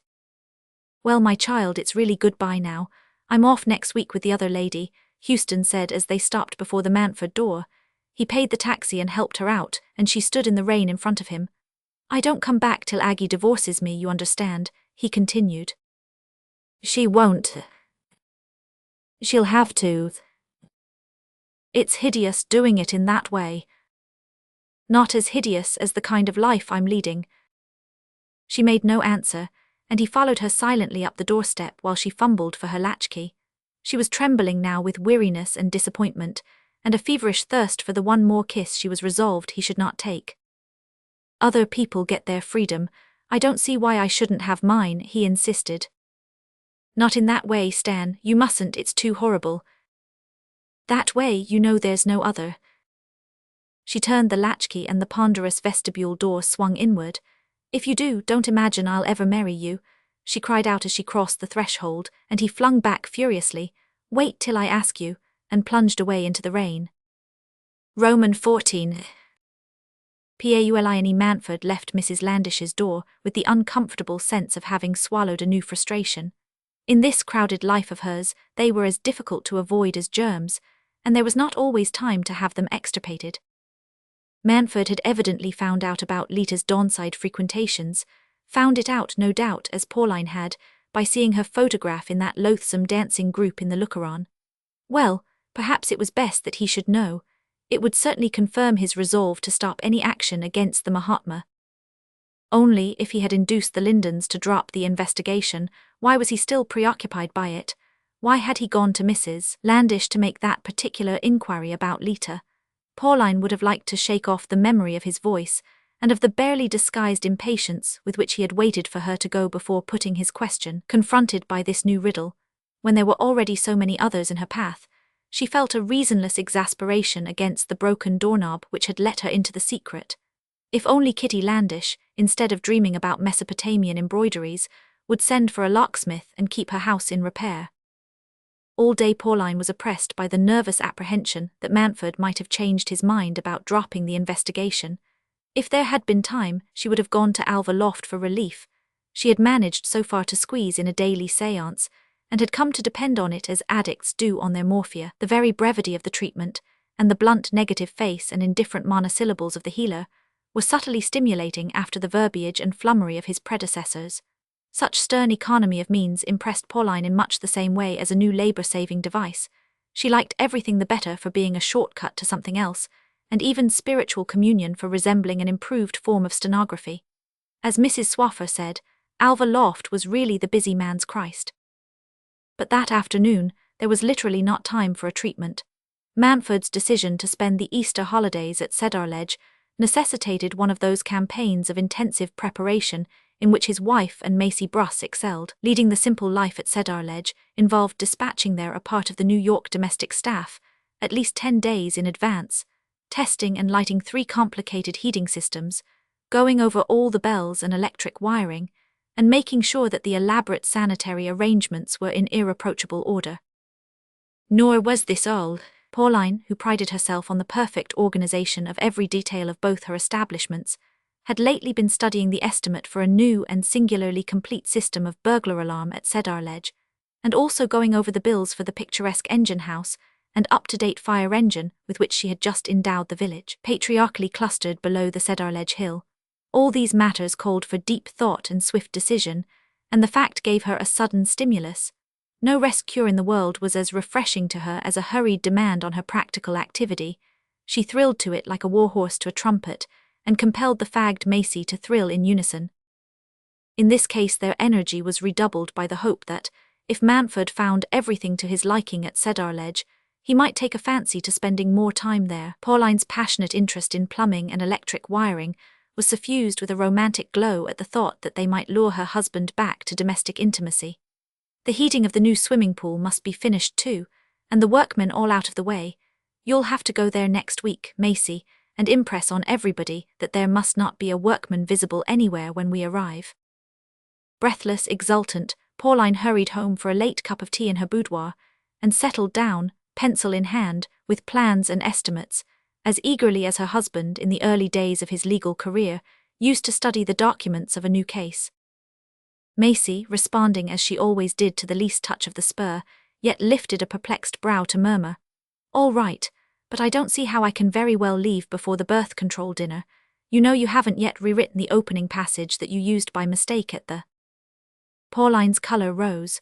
Macy's way of putting it was tactless, but the fact remained that the opening of that unlucky speech had to be rewritten, and that Pauline was never very sure of her syntax unless Macy's reinforced it.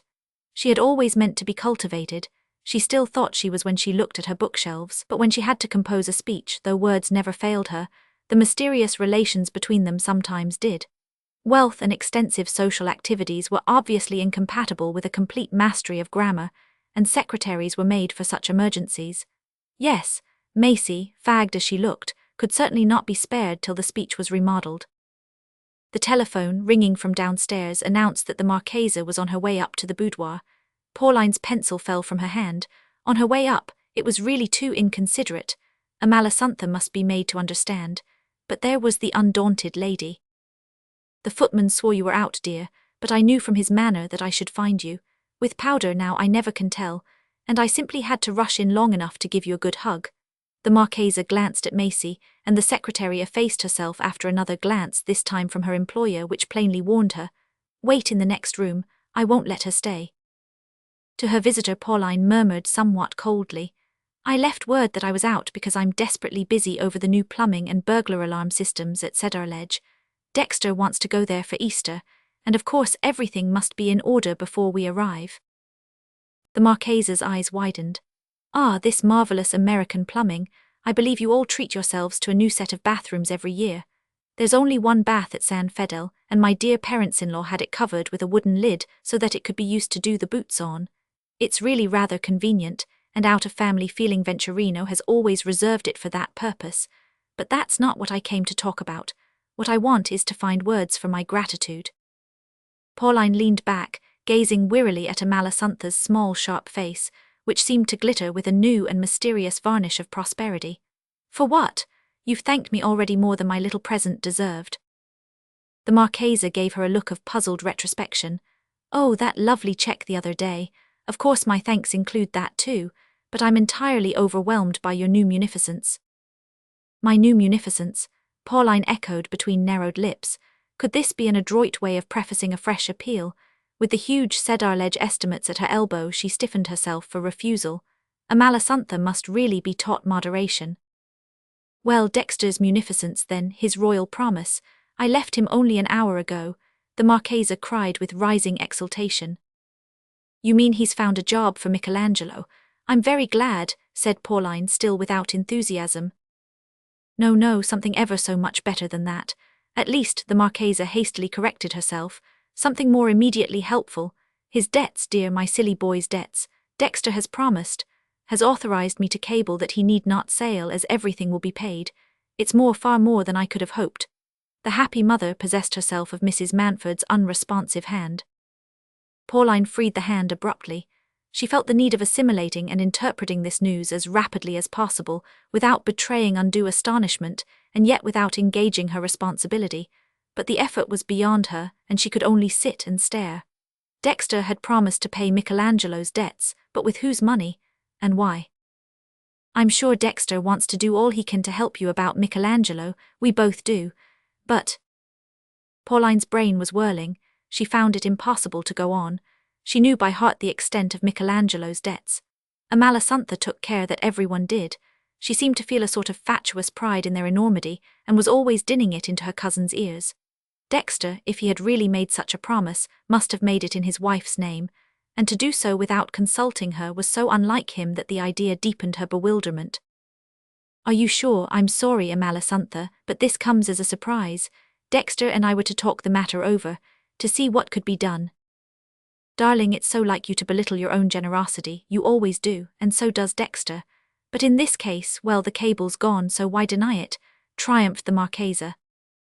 When Macy Bruss returned, Pauline was still sitting with an idle pencil before the pile of bills and estimates. She fixed an unseeing eye on her secretary. These things will have to wait. I'm dreadfully tired, I don't know why, but I'll go over them all early tomorrow before you come, and Macy, I hate to ask it, but do you think you could get here by 8 o'clock instead of 9? There's so much to be done, and I want to get you off to Cedarledge as soon as possible. Macy, a little paler and more drawn than usual, declared that of course she would turn up at 8. Even after she had gone, Pauline did not move, or give another glance to the papers. For the first time in her life, she had an obscure sense of moving among incomprehensible and overpowering forces. She could not to herself have put it even as clearly as that. She just dimly felt that, between her and her usual firm mastery of facts, something nebulous and impenetrable was closing in. Nonne, what if she were to consult Nonne? The girl sometimes struck her as having an uncanny gift of divination, as getting at certain mysteries of mood and character more quickly and clearly than her mother. Though, when it comes to practical things, poor child, she's not much more use than Jim. Jim, his name called up the other associated with it. Lita was now another source of worry. Whichever way Pauline looked, the same choking obscurity enveloped her. Even about Jim and Lita it clung in a dense fog, darkening and distorting what only a short time ago had seemed a daylight case of domestic harmony. Money, health, good looks, a beautiful baby, and now all this fuss about having to express one's own personality. Yes, Lita's attitude was just as confusing as Dexter's. Was Dexter trying to express his own personality too? If only they would all talk things out with her, help her to understand instead of moving about her in the obscurity, like so many burglars with dark lanterns.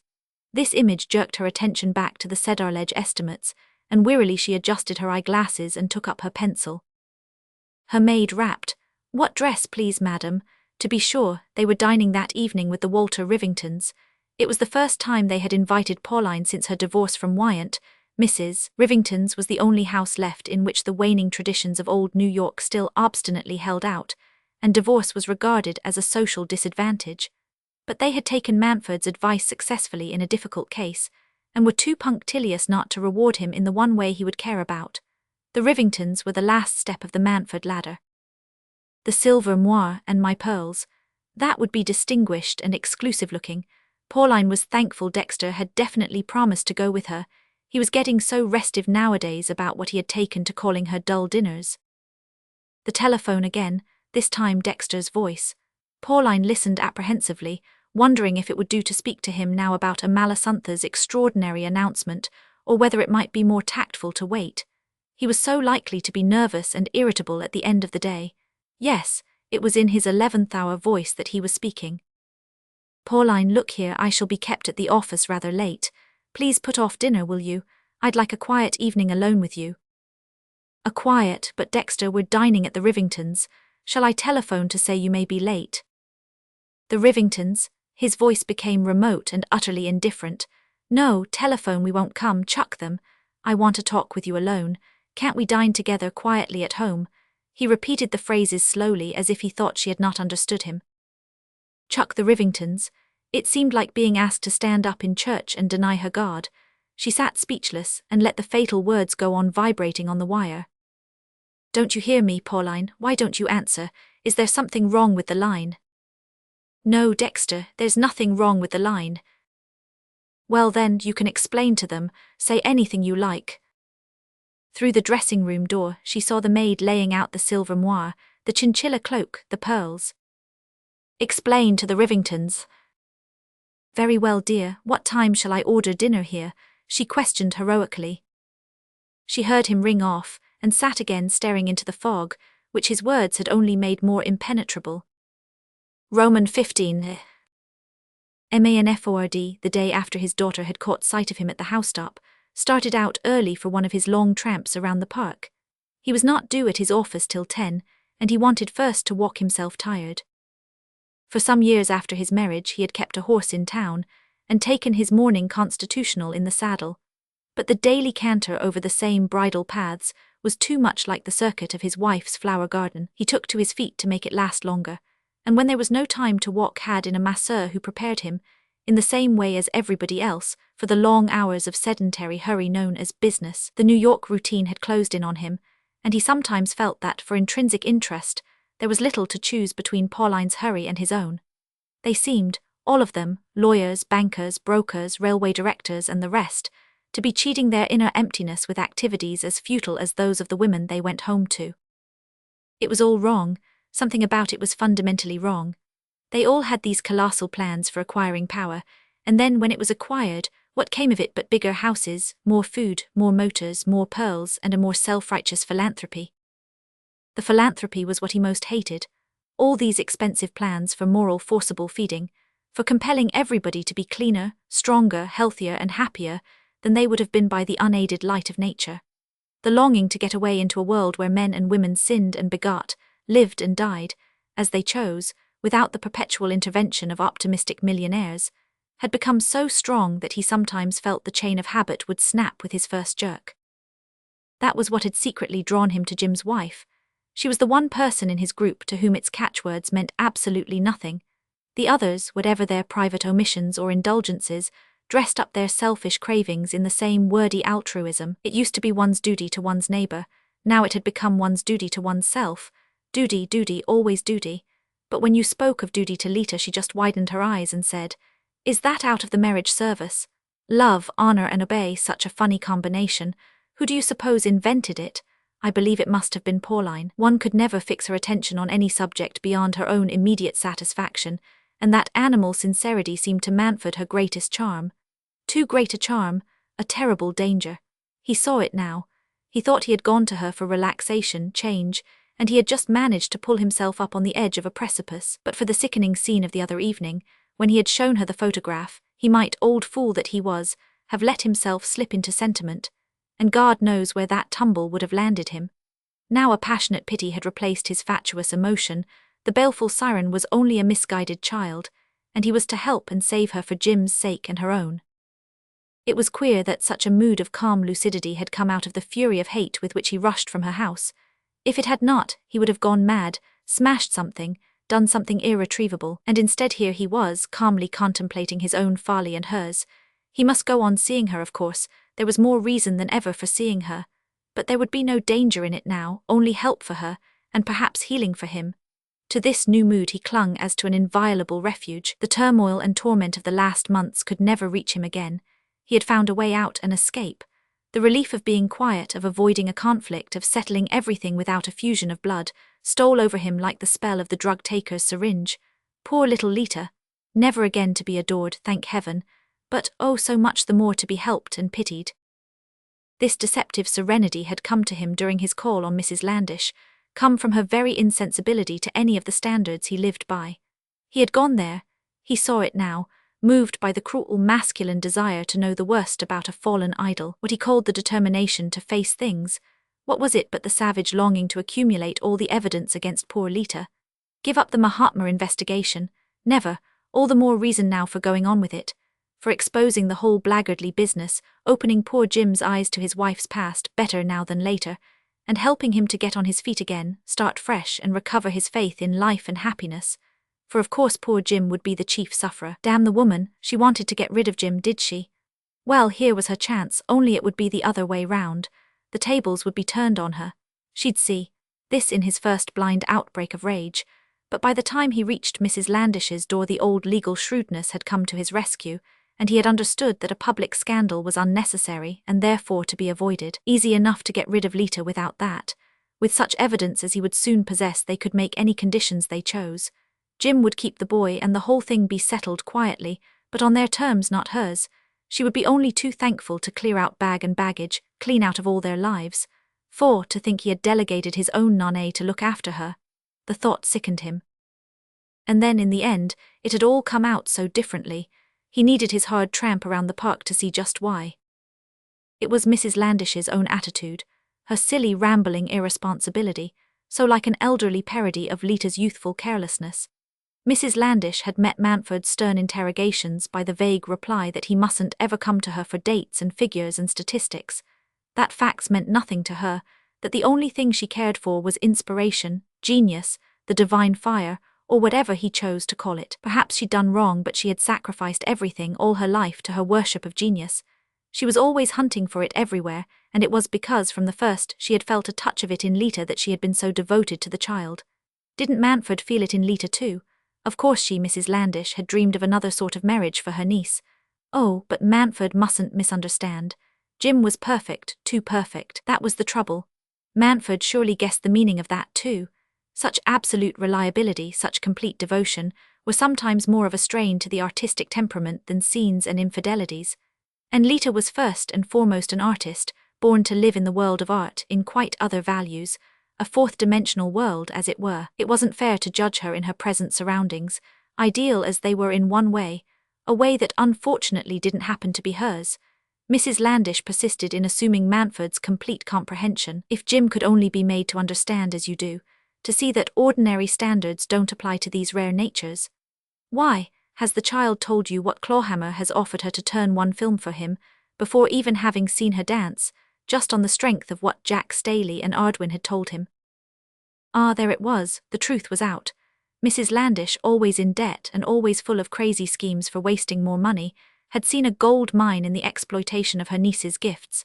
The divorce, instead of frightening her, delighted her. Manford smiled as he thought how little she would be moved by Pauline's threat to cut off the young couple. Pauline sometimes forgot that, even in her own family, her authority was not absolute.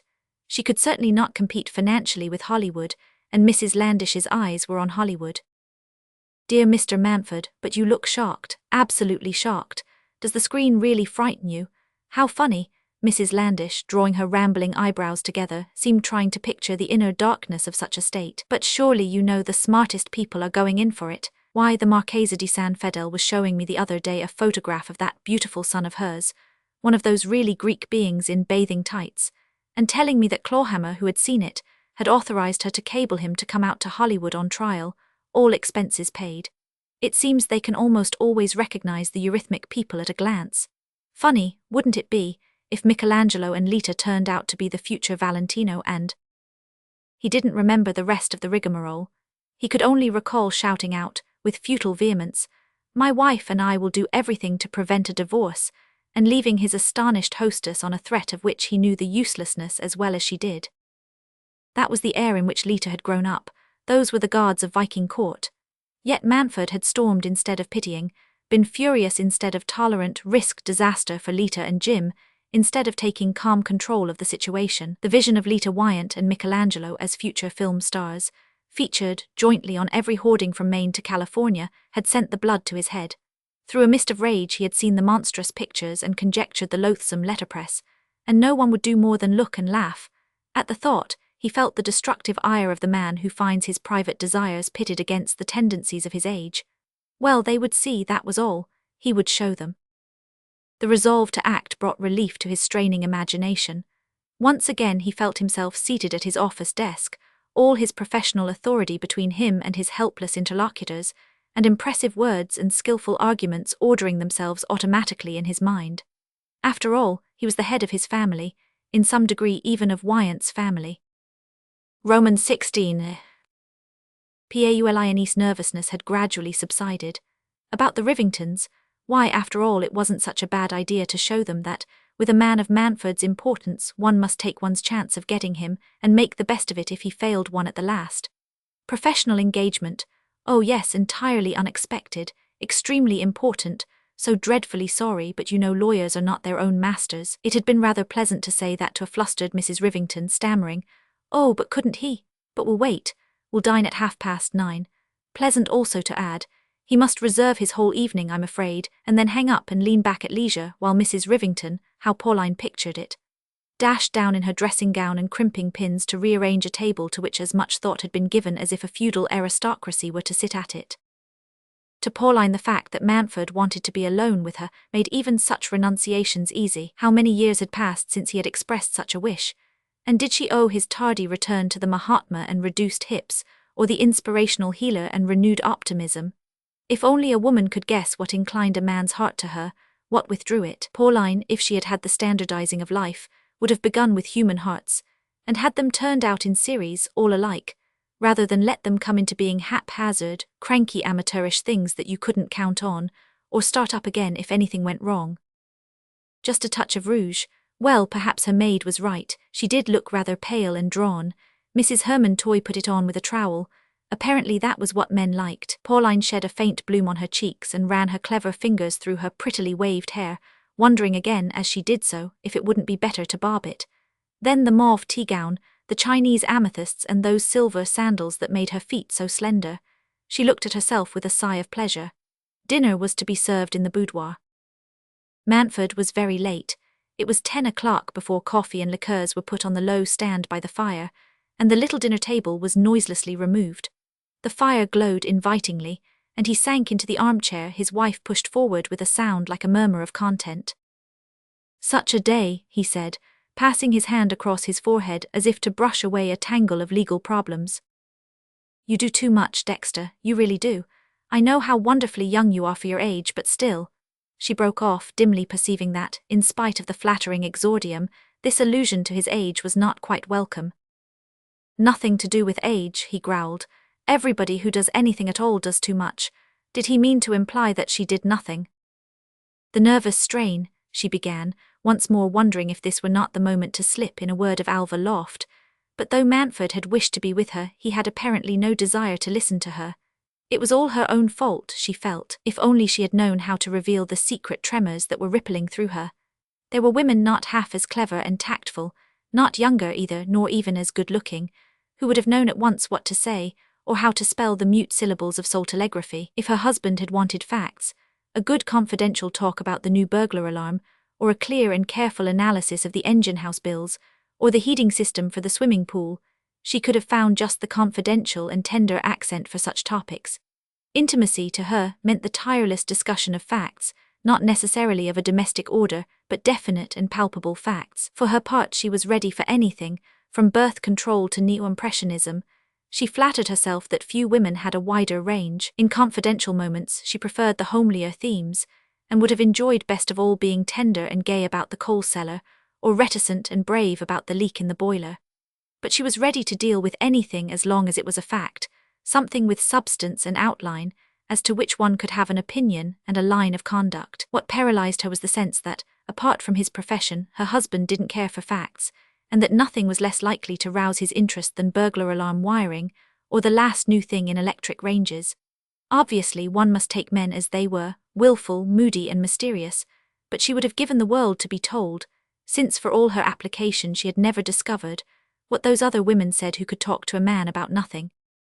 Manfred lit a cigar and stared into the fire. "It's about that fool Amalasuntha," he began at length, addressing his words to the logs. The name jerked Pauline back to reality. Here was a fact, hard, knobby and uncomfortable, and she had actually forgotten it in the confused pleasure of their tete-a-tete. So he had only come home to talk to her about Amalasuntha. She tried to keep the flatness out of her. "Yes, dear," he continued, still fixed on the fire. "You may not know that we've had a narrow escape." A narrow escape. That damned Michelangelo, his mother was importing him this very week. The cable had gone. If I hadn't put a stop to it, we'd have been saddled with him for life. Pauline's breath failed her. She listened with straining ears. "You haven't seen her then, she hasn't told you," Manfred continued. "She was getting him out on her own responsibility to turn a film for Clawhammer. Simply that, by the mercy of heaven I headed her off, but we hadn't a minute to lose." In her bewilderment at this outburst, and at what it revealed, Pauline continued to sit speechless. "Michelangelo, Clawhammer, I didn't know, but wouldn't it have been the best solution, perhaps?" "Solution of what? Don't you think one member of the family on the screen's enough at a time? Or would it have looked prettier to see him and Lita featured together on every hoarding in the country? My God, I thought I'd done the right thing in acting for you. There was no time to consult you. But if you don't care, why should I? He's none of my family. And she isn't either, for that matter." He had swung round from the hearth and faced her for the first time, his brows contracted, the veins swelling on his temples, his hands grasping his knees as if to constrain himself not to start up in righteous indignation. He was evidently deeply disturbed, yet his anger, she felt, was only the unconscious mask of another emotion, an emotion she could not divine. His vehemence and the sense of moving in complete obscurity had an intimidating effect on her. "I don't quite understand, Dexter. Amalasuntha was here today. She said nothing about films or Clawhammer, but she did say that you'd made it unnecessary for Michelangelo to come to America." "Didn't she say how?" "She said something about paying his debts." Manfred stood up and went to lean against the mantelpiece.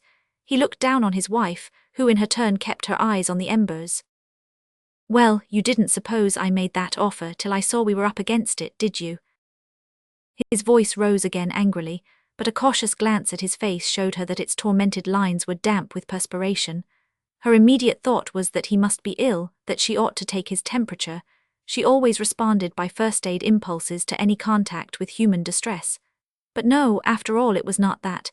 He was unhappy, that was it. He was desperately unhappy. But why? Was it because he feared he had exceeded his rights in pledging her to such an extent, in acting for her when there was no time to consult her? Apparently the idea of the discord between Lita and Jim, and Lita's thirst for scenic notoriety, had shocked him deeply, much more in reality than they had Pauline. If so, his impulse had been a natural one, and eminently in keeping with those Wyant traditions with which, at suitable moments, she continued to identify herself. Yes, she began to understand his thinking it would be odious to her to see the names of her son's wife, and this worthless Italian cousin emblazoned over every picture palace in the land. She felt moved by his regard for her feelings. After all, as he said, Lita and Michelangelo were no relations of his. He could easily have washed his hands of the whole affair. "I'm sure what you've done must be right, Dexter. You know I always trust your judgment. Only I wish you'd explain." "Explain what?" Her mild reply seemed to provoke a new wave of exasperation.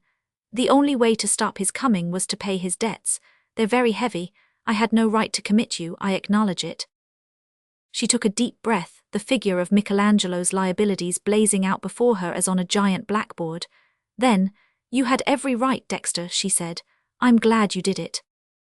He stood silent, his head bent, twisting between his fingers the cigar he had forgotten to relight. It was as if he had been startled out of speech by the promptness of her acquiescence, and would have found it easier to go on arguing and justifying himself. "That's very handsome of you, Pauline," he said at length. "Oh no, why, you did it out of regard for me, I know. Only perhaps you won't mind our talking things over a little, about ways and means," she added, seeing his forehead gloom again. "Ways and means, oh certainly. But please understand that I don't expect you to shoulder the whole sum. I've had 2 big fees lately, I've already arranged." She interrupted him quickly. "It's not your affair, Dexter. You're awfully generous always, but I couldn't think of letting you." "It is my affair, it's all of our affair. I don't want this nasty notoriety any more than you do, and Jim's happiness wrecked into the bargain." "You're awfully generous," she repeated. "It's first of all a question of helping Jim and Lita. If that young ass came over here with a contract from Clawhammer in his pocket, there'd be no holding her. And once that gang get hold of a woman—" He spoke with a kind of breathless irritation, as though it were incredible that Pauline should still not understand. "It's very fine of you, dear," she could only murmur. A pause followed, during which, for the first time, she could assemble her thoughts and try to take in the situation. Dexter had bought off Michelangelo to keep one more disturbing element out of the family complication, perhaps also to relieve himself of the bother of having on his hands, at close quarters, an idle and mischief-making young man. That was comprehensible, but if his first object had been the securing of Jim's peace of mind, might not the same end have been achieved, more satisfactorily to everyone but Michelangelo, by his uniting with Pauline to increase Jim's allowance, and thus giving Lita the amusement and distraction of having a lot more money to spend? Even at such a moment, Pauline's practical sense of values made it hard for her to accept the idea of putting so many good thousands into the pockets of Michelangelo's creditors. She was naturally generous, but no matter how she disposed of her fortune, she could never forget that it had been money, and how much money it had been, before it became something else. For her it was never transmuted, but only exchanged. "You're not satisfied, you don't think I did right," Manford began again. "I don't say that, Dexter, I'm only wondering, supposing we'd given the money to Jim instead, Lita could have done her house over, or built a bungalow in Florida, or bought jewels with it. She's so easily amused." "Easily amused?" He broke into a hard laugh. "Why, that amount of money wouldn't amuse her for a week." His face took on a look of grim introspection. "She wants the universe, or her idea of it. A woman with an offer from Clawhammer dangling in front of her. Mrs. Landish told me the figure. Those people could buy us all out and not know it." Pauline's heart sank. Apparently he knew things about Lita of which she was still ignorant. "I hadn't heard the offer had actually been made, but if it has and she wants to accept, how can we stop her?" Manford had thrown himself down into his armchair. He got up again, relit his cigar and walked across the room and back before answering. "I don't know that we can, and I don't know how we can, but I want to try. I want time to try. Don't you see, Pauline, the child, we mustn't be hard on her. Her beginnings were damnable. Perhaps you know, yes, that cursed Mahatma place." Pauline winced and looked away from him. He had seen the photograph then, and heaven knows what more he had discovered in the course of his investigations for the Lindens. A sudden light glared out at her. It was for Jim's sake and Lita's that he had dropped the case, sacrificed his convictions, his sense of the duty of exposing a social evil. She faltered, "I do know, a little." "Well, a little's enough, swine, and that's the rotten atmosphere she was brought up in. But she's not bad, Pauline. There's something still to be done with her. Give me time." Time. He stopped abruptly as if the "me" had slipped out by mistake. "We must all stand shoulder to shoulder to put up this fight for her," he corrected himself with a touch of forensic emphasis. "Of course, dear, of course," Pauline murmured. "When we get her to ourselves at Cedar Ledge, you and Nane and I, it's just as well Jim's going off, by the way. He's got her nerves on edge. Jim's a trifle dense at times, you know. And above all, this whole business, Clawhammer and all, must be kept from him. We'll all hold our tongues till the thing blows over, eh?" "Of course," she again assented, "but supposing Lita asks to speak to me?" "Well, let her speak, listen to what she has to say." He stopped and then added in a rough, unsteady voice, "Only don't be hard on her, you won't, will you? No matter what rot she talks, the child's never had half a chance." "How could you think I should, Dexter?" No, I don't." He stood up and sent a slow, unseeing gaze about the room. The gaze took in his wife and rested on her long enough to make her feel that she was no more to him, mauve tea gown, Chinese amethysts, touch of rouge and silver sandals, than a sheet of glass through which he was staring. Staring at what? She had never before felt so inexistent. "Well, I'm dog-tired, down and out." he said with one of his sudden jerks, shaking his shoulders and turning toward the door. He did not remember to say good night to her. How should he have when she was no longer there for him? After the door had closed, Pauline in her turn looked slowly about the room. It was as if she were taking stock of the havoc wrought by an earthquake, but nothing about her showed any sign of disorder except the armchair her husband had pushed back, the rug his movement had displaced. With instinctive precision she straightened the rug and rolled the armchair back into its proper corner. Then she went up to a mirror and attentively scrutinized herself. The light was unbecoming, perhaps. The shade of the adjacent wall candle had slipped out of place. She readjusted it. Yes, that was better, but of course at nearly midnight and after such a day. A woman was bound to look a little drawn. Automatically her lips shaped the familiar, "Pauline, don't worry, there's nothing in the world to worry about." But the rouge had vanished from the lips, their thin line looked blue and arid. She turned from the unpleasing sight, putting out one light after another on the way to her dressing room. As she bent to extinguish the last lamp, its light struck a tall framed photograph, Lita's latest portrait. Lita had the gift of posing. The lines she fell into always had an unconscious eloquence. And that little round face, as sleek as the inside of a shell, the slanting eyes, the budding mouth. Men, no doubt, would think it all enchanting. Pauline, with slow steps, went on into the big shining dressing room, and to the bathroom beyond, all ablaze with white tiling and silvered taps and tubes. It was the hour of her evening uplift exercises, the final relaxing of body and soul before she slept. Sternly she addressed herself to relaxation. Romans 17. WHAT was the sense of it all. Nonne, sitting up in bed 2 days after her nocturnal visit to the housetop, swept the interval with a desolate eye. She had made her great, her final refusal. She had sacrificed herself, sacrificed Houston, to the stupid ideal of an obstinate woman who managed to impress people by dressing up her egotism in formulas of philanthropy and piety. Because Aggie was forever going to church and bossing the committees of old women's homes and rest cures for consumptives, she was allowed a license of cruelty which would have damned the frivolous. Destroying 2 lives to preserve her own ideal of purity, it was like the horrible ailing old men in history books who used to bathe in human blood to restore their vitality. Everyone agreed that there was nothing such a clever, sensitive fellow as Stanley Houston mightn't have made of his life if he'd married a different kind of woman. As it was, he had just drifted, tried the law, dabbled in literary reviewing, taken a turn at municipal politics, another at scientific farming, and dropped one experiment after another to sink at 35 into a disillusioned idler who killed time with cards and drink and motor speeding. She didn't believe he ever opened a book nowadays. He was living on the dwindling capital of his early enthusiasms.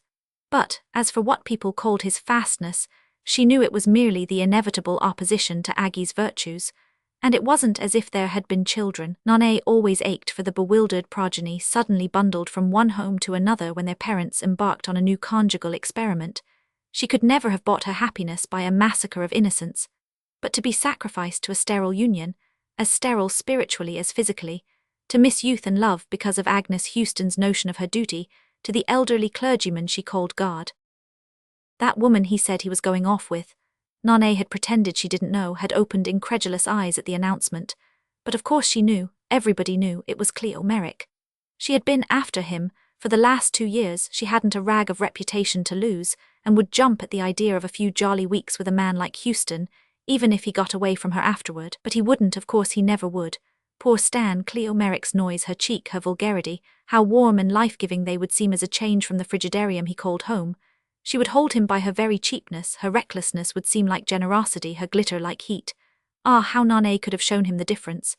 She shut her eyes and felt his lips on her lids, and her lids became lips. Wherever he touched her, a mouth blossomed. Did he know that? Had he never guessed? She jumped out of bed, ran into her dressing room, began to bathe and dress with feverish haste. She wouldn't telephone him. Aggie had long ears. She wouldn't send a special delivery. Aggie had sharp eyes. She would just summon him by a telegram, a safe anonymous telegram. She would dash out of the house and get it off herself without even waiting for her cup of coffee to be brought. Come and see me any time today. I was too stupid the other night. Yes, he would understand that. She needn't even sign it. On the threshold of her room, the telegram crumpled in her hand. The telephone bell arrested her. Stanley, surely, he must have felt the same need that she had. She fumbled uncertainly with the receiver. The tears were running down her cheeks. She had waited too long, she had exacted the impossible of herself. Yes, yes, it's you, darling. She laughed it out through her weeping. What's that? It's Jim, that you, Nonne? A quiet voice came back. When had Jim's voice ever been anything but quiet? Oh, Jim dear, she gulped down tears and laughter. Yes, what is it? How awfully early you are. Hope I didn't wake you. Can I drop in on my way downtown? Of course, when, how soon? Now, in 2 minutes. I've got to be at the office before 9. All right, in 2 minutes, come straight up. She hung up the receiver and thrust the telegram aside. No time to rush out with it now. She would see Jim first and send off her message when he left. Now that her decision was taken, she felt tranquil and able to wait, but anxiety about Jim rose and swelled in her again. She reproached herself for having given him so little thought for the last 2 days. Since her parting from Stan on the doorstep in the rainy night, everything but her fate and his had grown remote and almost indifferent to her. Well, it was natural enough. Only perhaps she had better not be so glib about Aggie Houston's selfishness. Of course, everybody who was in love was selfish, and Aggie, according to her lights, was in love. Her love was bleak and cramped like everything about her, a sort of fleshless bony affair, like the repulsive plates in anatomical manuals. But in reality those barren arms were stretched toward Stanley, though she imagined they were lifted to God.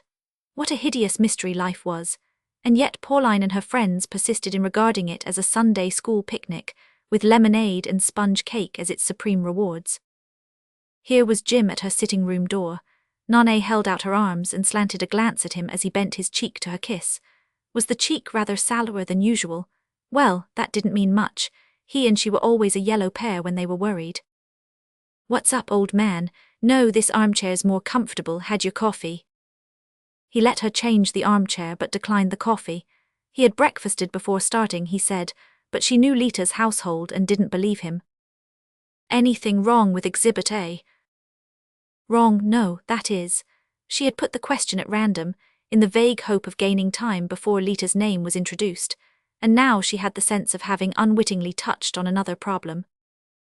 That is, well, he's nervous and fidgety again, you've noticed. I've noticed. Imagining things, what a complicated world our ancestors lived in, didn't they? Well, I don't know. Mother's world always seems to me alarmingly simple. He considered. Yes, that's pioneering and motor building, I suppose. It's the old New York blood that's so clogged with taboos. Poor father always wants me to behave like a knight of the round table. Nonne lifted her eyebrows with an effort of memory. How did they behave?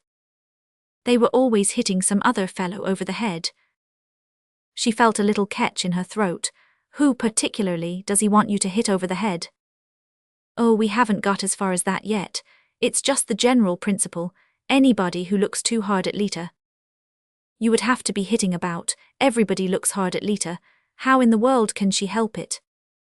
That's what I tell him, but he says I haven't got the feelings of a gentleman. Guts, he means, I suppose. He leaned back, crossing his arms wearily behind his back, his sallow face with heavy-lidded eyes tilted to the ceiling. Do you suppose Lita feels that too? He suddenly flung at his sister. That you ought to break people's heads for her. She'd be the first to laugh at you.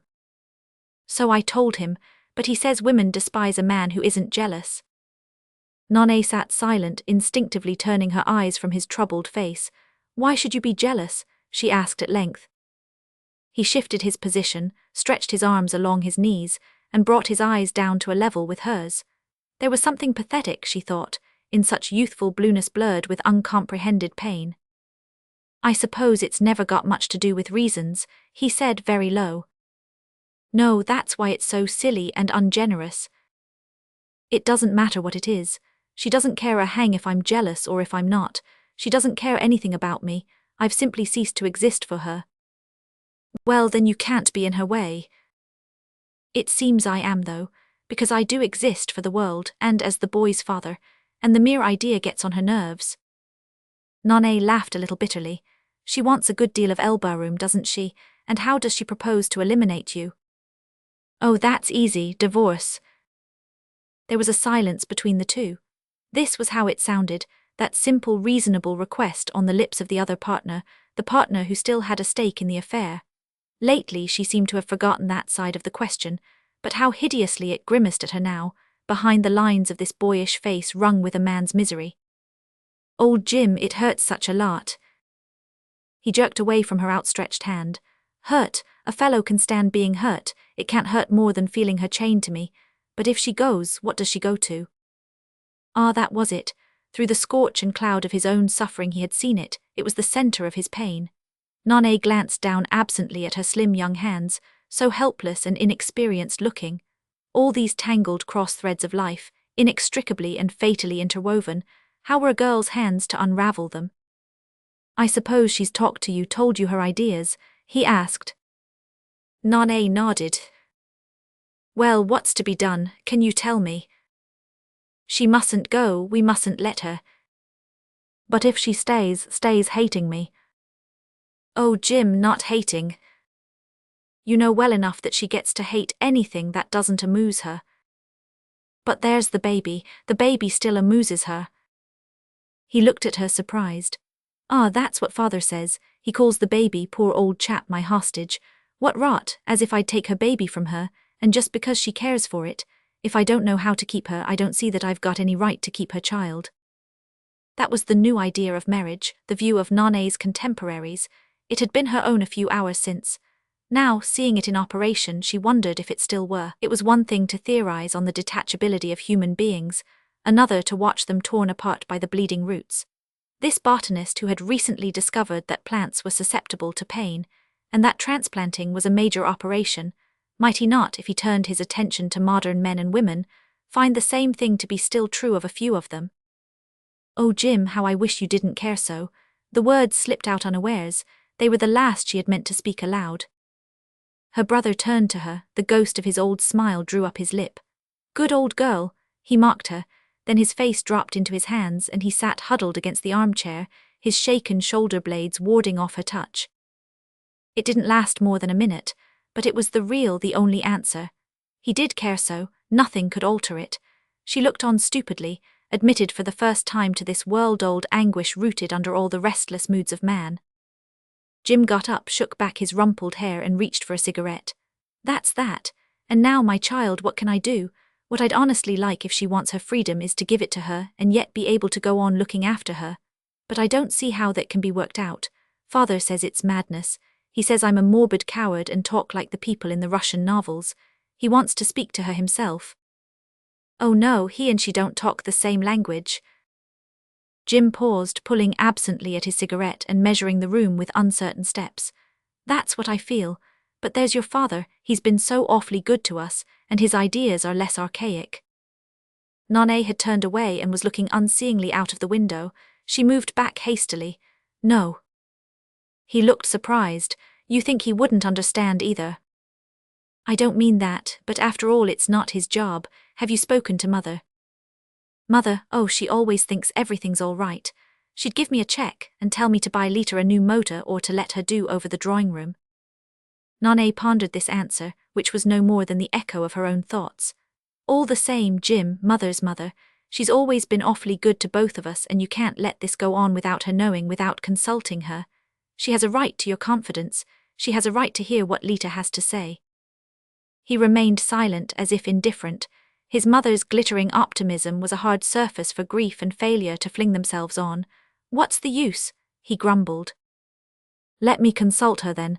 At least let me see how she takes it."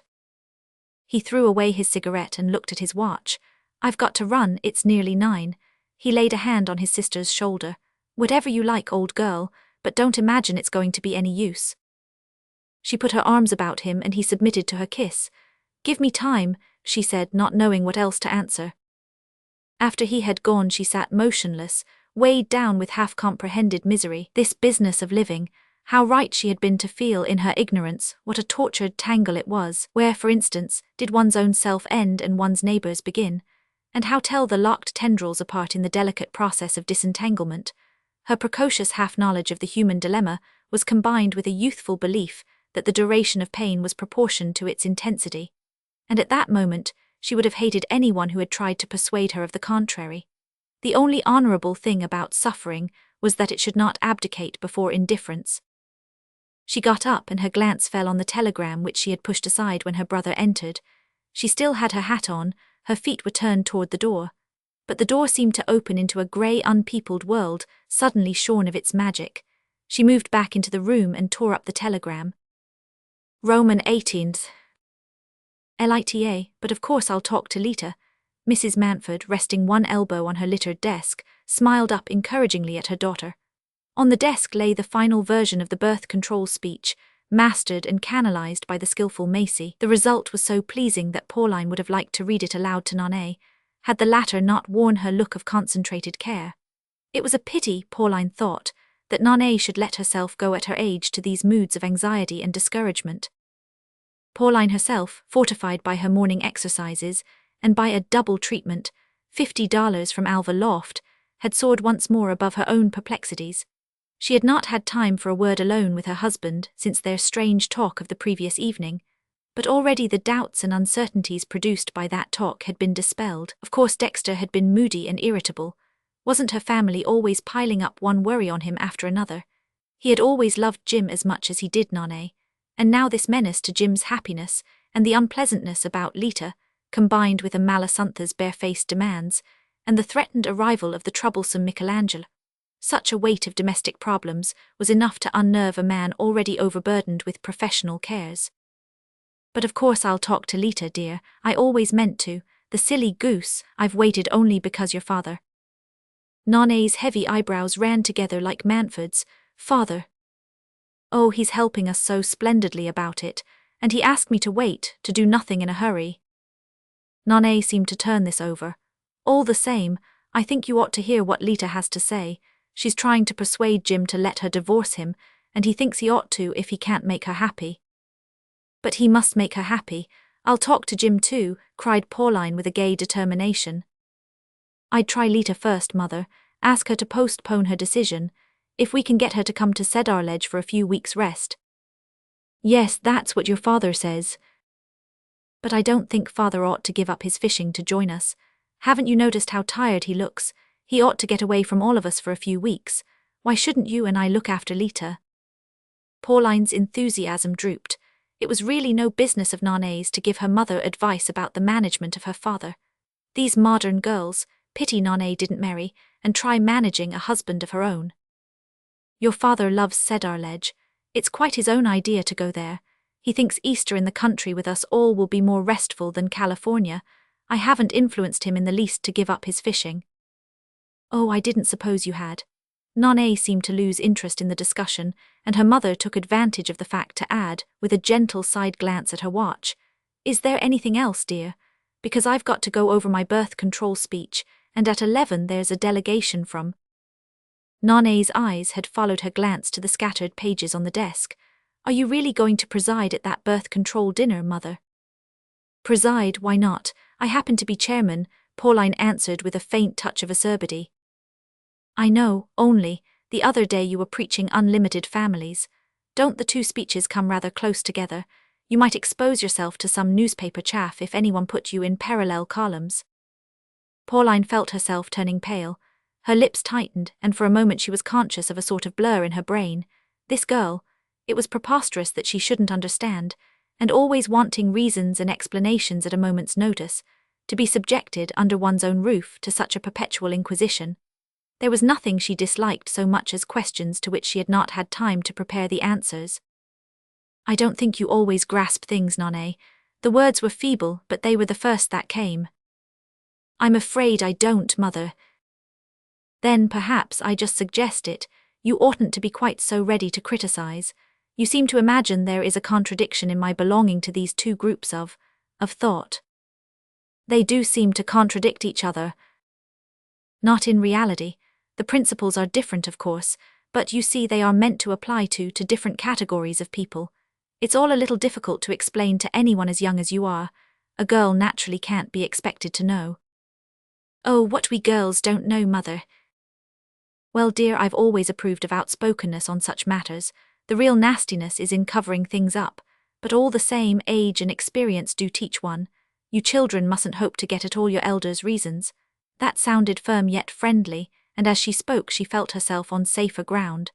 I wish there were time to go into it all with you now, but if I'm to keep up with today's engagements and crowd in a talk with Lita besides, Macy, Will you call up Mrs. Jim? Macy answered from the other room. The delegation of the League for Discovering Genius is waiting downstairs, Mrs. Manford. Oh, to be sure, this is rather an important movement, Nane, a new thing. I do believe there's something helpful to be done for genius. They're just organizing their first drive. I heard of it through that wonderful Mrs. Swaffer. You wouldn't care to come down and see the delegation with me? No, I sometimes think you'd be happier if you interested yourself a little more in other people. In all the big humanitarian movements that make one so proud to be an American, don't you think it's glorious to belong to the only country where everybody is absolutely free, and yet we're all made to do exactly what is best for us? I say that somewhere in my speech. Well, I promised to have my talk with Lita before dinner. Whatever happens, I'll squeeze her in. And you and Jim needn't be afraid of my saying anything to set her against us. Your father has impressed that on me already. After all, I've always preached the respect of everyone's personality. Only Lita must begin by respecting Jim's. Fresh from a stimulating encounter with Mrs. Swaffer and the encouragers of genius, Pauline was able to face with a smiling composure her meeting with her daughter-in-law. Every contact with the humanitarian movements distinguishing her native country from the selfish, laissez-faire and cynical indifference of Europe filled her with a new optimism and shed a reassuring light on all her private cares. America really seemed to have an immediate answer for everything, from the treatment of the mentally deficient to the elucidation of the profoundest religious mysteries. In such an atmosphere of universal simplification, how could one's personal problems not be solved? The great thing is to believe that they will be, as Mrs. Swaffer said, apropos of the finding of funds for the new League for Discovering Genius. The remark was so stimulating to Pauline that she immediately drew a large cheque and accepted the chairmanship of the committee, and it was on the favouring breeze of the League's applause that she sailed, at the tea hour, into Lita's boudoir.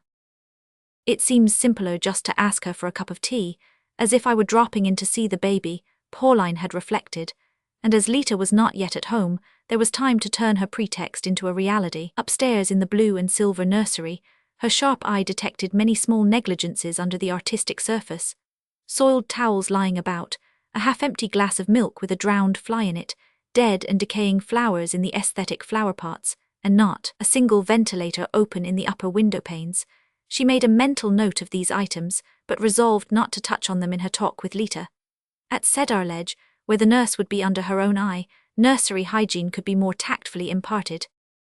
The black boudoir was still empty when Pauline returned to it, but she was armed with patience and sat down to wait. The armchairs were much too low to be comfortable, and she hated the semi-obscurity of the veiled lamps. How could one possibly occupy one's time in a pitch-dark room, with seats that one had to sprawl in as if they were deck chairs? She thought the room so ugly and dreary that she could hardly blame Lita for wanting to do it over. I'll give her a cheque for it at once, she reflected indulgently. All young people begin by making mistakes of this kind. She remembered with a little shiver the set of imitation tapestry armchairs that she had insisted on buying for her drawing room when she had married Wyant. Perhaps it would be a good move to greet Lita with the offer of the cheque. Somehow Lita's appearance when she at length arrived made the idea seem less happy. Lita had a way of looking as if she didn't much care what one did to please her. For a young woman who spent so much money, she made very little effort to cajole it out of her benefactors. "Hullo," she said. "I didn't know you were here. Am I late, I wonder?" Pauline greeted her with a light kiss. "How can you ever tell if you are? I don't believe there's a clock in the house." "Yes, there is in the nursery," said Lita. "Well, my dear, that one stopped," rejoined her mother-in-law, smiling. "You've been seeing the boy? Oh, then you haven't missed me." Lita smiled back as she loosened her furs and tossed off her hat.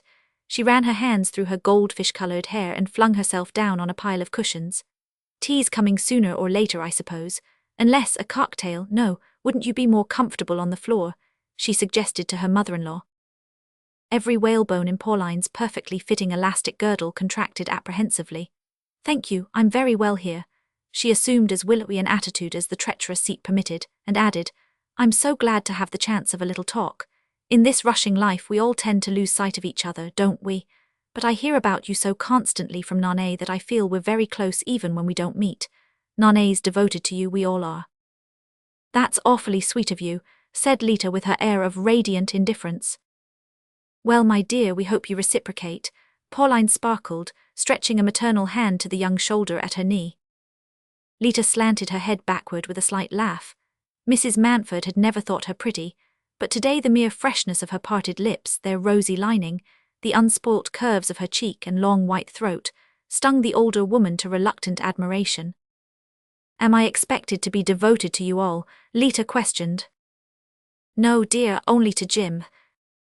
"Oh," said Jim's wife, her smile contracting to a faint grimace. Pauline leaned forward earnestly. "I won't pretend not to know something of what's been happening. I came here today to talk things over with you, quietly and affectionately, like an older sister. Try not to think of me as a mother-in-law."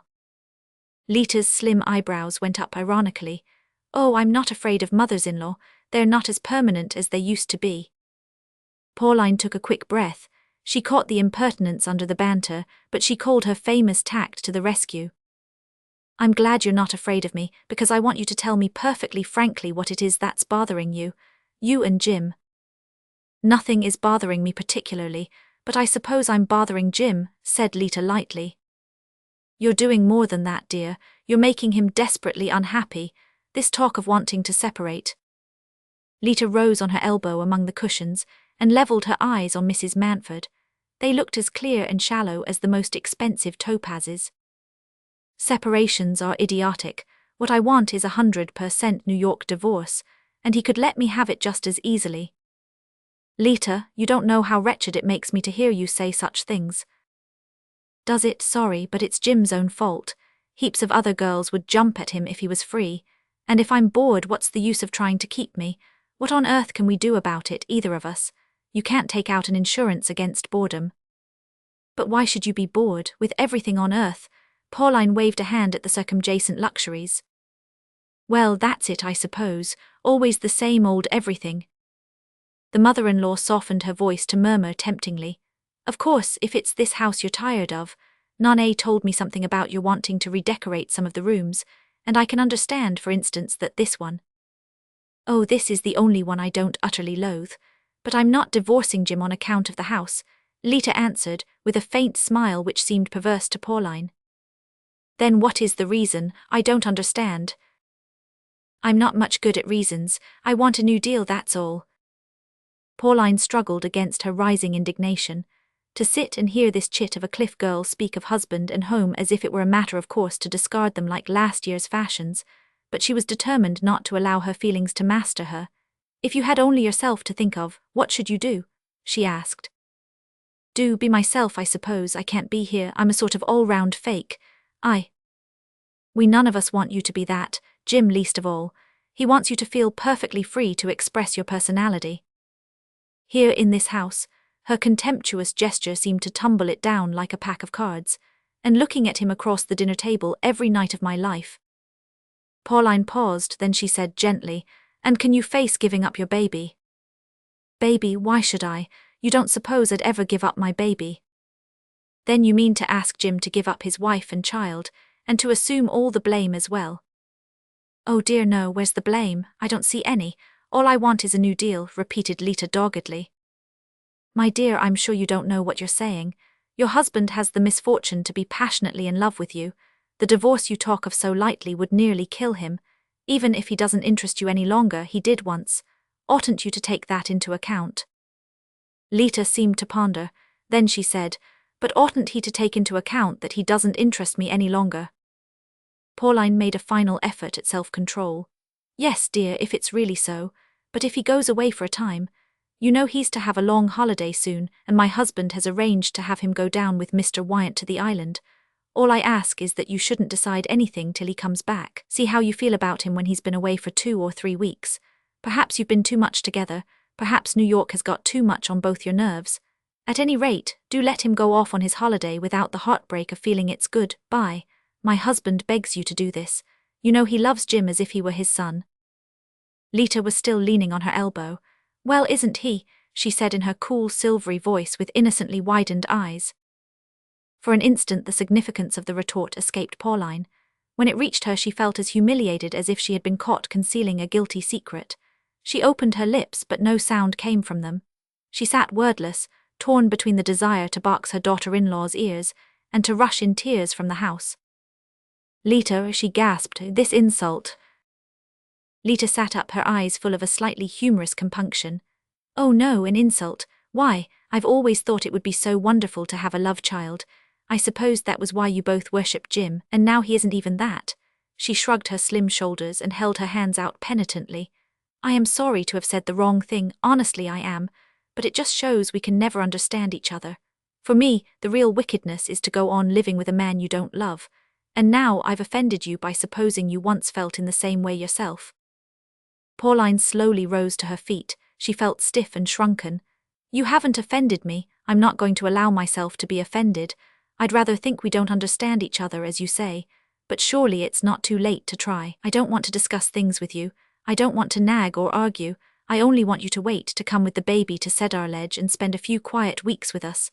Nane will be there and my husband. There'll be no reproaches, no questions, but we'll do our best to make you happy." Lita, with her funny twisted smile, moved toward her mother-in-law. "Why, you're actually crying. I don't believe you do that often, do you?"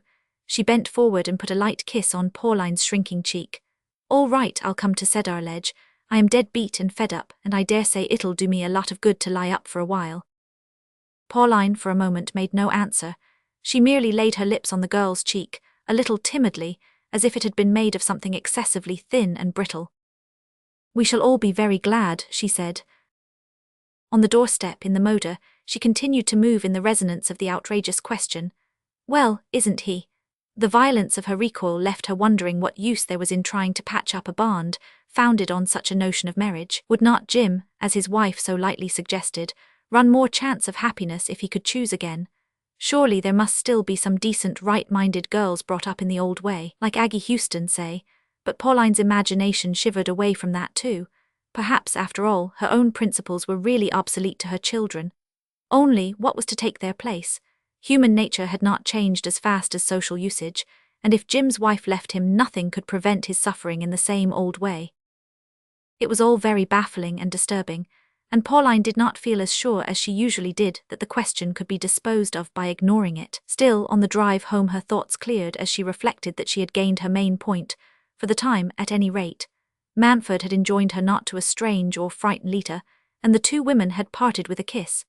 Manfred had insisted that Lita should be induced to take no final decision till after her stay at Cedar Ledge, and to this also she had acquiesced. Pauline, on looking back, began to be struck by the promptness of Lita's surrender, and correspondingly impressed by her own skill in manoeuvring. There was something, after all, in these exercises of the will, these smiling resolves to ignore or dominate whatever was obstructive or unpleasant. She had gained with an almost startling ease the point which Jim and Manfred and Nane had vainly struggled for. And perhaps Lita's horrid insinuation had not been a voluntary impertinence, but merely the unconscious avowal of new standards. The young people nowadays, for all their long words and scientific realism, were really more like children than ever. In Pauline's boudoir, Nane, curled up on the hearth, her chin in her hands, raised her head at her mother's approach. To Pauline the knowledge that she was awaited, and that she brought with her the secret of defeat or victory, gave back the healing sense of authority. "It's all right, darling," she announced. "Just a little summer shower. I always told you there was nothing to worry about."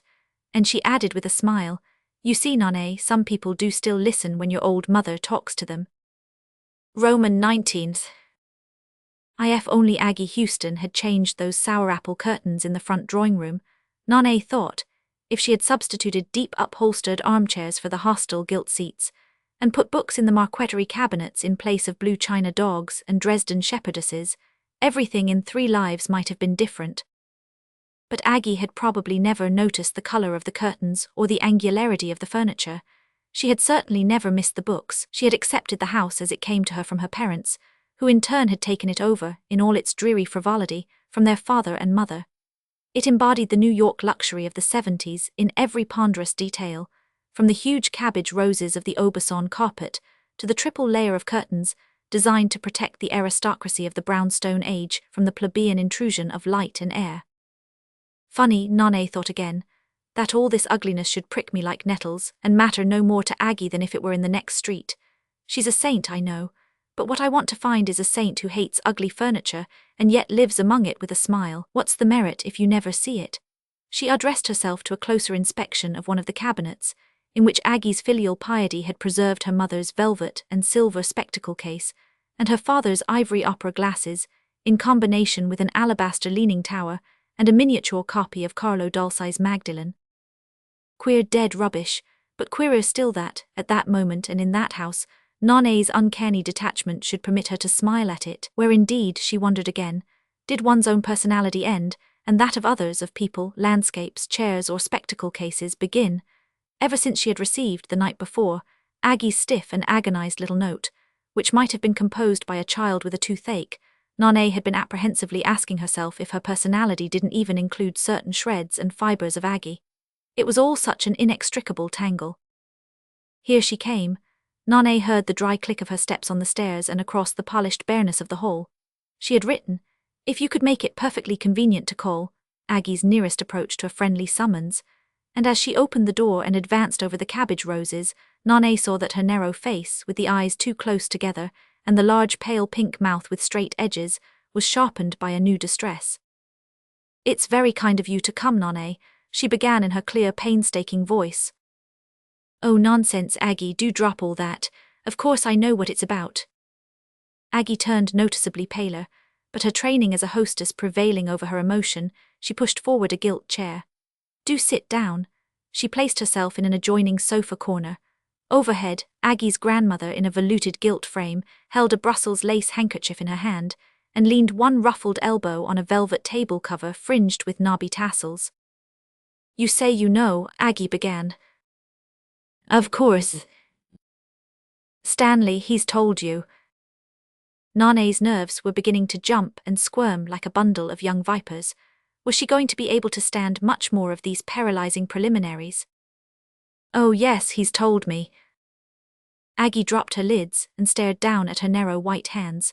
Then a premonitory twitch ran along her lips and drew her forehead into little wrinkles of perplexity. "I don't want you to think I've any cause of complaint against Stanley, none whatever. There has never been a single unkind word. We've always lived together on the most perfect terms." Feeling that some form of response was required of her, Nana emitted a vague murmur. "Only now he's left me," Aggie concluded, the words wrung out of her in labored syllables. She raised one hand and smoothed back a flat strand of hair which had strayed across her forehead. Nana was silent. She sat with her eyes fixed on that small twitching mask, real face it could hardly be called, since it had probably never before been suffered to express any emotion that was radically and peculiarly Aggie's. "You knew that too," Aggie continued in a studiously objective tone. Nana made a sign of assent. "He has nothing to reproach me with, nothing whatever. He expressly told me so." "Yes, I know, that's the worst of it." "The worst of it?" "Why, if he had, you might have had a good row that would have cleared the air." Suddenly Nana felt Aggie's eyes fixed on her with a hungry, penetrating stare. "Did you and he used to have good rows, as you call it?" "Oh, by the hour, whenever we met." Nana, for the life of her, could not subdue the mocking triumph in her voice. Aggie's lips narrowed. "You've been very great friends, I know, he's often told me so, but if you were always quarrelling, how could you continue to respect each other?" "I don't know that we did. At any rate, there was no time to think about it, because there was always the making up, you see." "The making up?"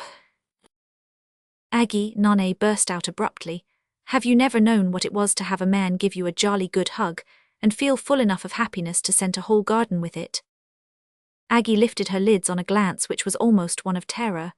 The image Nana had used seemed to convey nothing to her, but the question evidently struck her with a deadly force. "A man, what man?" Nana laughed. "Well, for the sake of argument, Stanley." "I can't imagine why you ask such queer questions, Nana. How could we make up when we never quarrelled?" "Is it queer to ask you if you ever loved your husband?" "It's queer of you to ask it," said the wife simply. Nana's swift retort died unspoken, and she felt one of her slow, secret blushes creeping up to the roots of her hair. "I'm sorry, Aggie, I'm horribly nervous, and I suppose you are. Hadn't we better start fresh? What was it you wanted to see me about?" Aggie was silent for a moment, as if gathering up all her strength. Then she answered, "To tell you that if he wants to marry you, I shan't oppose a divorce any longer." "Aggie." The two sat silent, opposite each other, as if they had reached a point beyond which words could not carry their communion. Nana's mind, racing forward, touched the extreme limit of human bliss, and then crawled back from it bowed and broken-winged. But only on that condition, Aggie began again with deliberate emphasis. On condition that he marries me. Aggie made a motion of assent. I have a right to impose my conditions, and what I want is, she faltered suddenly, what I want is that you should save him from Cleo Merrick.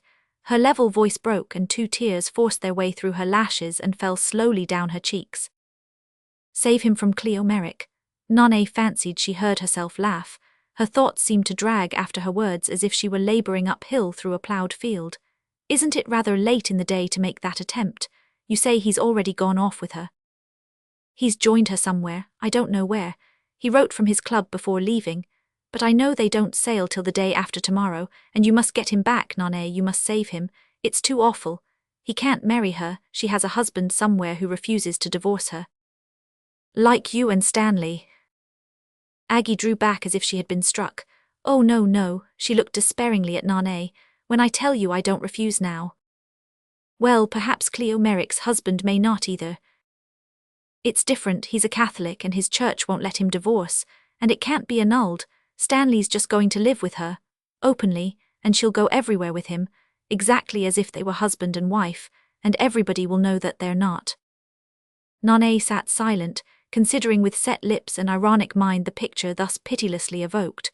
Well, if she loves him. Loves him, a woman like that. She's been willing to make a sacrifice for him at any rate. That's where she has a pull over both of us. But don't you see how awful it is for them to be living together in that way? I see it's the best thing that could happen to Stanley to have found a woman plucky enough to give him the thing he wanted, the thing you and I both refused him. She saw Aggie's lifeless cheek redden. I don't know what you mean by refusing. I mean his happiness, that's all. You refused to divorce him, didn't you? And I refused to do what Cleo Merrick's doing. And here we both are sitting on the ruins, and that's the end of it as far as you and I are concerned.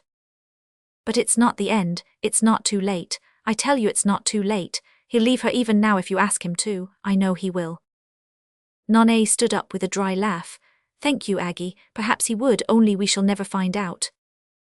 Never find out when I keep telling you. Because even if I've been a coward, that's no reason why I should be a cad. Nonne was buttoning her coat and clasping her fur about her neck with quick, precise movements, as if wrapping herself close against the treacherous sweetness that was beginning to creep into her veins. Suddenly she felt she could not remain a moment longer in that stifling room, face to face with that stifling misery. The better woman's got him, let her keep him, she said. She put out her hand, and for a moment Aggie's cold, damp fingers lay in hers. Then they were pulled away and Aggie caught Nonne by the sleeve. But Nonne, listen, I don't understand you. Isn't it what you've always wanted?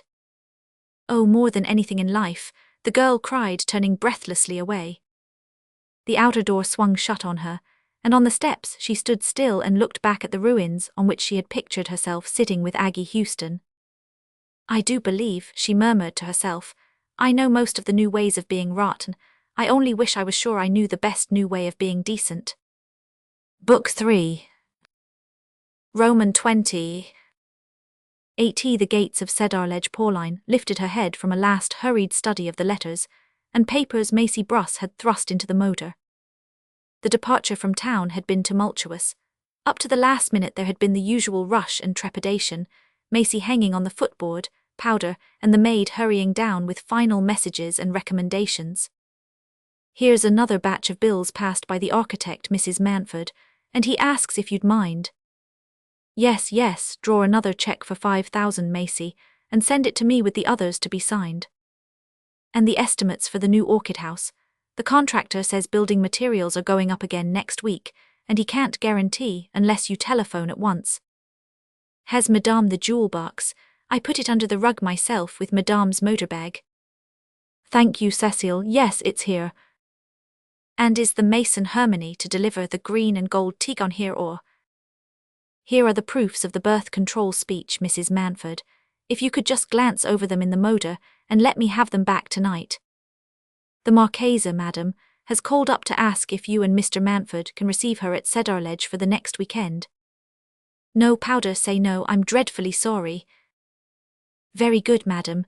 I understand it was to bring a favourable answer from the Cardinal. Oh, very well, I'll see. I'll telephone from Cedar Ledge. Please, madam, Mr. Wyant's just telephoned. Mr. Wyant Powder. Mr. Arthur Wyant, madam, to ask. But Mr. Wyant and Mr. James were to have started for Georgia last night.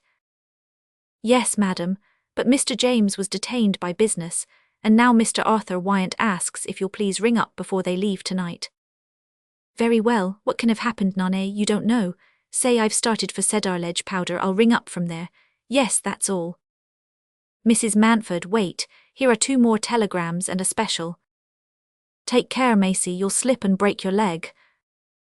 Yes, but Mrs. Manford, the special is from Mrs. Swaffer. She says the committee have just discovered a new genius, and they're calling an emergency meeting for tomorrow afternoon at 3, and couldn't you possibly?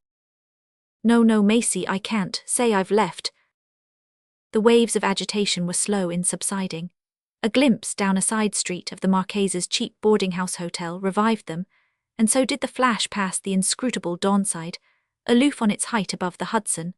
But as the motor slid over the wide suburban boulevards and out into the budding country, with the roar and menace of the city fading harmlessly away on the horizon, Pauline's serenity gradually stole back.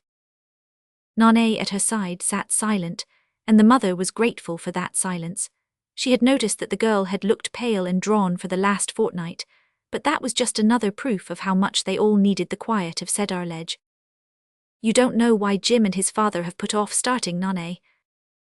No idea, mother. Probably business of Jim's, as Powder said. Do you know why his father wants to telephone me? Not a bit. Probably it's not important. I'll call up this evening. Oh, if you would, dear, I'm really tired. There was a pause, and then Nonne questioned, Have you noticed Macy, mother? She's pretty tired too. Yes, poor Macy. Preparing Cedar Ledge has been rather a rush for her, I'm afraid. It's not only that. She's just been told that her mother has a cancer. Oh, poor child, how dreadful. She never said a word to me. No, she wouldn't. But Nonne, have you told her to see Disterman at once? Perhaps an immediate operation. You must call her up as soon as we arrive. Tell her, of course, that I'll bear all the expenses. After that, they both relapsed into silence. These domestic tragedies happened now and then. One would have given the world to avert them, but when one couldn't, one was always ready to foot the bill. Pauline wished that she had known, had had time to say a kindly word to poor Macy. Perhaps she would have to give her a week off, or at least a couple of days, while she settled her mother in the hospital. At least, if Disterman advised an operation.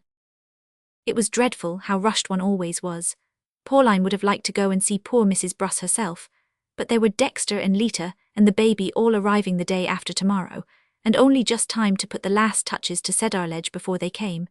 And Pauline herself was desperately tired, though she had taken a triple treatment from Alva Loft, $100 that very morning. She always meant to be kind to everyone dependent on her. It was only time that lacked, always time. Dependents and all, they were swept away with her in the same ceaseless rush. When now and then one of them dropped by the way, she was sorry, and sent back first aid, and did all she could. But the rush never stopped. It couldn't stop. When one did a kindness, one could only fling it at its object and whirl by. The blessed peace of the country. Pauline drew a deep breath of content. Never before had she approached Cedar Ledge with so complete a sense of possessorship. The place was really of her own making, for though the house had been built and the grounds laid out years before she had acquired the property, she had stamped her will and her wealth on every feature. Pauline was persuaded that she was fond of the country, but what she was really fond of was doing things to the country, and owning with this object as many acres of it as possible. And so it had come about that every year the Cedar Ledge estate had pushed the encircling landscape farther back, and substituted for its miles of goldenrod and birch and maple more acres of glossy lawn, and more specimen limes and oaks and cut-leaved beeches, domed over more and more windings of expensive shrubbery. From the farthest gate, it was now a drive of 2 miles to the house, and Pauline found even this too short for her minutely detailed appreciation of what lay between her and her threshold. In the village, the glint of the gilt weathercock on the new half-timbered engine house, under a rich slope of pasture land the recently enlarged dairy farm, then woods of hemlock and dogwood, acres of rhododendron, azalea and mountain laurel acclimatized about a hidden lake, a glimpse of Japanese water gardens fringed with cherry bloom and catkins, open lawns, spreading trees, the long brick house front and its terraces, and through a sculptured archway the Dutch garden with dwarf topiary work and endless files of bulbs about the commander's baton of a stately sundial.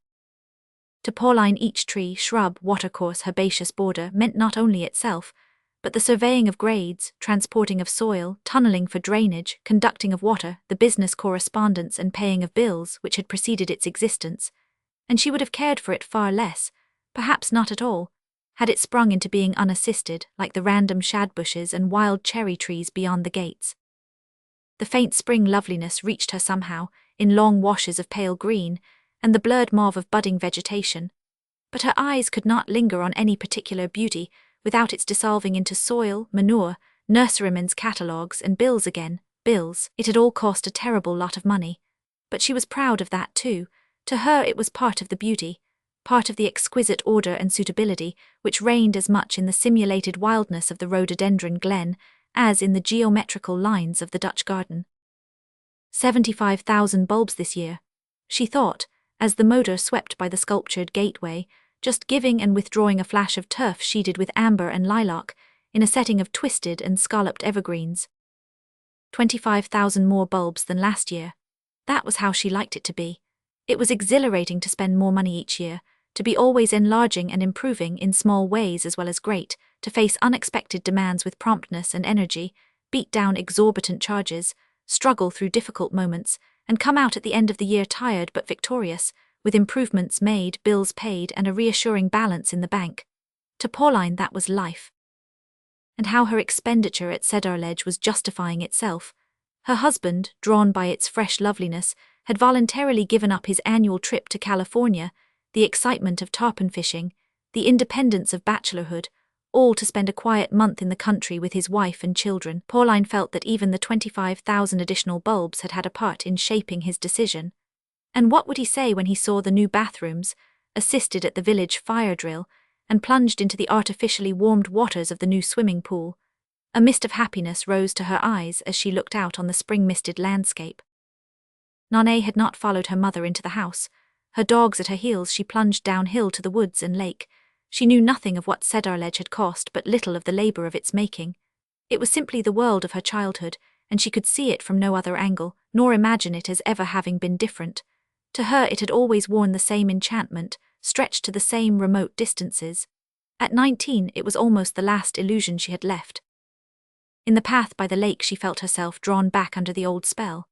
Those budding branches, the smell of black peaty soil quivering with life, the woodlands faintly starred with dogwood, all were the setting of childish adventures, old games with Jim, Indian camps on the willow-fringed island, and innocent descents among the rhododendrons to boat or bathe by moonlight.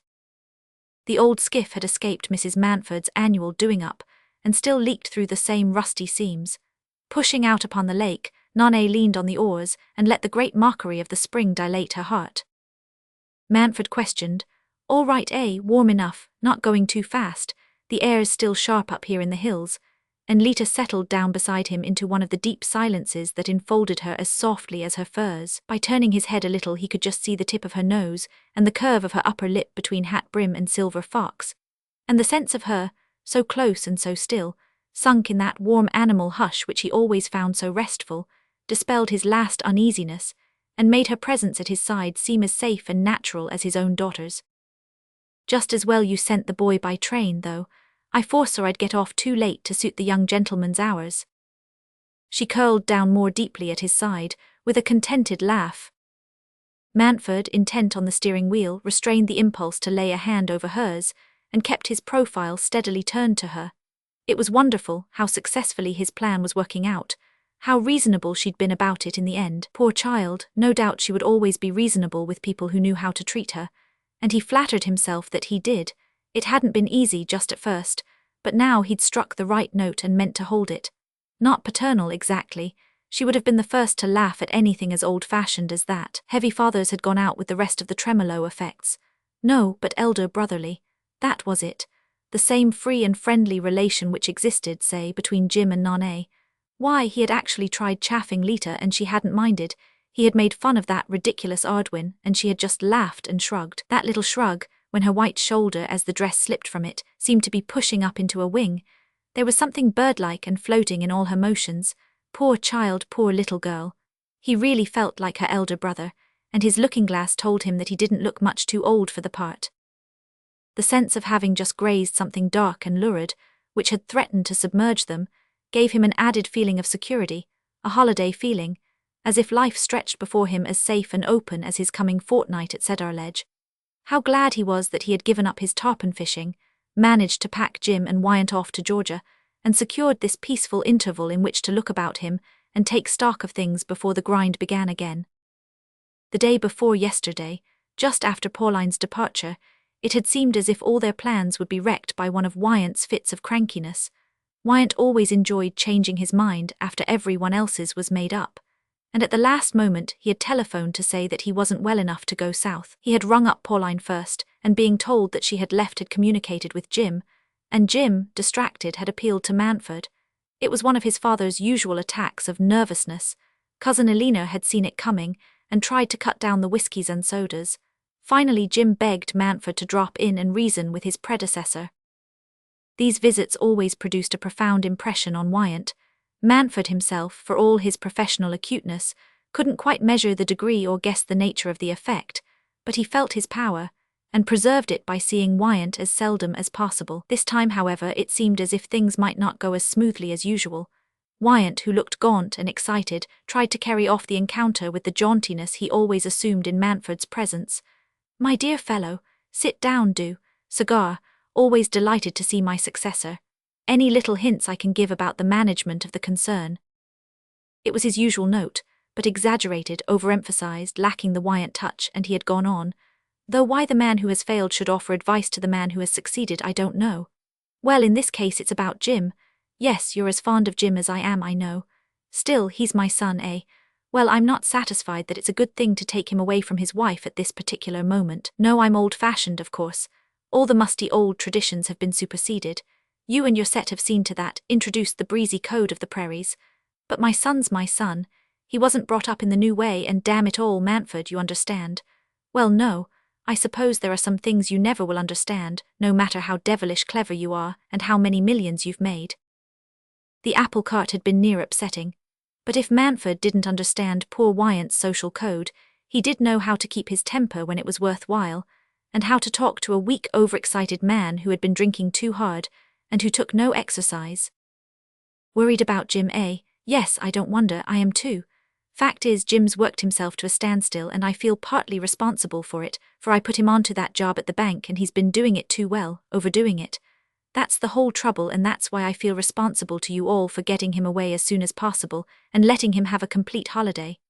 Jim's young, a fortnight off will straighten him out, but you're the only person who can get him away from his wife and baby, and wherever Lita is there'll be jazz and nonsense, and bills and bothers.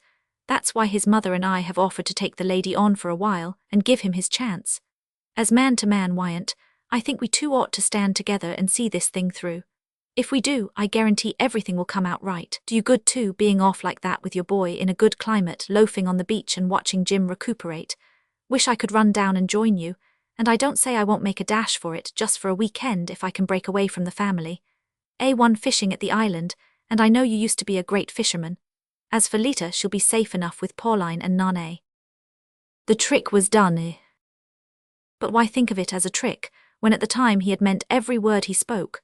Jim was dead beat, did need a change, and yet could only have been got away on the pretext of having to take his father south. Queer how in some inner fold of one's conscience a collection of truths could suddenly seem to look like a tissue of lies.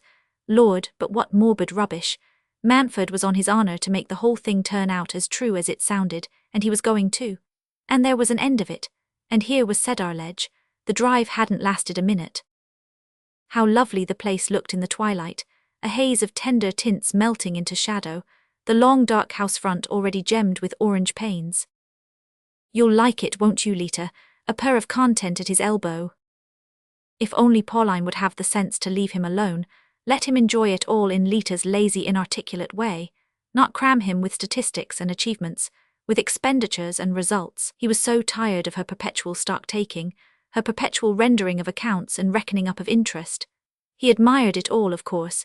He admired Pauline herself more than ever. But he longed to let himself sink into the spring sweetness as a man might sink on a woman's breast, and just feel her quiet hands in his hair. There's the dogwood. Look, never seen it in bloom here before, have you? It's one of our sights. He had counted a good deal on the effect of the dogwood. Well, here we are, Jove, but it's good to be here. Why, child, I believe you've been asleep. He lifted her, still half drowsing, from the motor. And now the illuminated threshold, Powder, the footmen, the inevitable stack of letters, and Pauline. But outside the spring dusk was secretly weaving its velvet spell. He said to himself, shouldn't wonder if I slept 10 hours at a stretch tonight. Roman 21. The last day before her husband's arrival had been exhausting to Pauline, but she could not deny that the results were worth the effort. When had she ever before heard Dexter say on such a full note of satisfaction, Jove, but it's good to be back. What have you done to make the place look so jolly? Or seen his smiling glance travel so observantly about the big hall with its lamps and flowers and blazing hearth? Well, Lita, this is better than town. You didn't know what a good place Cedarledge could be. Don't rush off upstairs, they're bringing the baby down. Come over to the fire and warm up, it's nipping here in the hills. Hullo, Nane, you quiet mouse, didn't even see you curled up there in your corner. Yes, the arrival had been perfect. Even Lita's kiss had seemed spontaneous. And Dexter had praised everything, noticed all the improvements, had voluntarily announced that he meant to inspect the new heating system and the model chicken hatchery the next morning. Wonderful, what a way you have of making things 100% better when they seemed all right before. I suppose even the eggs at breakfast tomorrow will be twice their normal size. One such comment paid his wife for all she had done, and roused her inventive faculty to fresh endeavor. Wasn't there something else she could devise to provoke his praise? And the beauty of it was that it all looked as if it had been done so easily. The casual observer would never have suspected that the simple life at Cedarledge gave its smiling organizer more trouble than a season of New York bowls. That also was part of Pauline's satisfaction. She even succeeded in persuading herself, as she passed through the hall with its piled-up golf clubs and tennis rackets, its motor coats and capes and scarves stacked on the long table, and the muddy terriers comfortably rolled up on chintz-cushioned settles, that it was really all as primitive and impromptu as it looked, and that she herself had always shared her husband's passion for stamping about in the mud in tweed and homespun. One of these days, she thought, we'll give up New York altogether and live here all the year round, like an old-fashioned couple, and Dexter can farm while I run the poultry yard and dairy. Instantly, her practical imagination outlined the plan of an up-to-date chicken farm on a big scale, and calculated the revenues to be drawn from really scientific methods of cheese and butter making. Spring broilers, she knew, were in ever-increasing demand, and there was a great call in restaurants and hotels for the little foreign-looking cream cheeses in silver paper. The Marchesa has rung up again, madam, Powder reminded her, the second morning at breakfast. Everybody came down to breakfast at Cedarledge. It was part of the simple life. But it generally ended in Pauline's throning alone behind the tea-urn, for her husband and daughter revelled in unpunctuality when they were on a holiday, and Lita's inability to appear before luncheon was tacitly taken for granted. The Marchesa, Pauline was roused from the placid enjoyment of her new-laid egg and dewy butter. Why was it that one could never completely protect oneself against bores and bothers?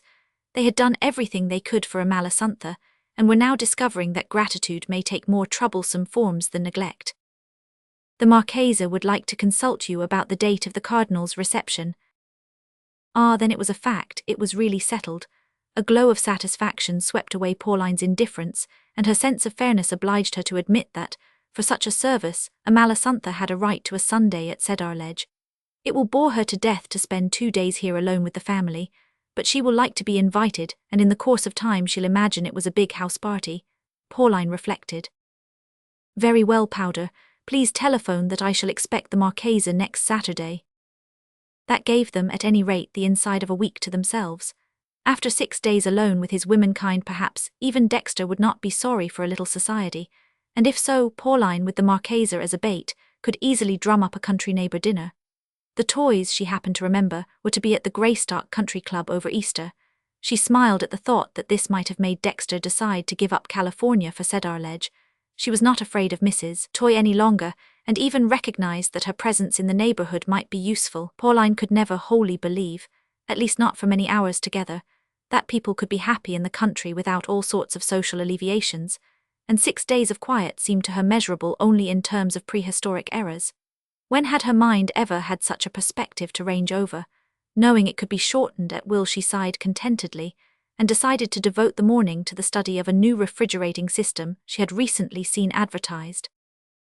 Dexter had not yet made his tour of inspection with her, but that was hardly surprising. The first morning he had slept late and lounged about on the terrace in the balmy sunshine. In the afternoon they had all motored to Greystock for a round of golf, and today, on coming down to breakfast, Pauline had learned with surprise that her husband, Nane and Lita were already off for an early canter, leaving word that they would breakfast on the road. She did not know whether to marvel most at Lita's having been coaxed out of bed before breakfast, or at Dexter's taking to the saddle after so many years. Certainly the Cedarledge air was wonderfully bracing and rejuvenating. She herself was feeling its effects, and though she would have liked to show her husband all the improvements, she felt no impatience, but only a quiet satisfaction in the success of her plans. If they could give Jim back a contented Lita, the object of their holiday would be attained, and in a glow of optimism, she sat down at her writing table and dashed off a joyful letter to her son. Dexter is wonderful. He has already coaxed Lita out for a ride before breakfast. Isn't that a triumph? When you get back you won't know her.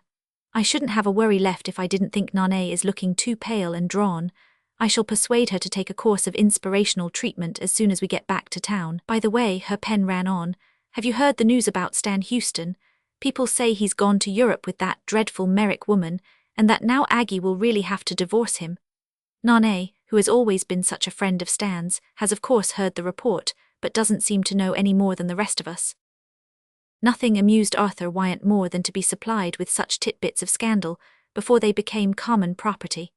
Pauline couldn't help feeling that father and son must find the evenings long in their island bungalow, and in the overflow of her own satisfaction, she wanted to do what she could to cheer them. In spite of her manifold occupations, the day seemed long. She had visited the baby, seen the cook, consulted with Powder about the working of the new burglar alarm, gone over the gardens, catalogues in hand with the head gardener, walked down to the dairy and the poultry yard to say that Mr. Manford would certainly inspect them both the next day, and called up Maisie Bruss to ask news of her mother, and tell her to prepare a careful list for the reception to the Cardinal. Yet an astonishing amount of time still remained. It was delightful to be in the country, to study the working out of her improvements, and do her daily exercises with windows open on the fresh hill breezes. But already her real self was projected forward into complicated plans for the Cardinal's entertainment. She wondered if it would not be wise to run up to town the next morning and consult Amalasuntha, and reluctantly decided that a talk on the telephone would do. The talk was long, and on the whole satisfactory, but if Maisie had been within reach, the arrangements for the party would have made more progress.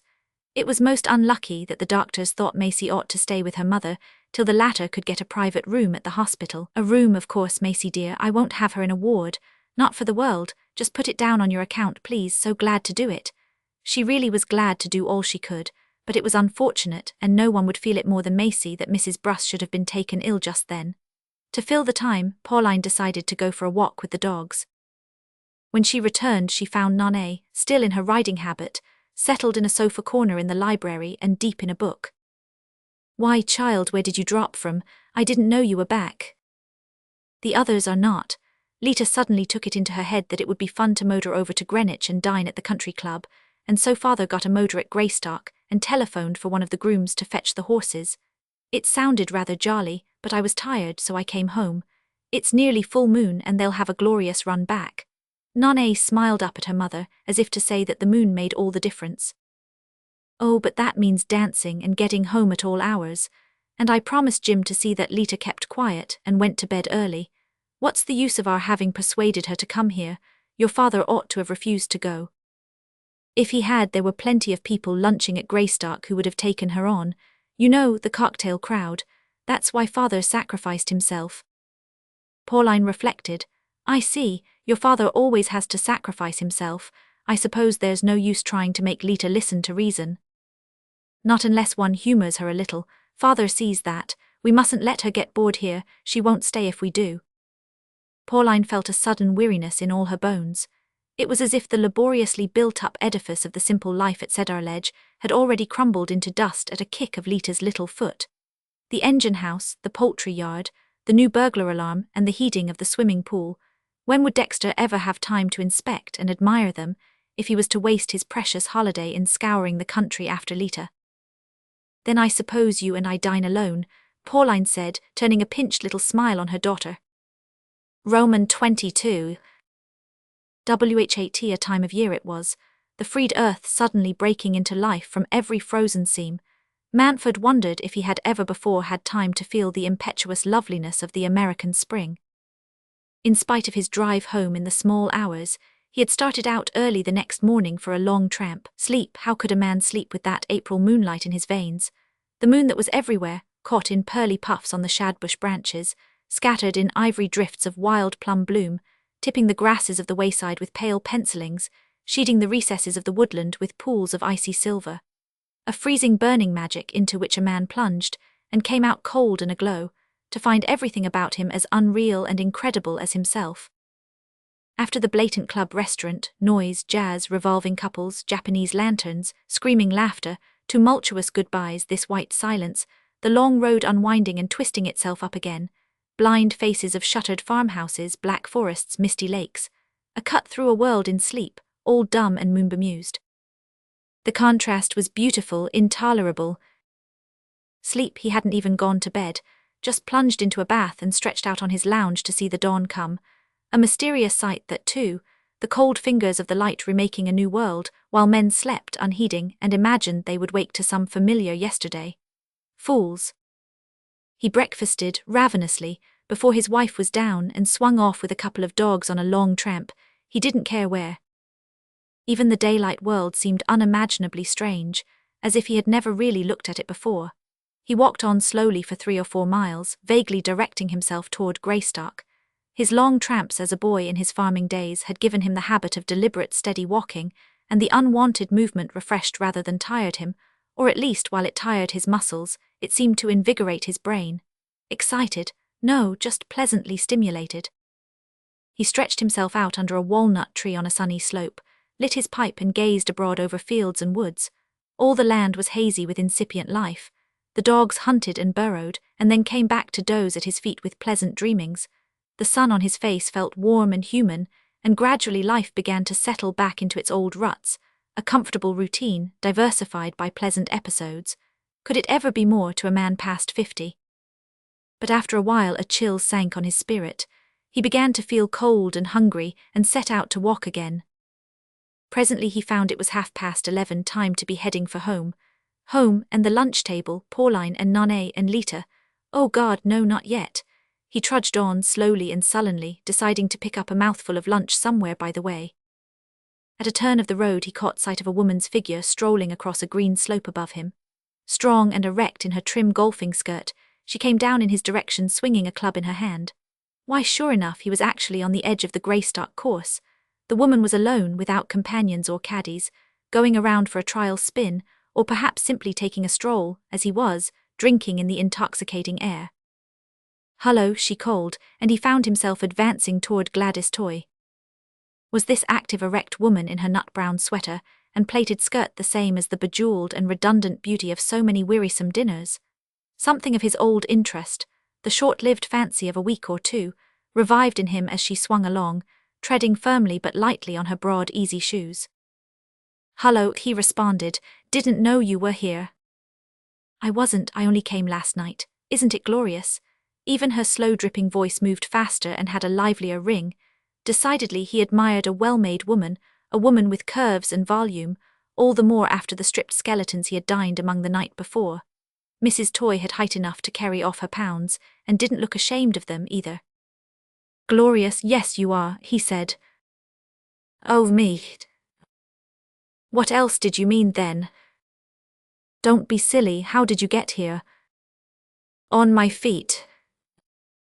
"Gracious, from Cedar Ledge, you must be dead." "Don't you believe it, I walked over to lunch with you." "You've just said you didn't know I was here." "You mustn't believe everything I say." "All right, then I won't believe you walked over to lunch with me." "Will you believe me when I tell you you're awfully beautiful?" "Yes," she challenged him. "And that I want to kiss you." She smiled with the eyes of a tired swimmer, and he saw that her slender stock of repartee was exhausted. "Herman'll be here tonight," she said. "Then let's make the most of today." "But I've asked some people to lunch at the club." Then you'll chuck them and come off and lunch with me somewhere else. Oh, will I, shall I? She laughed, and he saw her breast rise on her shortened breath. He caught her to him and planted a kiss in the middle of her laughter. Now will you?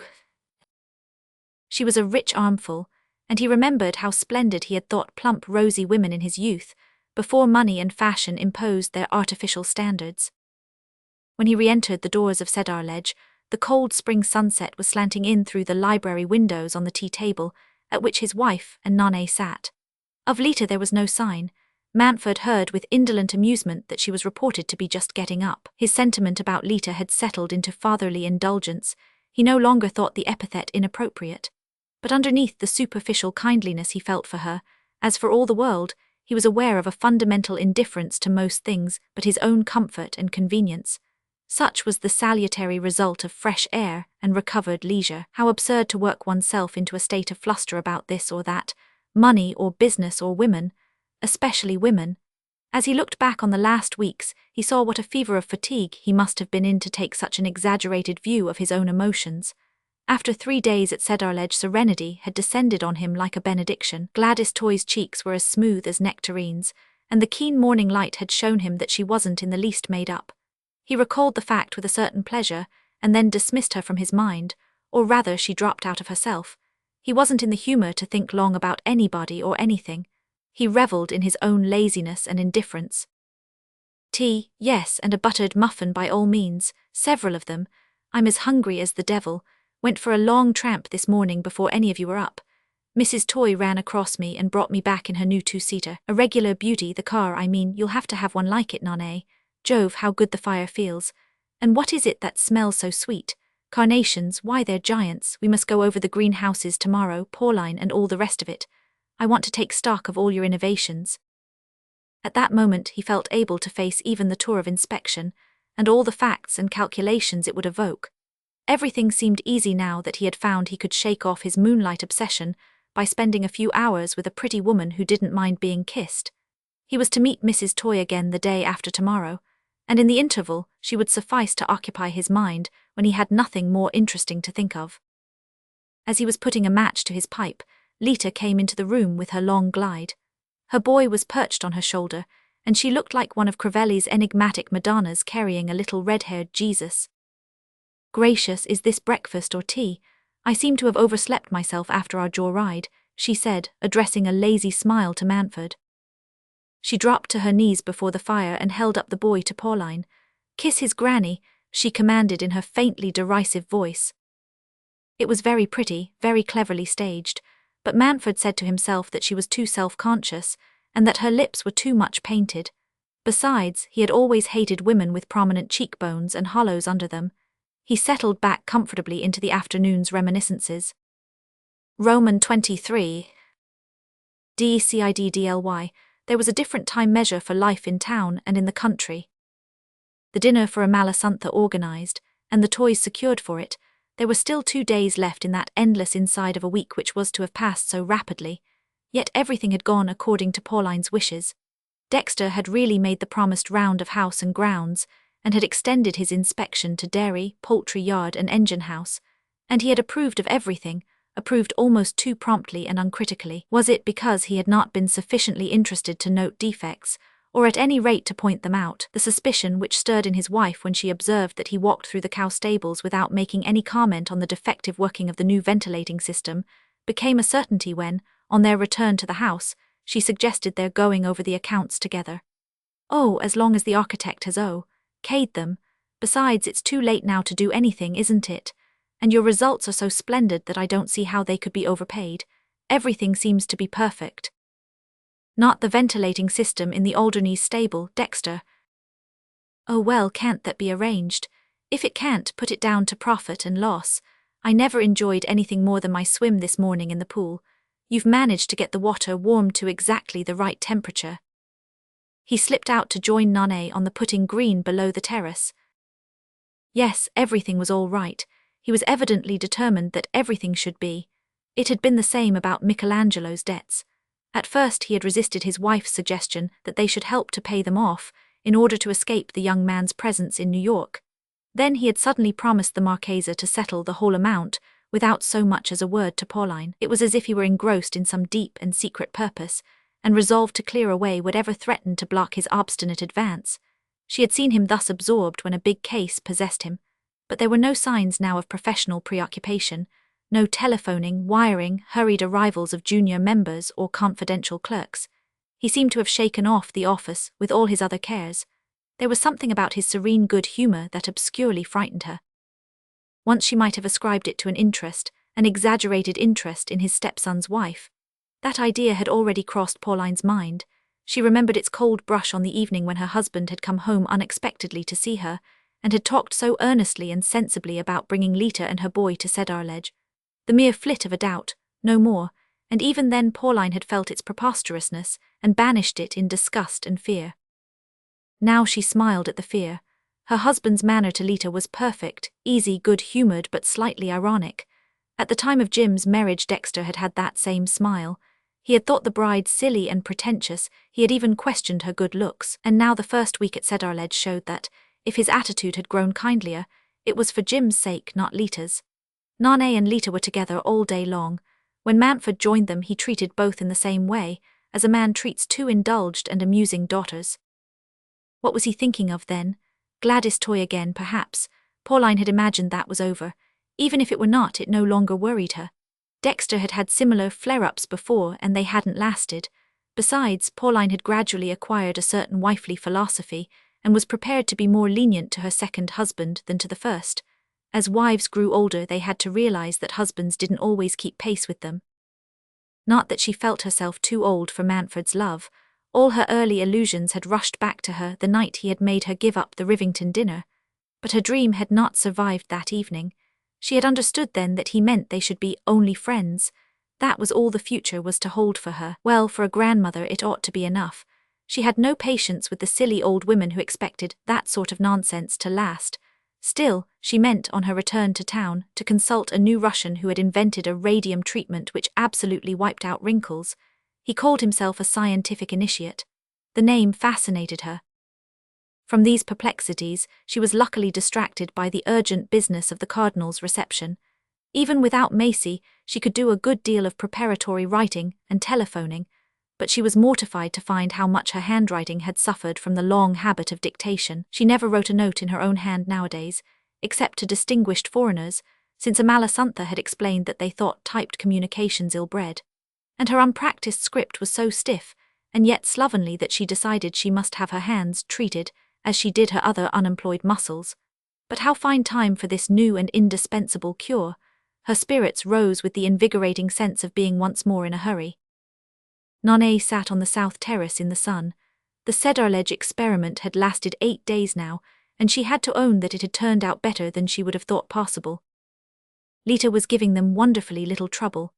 After the first flight to Greenwich, she had shown no desire for cabarets and nightclubs, but had plunged into the alternative excitement of violent outdoor sports, relapsing, after hours of hard exercise, into a dreamy lassitude unruffled by outward events. She never spoke of her husband, and Nane did not know if Jim's too frequent letters were answered or even read.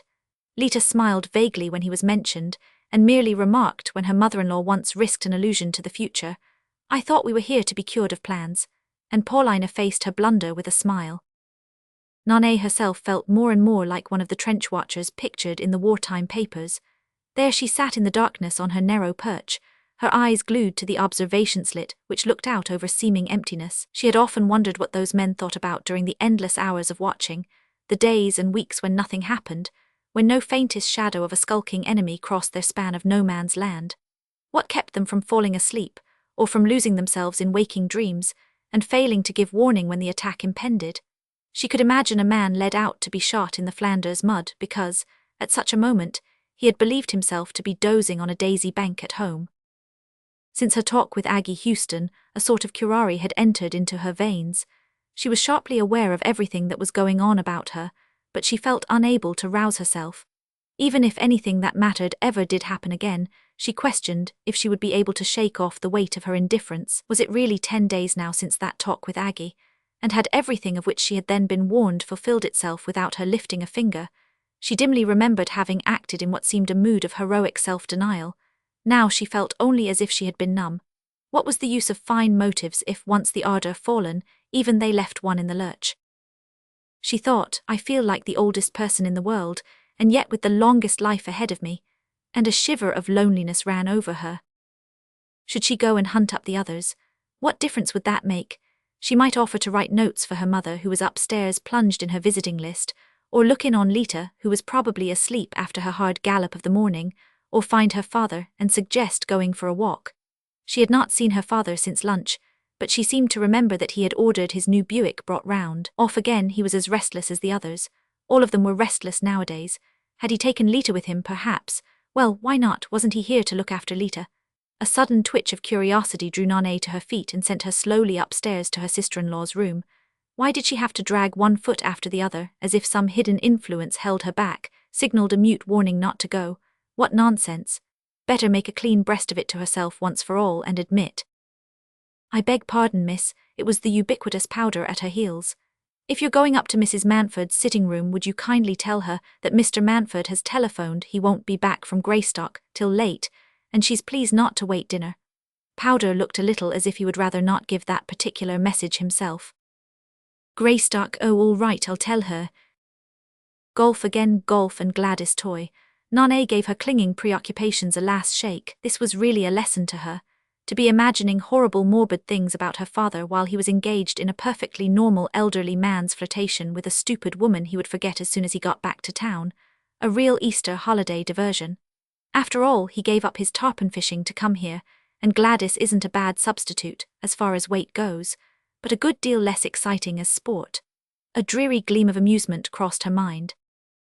Softly she pushed open the door of one of the perfectly appointed spare rooms, a room so studiously equipped with every practical convenience, from the smoothly hung window ventilators to the jointed dressing table lights, from the little portable telephone, and the bed table with folding legs, to the tall threefold mirror which lost no curve of the beauty it reflected, that even Lita's careless ways seemed subdued to the prevailing order. Lita was on the lounge, one long arm drooping, the other folded behind her in the immemorial attitude of sleeping beauty. Sleep lay on her lightly, as it does on those who summon it at will. It was her habitual escape from the boredom between thrills, and in such intervals of existence as she was now traversing, she plunged back into it after every bout of outdoor activity. Nane tiptoed forward and looked down on her. Who said that sleep revealed people's true natures? It only made them the more enigmatic by the added veil of its own mystery. Lita's head was nested in the angle of a thin arm, her lids rounded heavily above the sharp cheekbones just swept by their golden fringe, the pale bow of the mouth relaxed, the slight steel-strong body half shown in the parting of a flowered dressing gown. Thus exposed, with gaze extinct and loosened muscles, she seemed a mere bundle of contradictory whims tied together by a frail thread of beauty. The hand of the downward arm hung open, palm up. In its little hollow lay the fate of 3 lives. What would she do with them? How could one conceive of her knowing, or planning, or imagining, conceive of her in any sort of durable human relations to anyone or anything? Her eyes opened, and a languid curiosity floated up through them. That you? I must have fallen asleep. I was trying to count up the number of months we've been here, and numbers always make me go to sleep. Nane laughed and sat down at the foot of the lounge. Dear me, just as I thought you were beginning to be happy. Well, isn't this what you call being happy in the country? Lying on your back and wondering how many months there are in a week. A week, is it only a week? How on earth can you be sure when one day's so exactly like another? Tomorrow won't be. There's the blowout for a Malasuntha and dancing afterward, mother's idea of the simple life. Well, all your mother's ideas are simple. Lita yawned, her pale pink mouth drooping like a faded flower. Besides, it's ages till tomorrow. Where's your father? He was going to take me for a spin in the new Buick. He's broken his promise then, deserted us all and sneaked off to Greystock on his loan. A faint redness rose to Lita's cheekbones. Greystock and Gladys toy, is that his idea of the simple life, about on a par with your mother's? Did you ever notice the toy ankles? Nane smiled. They're not unnoticeable, but you forget that father's getting to be an old gentleman. Fathers mustn't be choosers. Lita made a slight grimace. Oh, he could do better than that. There's old Casby who looks heaps older. Didn't he want to marry you? Nane, you darling, let's take the Ford and run over to Greenwich for dinner. Would your mother so very much mind? Does she want us here the whole blessed time? I'll go and ask her, but on a Friday night the country club will be as dead as the moon, only a few old ladies playing bridge. Well, then we'll have the floor to ourselves. I want a good practice and it's a ripping floor. We can dance with the waiters. It'll be fun to shock the old ladies.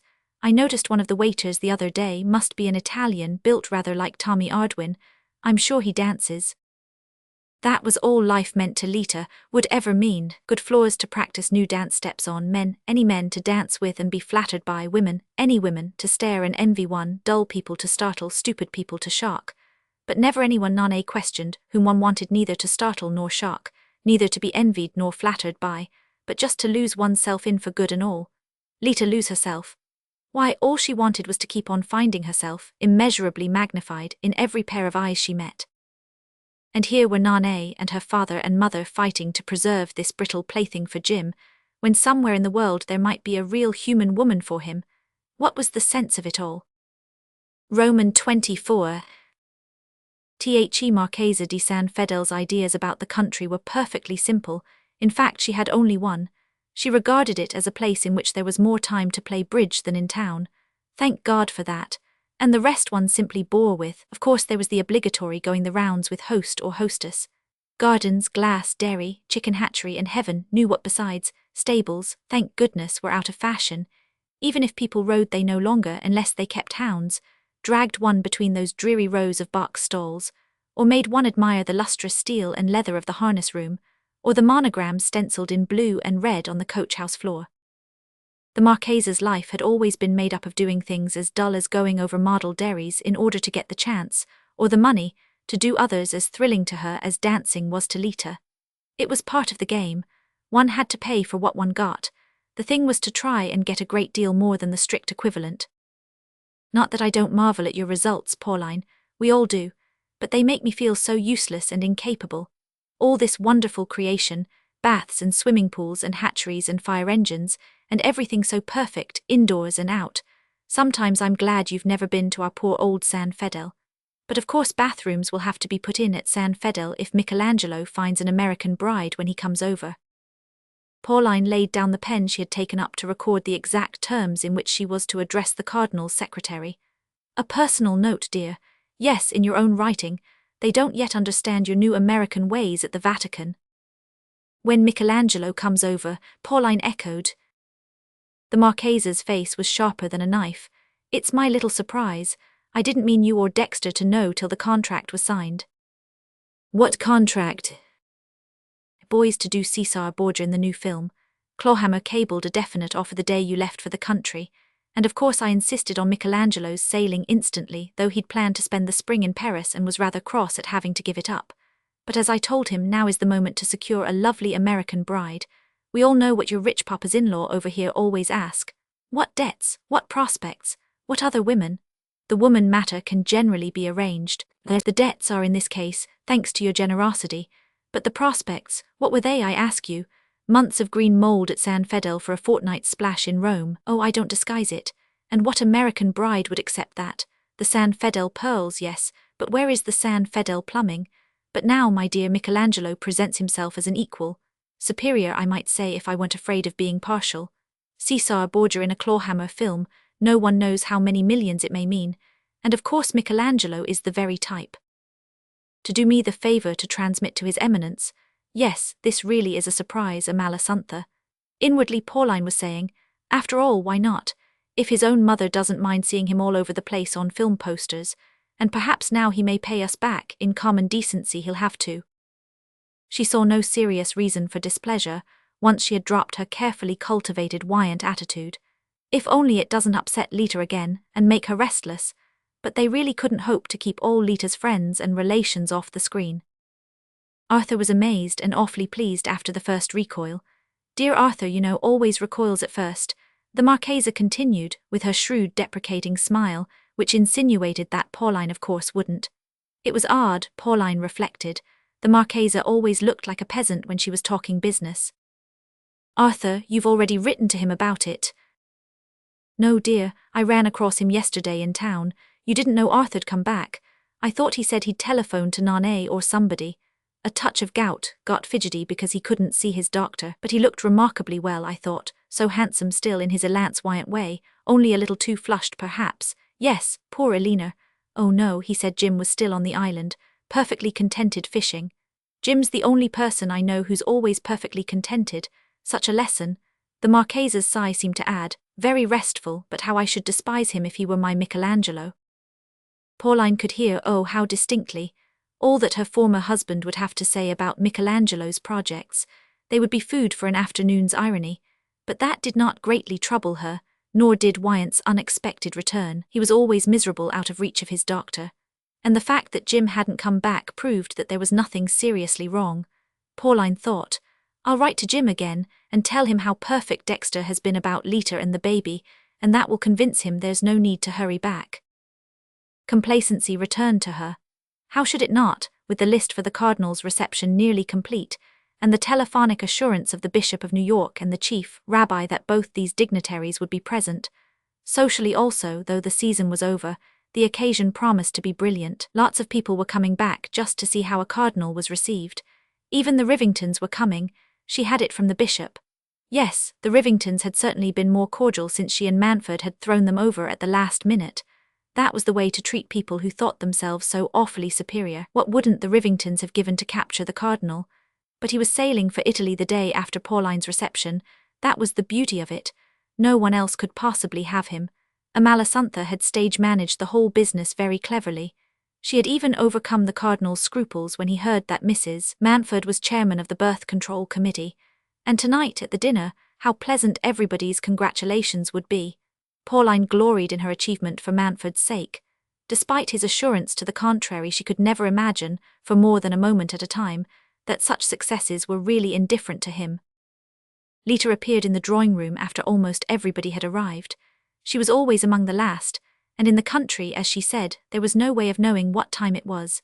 Even at Cedarledge, where all the clerks agreed to a second, one could never believe them, and always suspected they must have stopped together 12 hours before. Besides, what's the use of knowing what time it is in the country? Time for what? She came in quietly, almost unnoticeably, with the feathered gait that was halfway between drifting and floating, and at once, in spite of the 20 people assembled, had the shining parquet and all the mirrors to herself. That was her way, that knack of clearing the floor no matter how quietly she entered. And tonight. Well, perhaps Manford thought all the other women were a little overdressed. Women always had a tendency to overdress when they dined with the Manfords, to wear too many jewels and put on clothes that glistened. Even at Cedarledge, Pauline's parties had a New York atmosphere. And Lita in her straight white slip, slim and unadorned as a primitive angel, with that close coif of goldfish-coloured hair, and not a spangle, a jewel, a pearl even, made the other women's clothes look like upholstery. Manford by the hearth, slightly bored in anticipation, yet bound to admit that, like all his wife's shows, it was effectively done. Manford received the shock of that quiet entrance, that shimmer widening into light, and then turned to Mrs. Herman Toy. Full noon there, the usual Rubensy redundance flushed by golfing in a high wind, by a last cocktail before dressing, by the hurried wriggle into one of those elastic sheaths the redundant women, wore. Well, he liked ripeness in a fruit to be eaten as soon as plucked. And Gladys' corn-yellow hair was almost as springy and full of coloured shadows as the others' red. But the voice, the dress, the jewels, the blatant jewels, a Cartier showcase spilt over a strawberry mousse, and the quick possessive look, so clumsily done, brazen yet half abashed, when a woman's first business was to make up her mind which it was to be.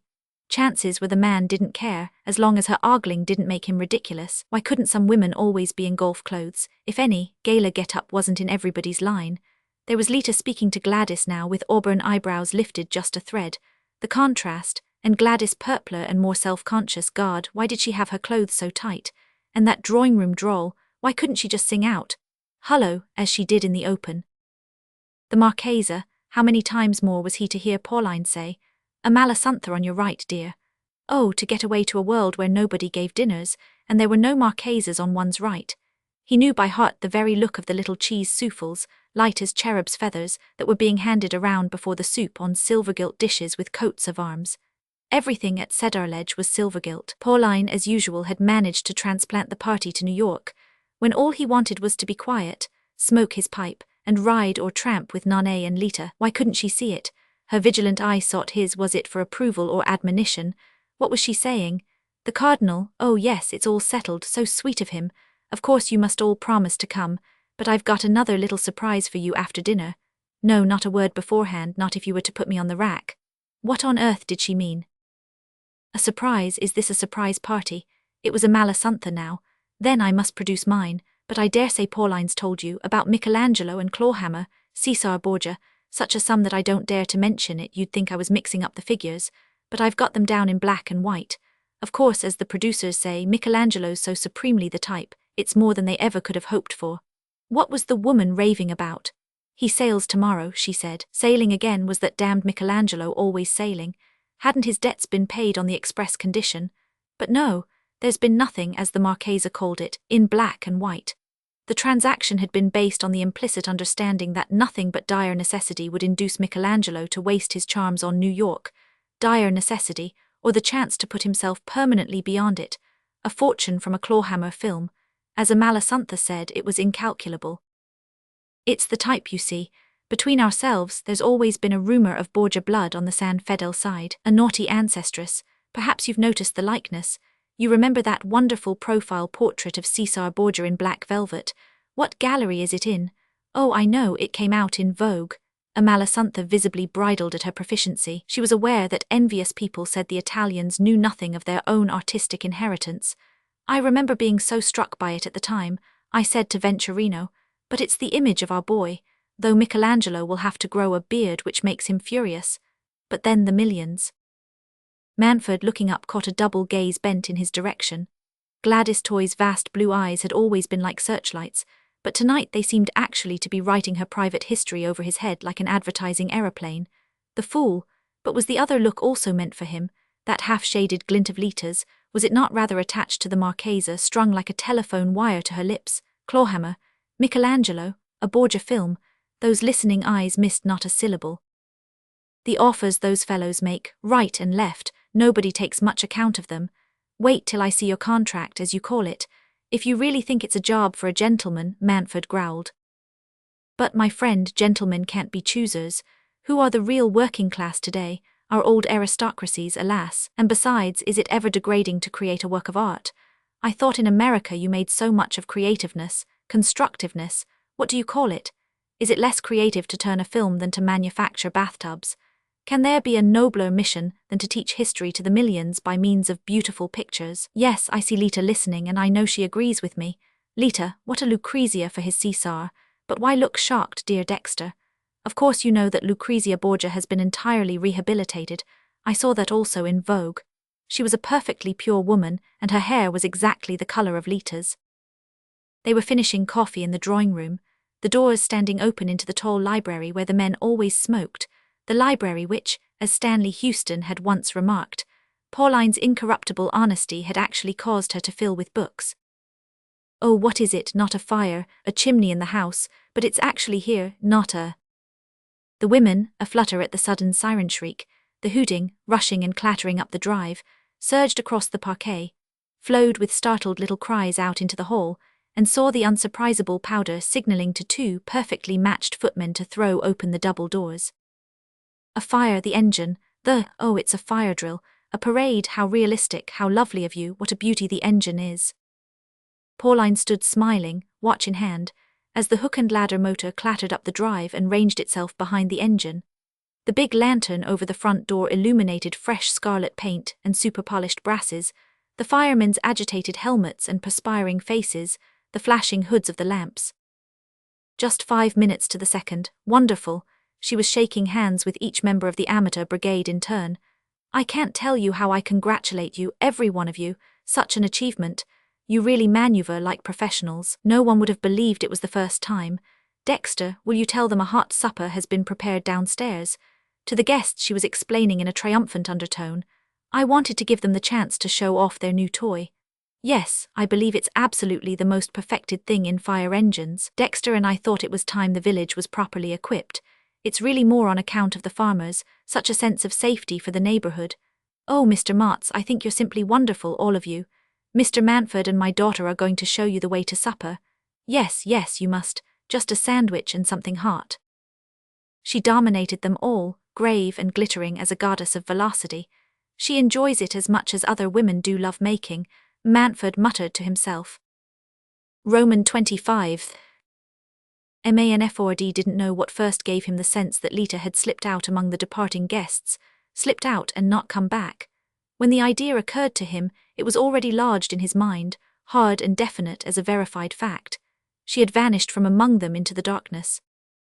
But only a moment ago, there was still time to dash round to the shed in the service court, where motors were sometimes left for the night, and where he had dropped his Buick just in time to rush in and dress for dinner. He would have no trouble in overtaking her. The Buick was gone. Hatless and coatless in the soft night air, he rushed down the drive on its track. No moon tonight, but a deceptive velvet mildness, such as sometimes comes in spring before the wind hauls round to a frosty quarter. He hurried on out of the open gate, along the road toward the village, and there at the turn of the New York Turnpike, just the road he had expected her to take, stood his Buick, a figure stooping over it in the lamp glare. A furious stab of jealousy shot through him. There's a man with her, who... But the man was only his own overcoat, which he had left on the seat of the car when he dashed home for dinner, and which was now drawn over Lita's shoulders. It was she who stood in the night, bent over the mysteries of the car's insides. She looked up and called out, "Oh, look here, give me a hand, will you? The thing's stuck." Manfred moved around within lamp range, and she stared a moment, her little face springing out at him uncannily from the darkness. Then she broke into a laugh. "You? Were you asking a total stranger to repair your motor? Rather risky, on a country road in the middle of the night." She shrugged and smiled. "Not as risky as doing it myself. The chances are that even a total stranger would know more about the inside of this car than I do." "Lita, you're mad, damn the car. What are you doing here anyhow?" She paused, one hand on the bonnet, while with the other she pushed back a tossed lock from her round forehead.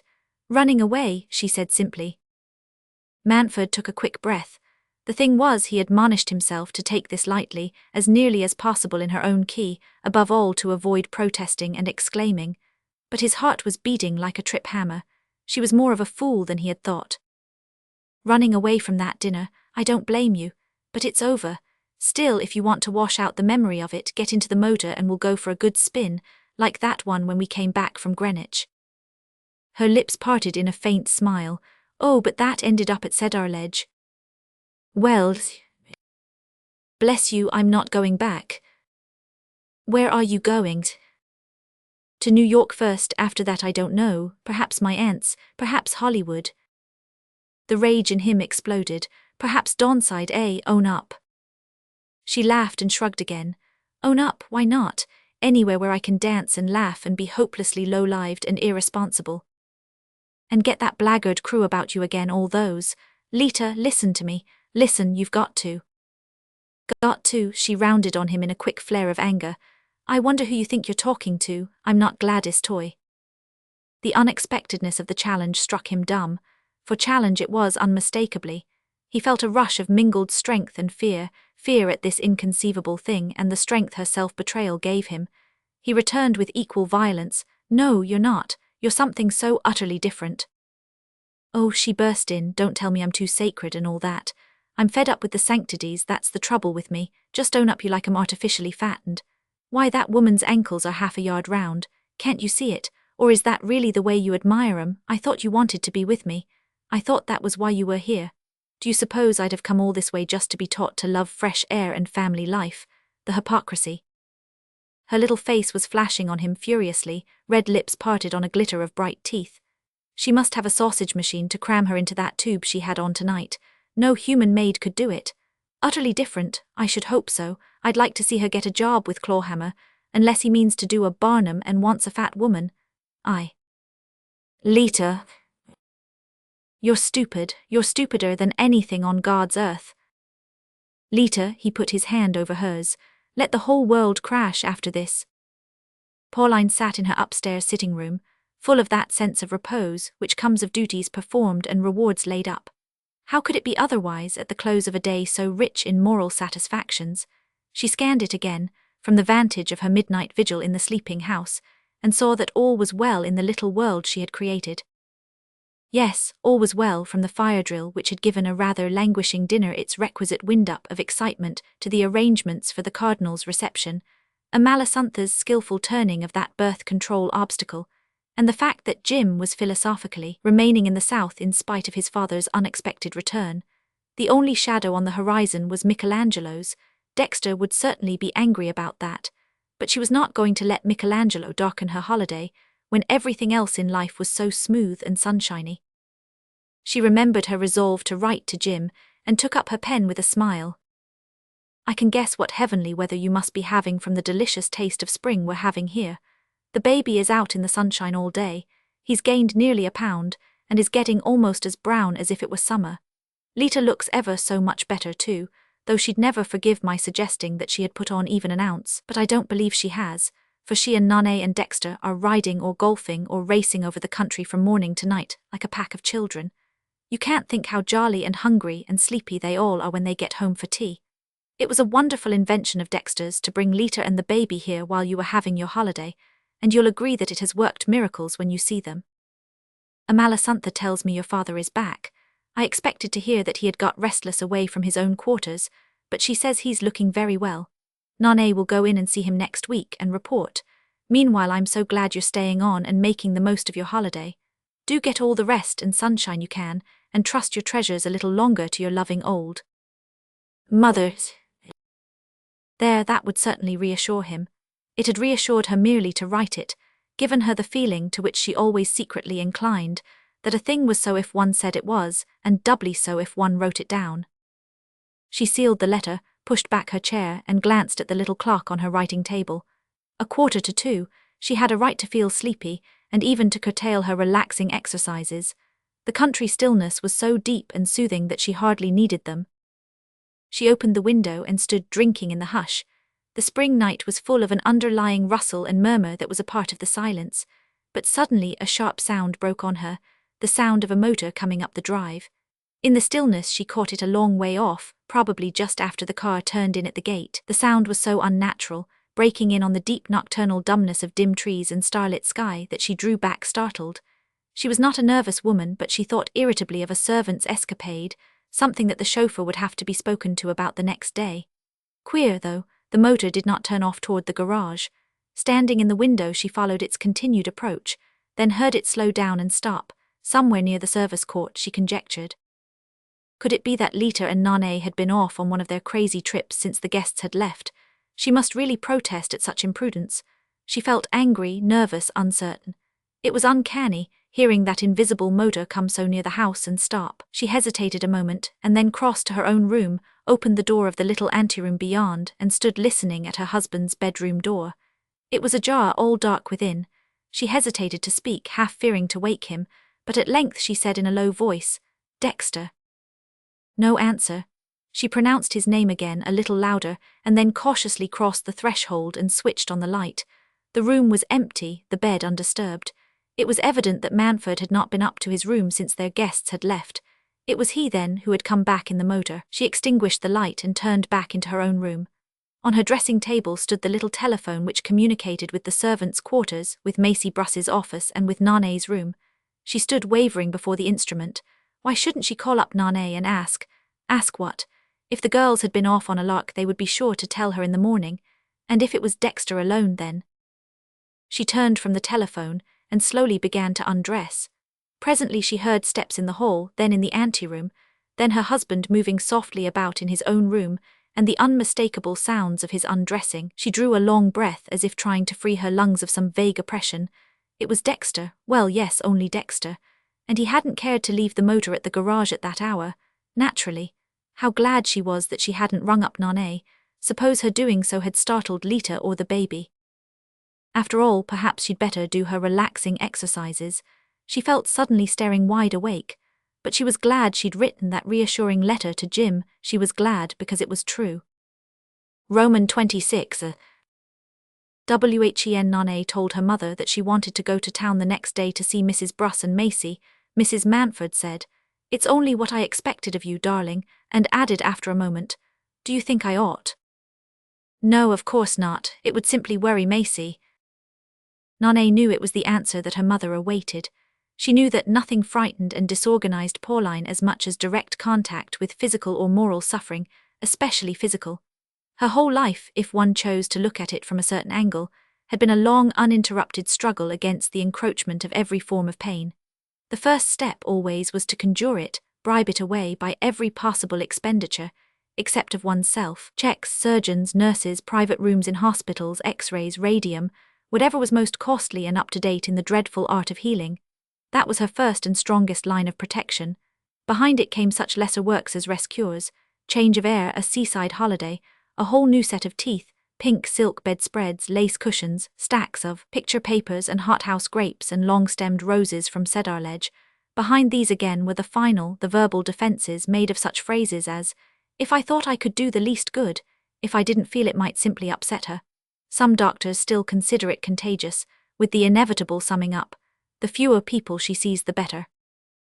Nane knew that this attitude was not caused by lack of physical courage. Had Pauline been a pioneer's wife, and seen her family stricken down by disease in the wilderness, she would have nursed them fearlessly. But all her life she had been used to buying off suffering with money, or denying its existence with words, and her moral muscles had become so atrophied that only some great shock would restore their natural strength. Great shock? People like Mother never have great shocks, Nane mused, looking at the dauntless profile, the crisply waving hair, reflected in the toilet mirror. "Unless I were to give her one," she added with an inward smile. Mrs. Mantford restored her powder puff to its crystal box. "Do you know, darling, I believe I'll go to town with you tomorrow. It was very brave of Macy to make the effort of coming here the other day, but of course I didn't like to burden her with too many details at such a time. When's the operation? Tomorrow. And there are things I could perfectly well attend to myself without bothering her, without her even knowing. Yes, I'll motor up with you early." "She'll always delegate her anxieties," Nane mused, not unenviously, as Cecile slipped Mrs. Mantford's spangled tea-gown over her firm white shoulders. Pauline turned a tender smile on her daughter. "It's so like you, Nane, to want to be with Macy for the operation. So fine, dear." Voice and smile were full of praise, yet behind the praise, Nane also knew, lurked the unformulated apprehension. All this running after sick people and unhappy people, is it going to turn into a vocation? Nothing could have been more distasteful to Mrs. Mantford than the idea that her only daughter should be not only good, but merely good. Like poor Aggie Houston, say. Nane could hear her mother murmuring, "I can't imagine where on earth she got it from," as if alluding to some physical defect unaccountable in the offspring of two superbly sound progenitors. They started early, for 48 hours of accumulated leisure had reinforced Pauline's natural activity. Amalasuntha, mysteriously smiling and head-shaking over the incommunicable figures of Clawhammer's offer, had bustled back to town early on Monday, leaving the family to themselves, and a certain feeling of flatness had ensued. Dexter, his wife thought, seemed secretly irritated, but determined to conceal his irritation from her. It was about Michelangelo, no doubt. Lita was silent and sleepy. No one seemed to have anything particular to do. Even in town, Mondays were always insipid, but in the afternoon Mantford took Lita off their hands, as his wife put it, by carrying her away for the long-deferred spin in the Buick, and Pauline plunged back restfully into visiting lists and other domestic preoccupations. She certainly had nothing to worry about, and much to rejoice in, yet she felt languid and vaguely apprehensive. She began to wonder if Alva Loft's treatment were of the lasting sort, or if it lost its efficacy like an uncorked drug. Perhaps the scientific initiate she had been told about would have a new panacea for the mind as well as for the epiderm. She would telephone and make an appointment. It always stimulated her to look forward to seeing a new healer. As Mrs. Swaffer said, one ought never to neglect a spiritual opportunity, and one never knew on whom the spirit might have alighted. Mrs. Swaffer's conversation was always soothing and yet invigorating, and Pauline determined to see her too. And there was Arthur, poor Exhibit A. On Jim's account it would be kind to look him up if there were time, unless Nane could manage that too in the intervals of solacing Macy.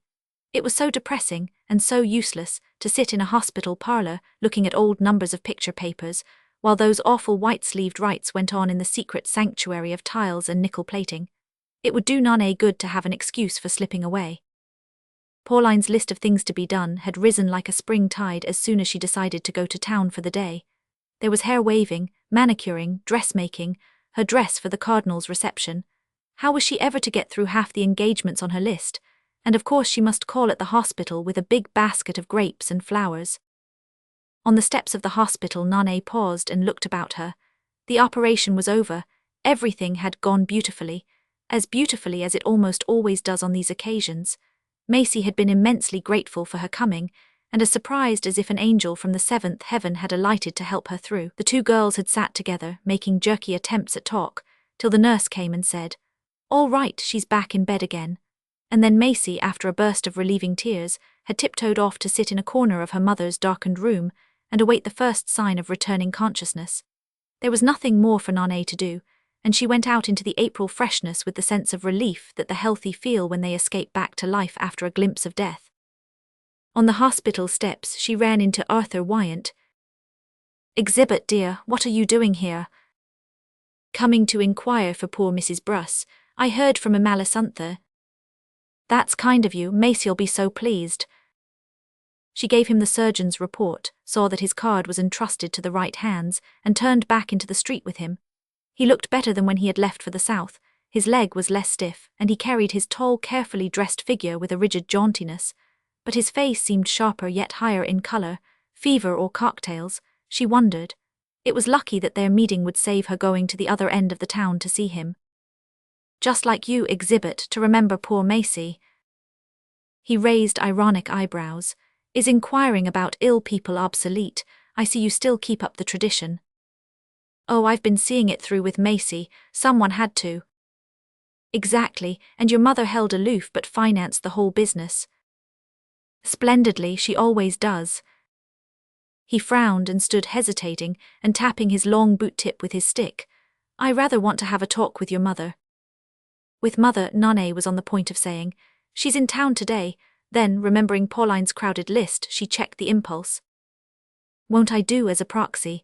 I was going to suggest you're carrying me off to lunch." "No, my dear, you won't as a proxy, but I'll carry you off to lunch." The choice of a restaurant would have been laborious, for Wyant, when taken out of his rut, became a mass of manias, prejudices, and inhibitions, but Nane luckily remembered a new bachelor girls' club, the Singleton, which she had lately joined, and packed him into a taxi still protesting. They found a quiet corner in a sociable, low-studded dining room, and she leaned back, listening to his disconnected monologue and smoking one cigarette after another in the nervous inability to eat. The 10 days on the island, oh, glorious, of course, hot sunshine, a good baking for his old joints, awfully kind of her father to invite him, he'd appreciated it immensely, was going to write a line of thanks.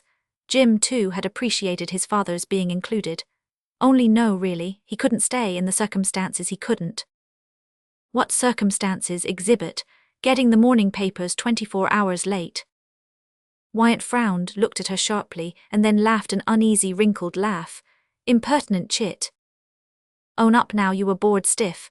Communion with nature was too much for you, you couldn't stick it, few can."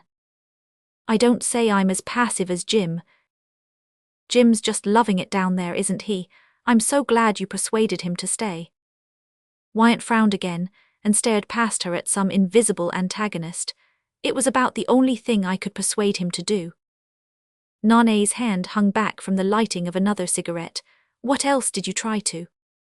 "What else? Why, to act, damn it, take a line, face things, face the music." He stopped in a splutter of metaphors and dipped his bristling mustache toward his coffee. "What things? Why, is he going to keep his wife or isn't he?" "He thinks that's for Lita to decide." "For Lita to decide, a pretext for his damned sentimental inertness.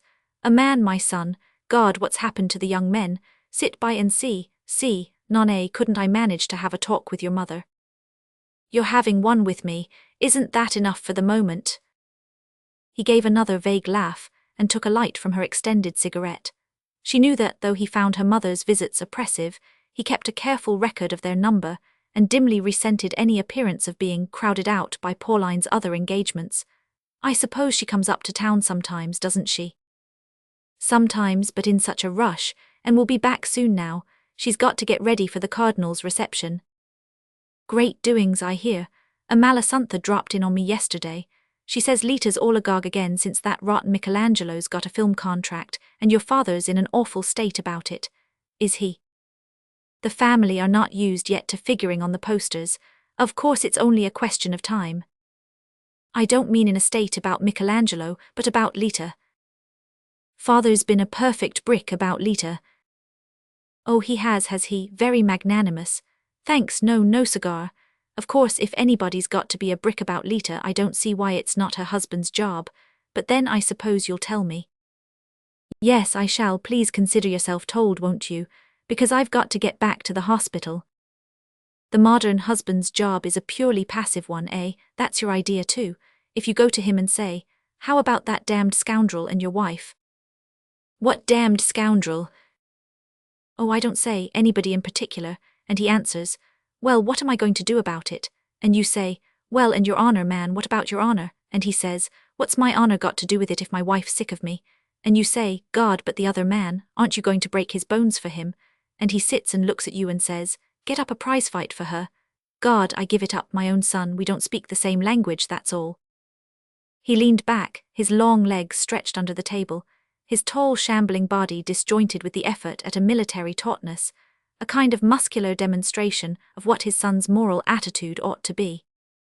Damn it, there was a good deal to be said for dueling. And to whom do you want Jim to send his seconds, Michelangelo or Clawhammer? He stared and echoed her laugh. Ha ha, that's good, Clawhammer, dirty Jew, the kind we used to horsewhip. Well, I don't understand the new code. Why do you want to exhibit? Come along, you've got me to look after in the meantime. If you want to be chivalrous, tuck me under your arm and see me back to the hospital. A prize fight, get up a prize fight for her. God, I should understand even that better than lying on the beach smoking a pipe and saying, "What can a fellow do about it?" Do. Act. How funny it was, Nanae reflected, as she remounted the hospital steps. The people who talked most of acting seldom did more than talk. Her father, for instance, so resolute and purposeful, never discoursed about action, but quietly went about what had to be done, whereas poor Exhibit, perpetually inconsequent and hesitating, was never tired of formulating the most truculent plans of action for others. Poor Exhibit indeed, incorrigible amateur, she thought, understanding how such wordy dilettantism must have bewildered and irritated the young and energetic Pauline, fresh from the buzzing motor works at Exploit. Nanae felt a sudden exasperation against Wyant for trying to poison Jim's holiday by absurd insinuations and silly swagger. It was lucky that he had got bored and come back, leaving the poor boy to bask on the sands with his pipe and his philosophy. After all, it was to be supposed that Jim knew what he wanted, and how to take care of it now he had it. At all events, Nanae concluded, I'm glad he didn't get hold of Mother and bother her with his foolish talk. She shot up in the lift to the white carbolic-breathing passage where, with a heavy whiff of ether, Mrs. Bruss's door opened to receive her. Roman 27. The restorative effect of a day away from the country was visible in Pauline's face and manner when she dawned on the breakfast table the next morning. The mere tone in which she murmured, "How lovely it is to get back," showed how lovely it had been to get away, and she lingered over the new-laid eggs, the golden cream, all the country freshnesses and succulences, with the sense of having richly earned them by a long day spent in arduous and agreeable labours. When there are tiresome things to be done, the great thing is to do them at once, she announced to Nanae across the whole wheat toast and scrambled eggs. I simply hated to leave all this loveliness yesterday, but how much more I'm going to enjoy it today because I did. Her day in town had in truth been exceptionally satisfactory. All had gone well from her encounter at a Malasuntha's with one of the Cardinal's secretaries, to the belated glimpse of Macy Bruss, haggard but hopeful on the hospital steps, receiving the hamper of fruit and flowers with grateful exclamations, and assurances that the surgeon was perfectly satisfied, and that there was no reason why the dreadful thing should ever reappear. In a wave of sympathetic emotion, Pauline had leaned from the motor to kiss her and say, "Your mother must have a good rest at Atlantic City as soon as she can be moved. I'll arrange it. Sea air is such a tonic." And Macy had thanked and wept again. It was pleasant to be able, in a few words, to make anyone so happy. She had found Mrs. Swaffer, too, found her in a super-terrestrial mood, beaming through inspired eyeglasses and pouring out new torrents of stimulation. Yes, Alva Loft was a great man, Mrs. Swaffer said. She, for her part, had never denied it for a moment. How could Pauline have imagined that her faith in Alva Loft had failed her? No, but there were periods of spiritual aridity which the brightest souls had to traverse, and she had lately had reason to suspect, from her own experience and from Pauline's, that perhaps Alva Loft was at present engaged in such a desert, certainly to charge $100 for a triple treatment, which was only 3 minutes longer than the plain one, and then produce no more lasting results, Well, Mrs. Swaffer preferred not to say anything uncharitable. Then again, she sometimes suspected that Alva Loft's doctrine might be only for beginners. That was what Sacha Garbine, the new Russian initiate, plainly intimated. Of course, there were innumerable degrees in the spiritual life, and it might be that sometimes Alva Loft's patience got beyond his level, got above it, without his being aware of the fact. Frankly, that was what Garbine thought from Mrs. Swaffer's report must have happened in the case of Pauline. I believe your friend has reached a higher plane. That was the way the initiate put it. She's been at the gate. He called the Mahatma and Alva Loft gatekeepers. And now the gate has opened, and she has entered into. But Mrs. Swaffer said she'd rather not try to quote him because she couldn't put it as beautifully as he did, and she wanted Pauline to hear it in his own mystical language. It's eternal rejuvenation just to sit and listen to him, she breathed, laying an electric touch on her visitor's hand. Rejuvenation. The word dashed itself like cool spray against Pauline's strained nerves and parched complexion. She could never hear it without longing to plunge deep into its healing waters. Between manicure and hair waver, she was determined to squeeze in a moment with Garbine. And the encounter, as she told Nonnet, had been like a religious experience, apparently forgetful of the fact that every other meeting with a new prophet had presented itself to her in identical terms. You see, my dear, it's something so entirely new, so completely different, so emotional. Yes, emotional, that's the word. The Russians, of course, are emotional, it's their peculiar quality. Alva Loft, and you understand that I don't in the least suggest any loss of faith in him, but Alva Loft has a mind which speaks to the mind, there is no appeal to the feelings. Whereas in Garbine's teaching there is a mystic strain, a kind of immediacy, as Mrs. Swaffer calls it. Immediacy. Pauline lingered on the term. It captivated her, as any word did when she first heard it used in a new connection. I don't know how one could define the sensation better. Soul unveiling is Garbine's expression, but he insists on time, on plenty of time. He says we are all parching our souls by too much hurry. Of course, I always felt that with Alva Loft. I felt like one of those cash boxes they shoot along over your head in the department stores. Number 1, number 2, and so on, always somebody treading on your heels. Whereas Garbine absolutely refuses to be hurried. Sometimes he sees only one patient a day. When I left him, he told me he thought he would not see anyone else till the next morning. I don't want to mingle your soul with any other. Rather beautiful, wasn't it? And he does give one a wonderful dreamy sense of rest. She closed her eyes and leaned back, evoking the gaunt, bearded face and heavy-lidded eyes of the new prophet, and the moist adhesive palm he had laid in benediction on her forehead. How different from the thick-lipped, oily Mahatma, and from the thin, dry Alva Loft, who seemed more like an implement in a laboratory than a human being. Perhaps one needs them all in turn, Pauline murmured half aloud, with the self-indulgence of the woman who has never had to do over an out-of-fashion garment. One ought to be able to pass on last year's healers to one's poor relations, oughtn't one, mother? Nonnet softly mocked, but her mother disarmed her with an unresentful smile. Darling, I know you don't understand these things yet. Only child, I do want you to be a little on your guard against becoming bitter, won't you? There, you don't mind your old mother's just suggesting it. Really, Nonnet worried her at times, or would if Garbine hadn't shed over her this perfumed veil of peace. Yes, peace, that was what she had always needed. Perfect confidence that everything would always come right in the end. Of course, the other healers had taught that too. Some people might say that Garbine's evangel was only the Mahatma's doctrine of the higher harmony, but the resemblance was merely superficial, as the scientific initiate had been careful to explain to her. Her previous guides had not been initiates and had no scientific training. They could only guess, whereas he knew.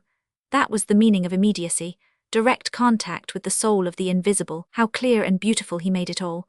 How all the little daily problems shriveled up and vanished like a puff of smoke to eyes cleared by that initiation. And he had seen at once that Pauline was one of the few who could be initiated, who were worthy to be drawn out of the senseless modern rush and taken in beyond the veil. She closed her eyes again and felt herself there with him. Of course he treats hardly anybody, Mrs. Swaffer had assured her. Not 1 in 100. He says he'd rather starve than waste his time on the unmystical. He saw at once that you were mystical. Because he takes time, he must have it. Days, weeks if necessary. Our crowded engagements mean nothing to him. He won't have a clock in the house. And he doesn't care whether he's paid or not. He says he's paid in soul growth. Marvelous, isn't it? Marvelous indeed. And how different from Alva Loft's tailorized treatments, his rapidly rising scale of charges, and the unbroken stream of patients succeeding each other under his bony touch.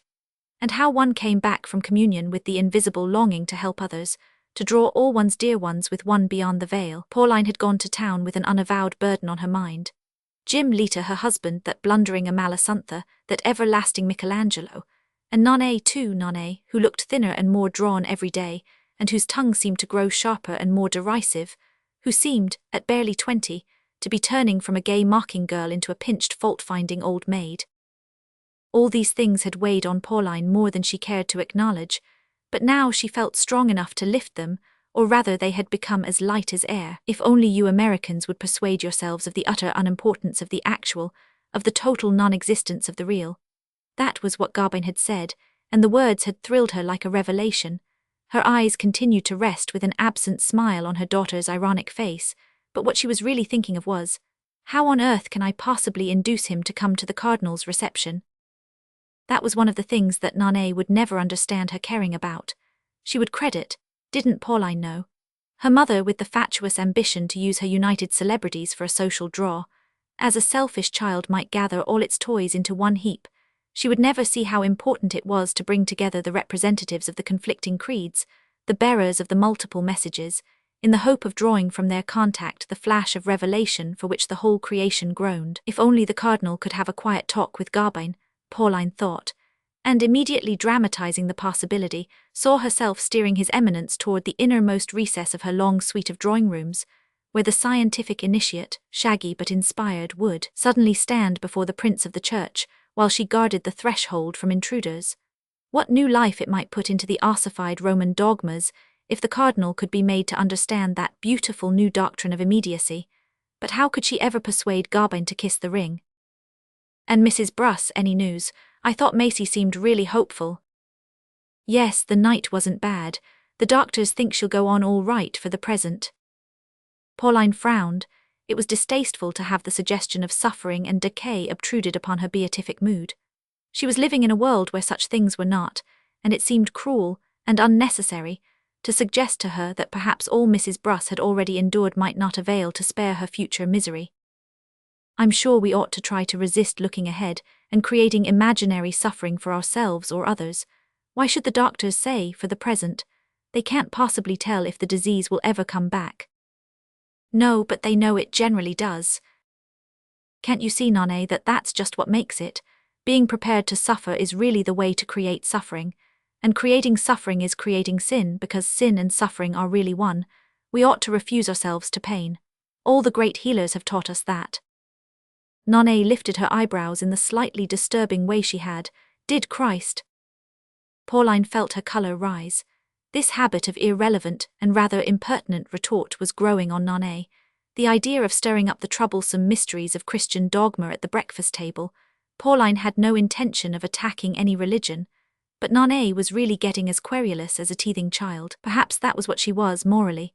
Perhaps some new experience was forcing its way through the tender flesh of her soul. The suggestion was disturbing to all Pauline's theories, yet confronted with her daughter's face and voice, she could only take refuge in the idea that Nonne, unable to attain the higher harmony, was struggling in a crepuscular wretchedness from which she refused to be freed. If you'd only come to Garbine with me, dear, these problems would never trouble you any more. They don't now, not an atom. What troubles me is the plain human tangle, as it remains after we've done our best to straighten it out. Look at Mrs. Bruss. But the doctors say there's every chance. Did you ever know them not to, after a first operation for cancer? Of course, Nonne, if you take sorrow and suffering for granted. I don't, Mother, but apparently somebody does, judging from their diffusion and persistency, as the natural history books say. Pauline felt her smooth brows gather in an unwelcome frown. The child had succeeded in spoiling her breakfast, and in unsettling the happy equilibrium which she had imparted to her world. She didn't know what ailed Nonne unless she was fretting over Stan Houston's disgraceful behavior, but if so, it was better that she should learn in time what he was and face her disillusionment. She might actually have ended by falling in love with him, Pauline reflected, and that would have been very disagreeable on account of Aggie. What she needs is to marry, Pauline said to herself, struggling back to serenity. She glanced at her watch, wondered if it were worthwhile to wait any longer for her husband, and decided to instruct Powder to keep his breakfast hot and produce fresh coffee and rice cakes when he rang. Dexter, the day before, had taken Lita off on another long excursion. They had turned up so late that dinner had to be postponed for them, and had been so silent and remote all the evening that Pauline had ventured a jest on the soporific effects of country air, and suggested that everyone should go to bed early. This morning, though it was past 10 o'clock, neither of the two had appeared, and Nonne declared herself ignorant of their plans for the day. "It's a mercy Lita is so satisfied here," Pauline sighed, resigning herself to another dull day at the thought of the miracle Manford was accomplishing. She had felt rather nervous when Amalasuntha had appeared with her incredible film stories and her braggings about the irresistible Michelangelo, but Lita did not seem to have been unsettled by them. "Jim will have a good deal to be grateful for when he gets home," Pauline smiled to her daughter. "I do hope he'll appreciate what your father has done. His staying on the island seems to show that he does. By the way," she added with another smile, "I didn't tell you, did I, that I ran across Arthur yesterday?" Nonne hesitated a moment. "So did I." "Oh, did you? He didn't mention it. He looks better, don't you think so? But I found him excited and restless, almost as if another attack of gout were coming on. He was annoyed because I wouldn't go and see him then and there, though it was after 6 and I should have had to dine in town." "It's just as well you didn't, after such a tiring day." "He was so persistent, you know how he is at times. He insisted that he must have a talk with me, though he wouldn't tell me about what." "I don't believe he knows. As you say, he's always nervous when he has an attack coming on. But he seemed so hurt at my refusing. He wanted me to promise to go back today, and when I told him I couldn't, he said that if I didn't he'd come out here." Nonne gave an impatient shrug. "How absurd, but of course he won't. I don't exactly see dear old Exhibit walking up to the front door of Cedarledge." Pauline's colour rose again. She too had pictured the same possibility, only to reject it. Wyant had always refused to cross her threshold in New York, though she lived in a house bought after her second marriage. Surely he would be still more reluctant to enter Cedarledge, where he and she had spent their early life together, and their son had been born. There were certain things, as he was always saying, that a man didn't do. That was all. Nonne was still pondering. "I wouldn't go to town to see him, Mother. Why should you? He was excited and rather cross yesterday, but he really hadn't anything to say. He just wanted to hear himself talk. As long as we're here he'll never come, and when this mood passes off he won't even remember what it was about.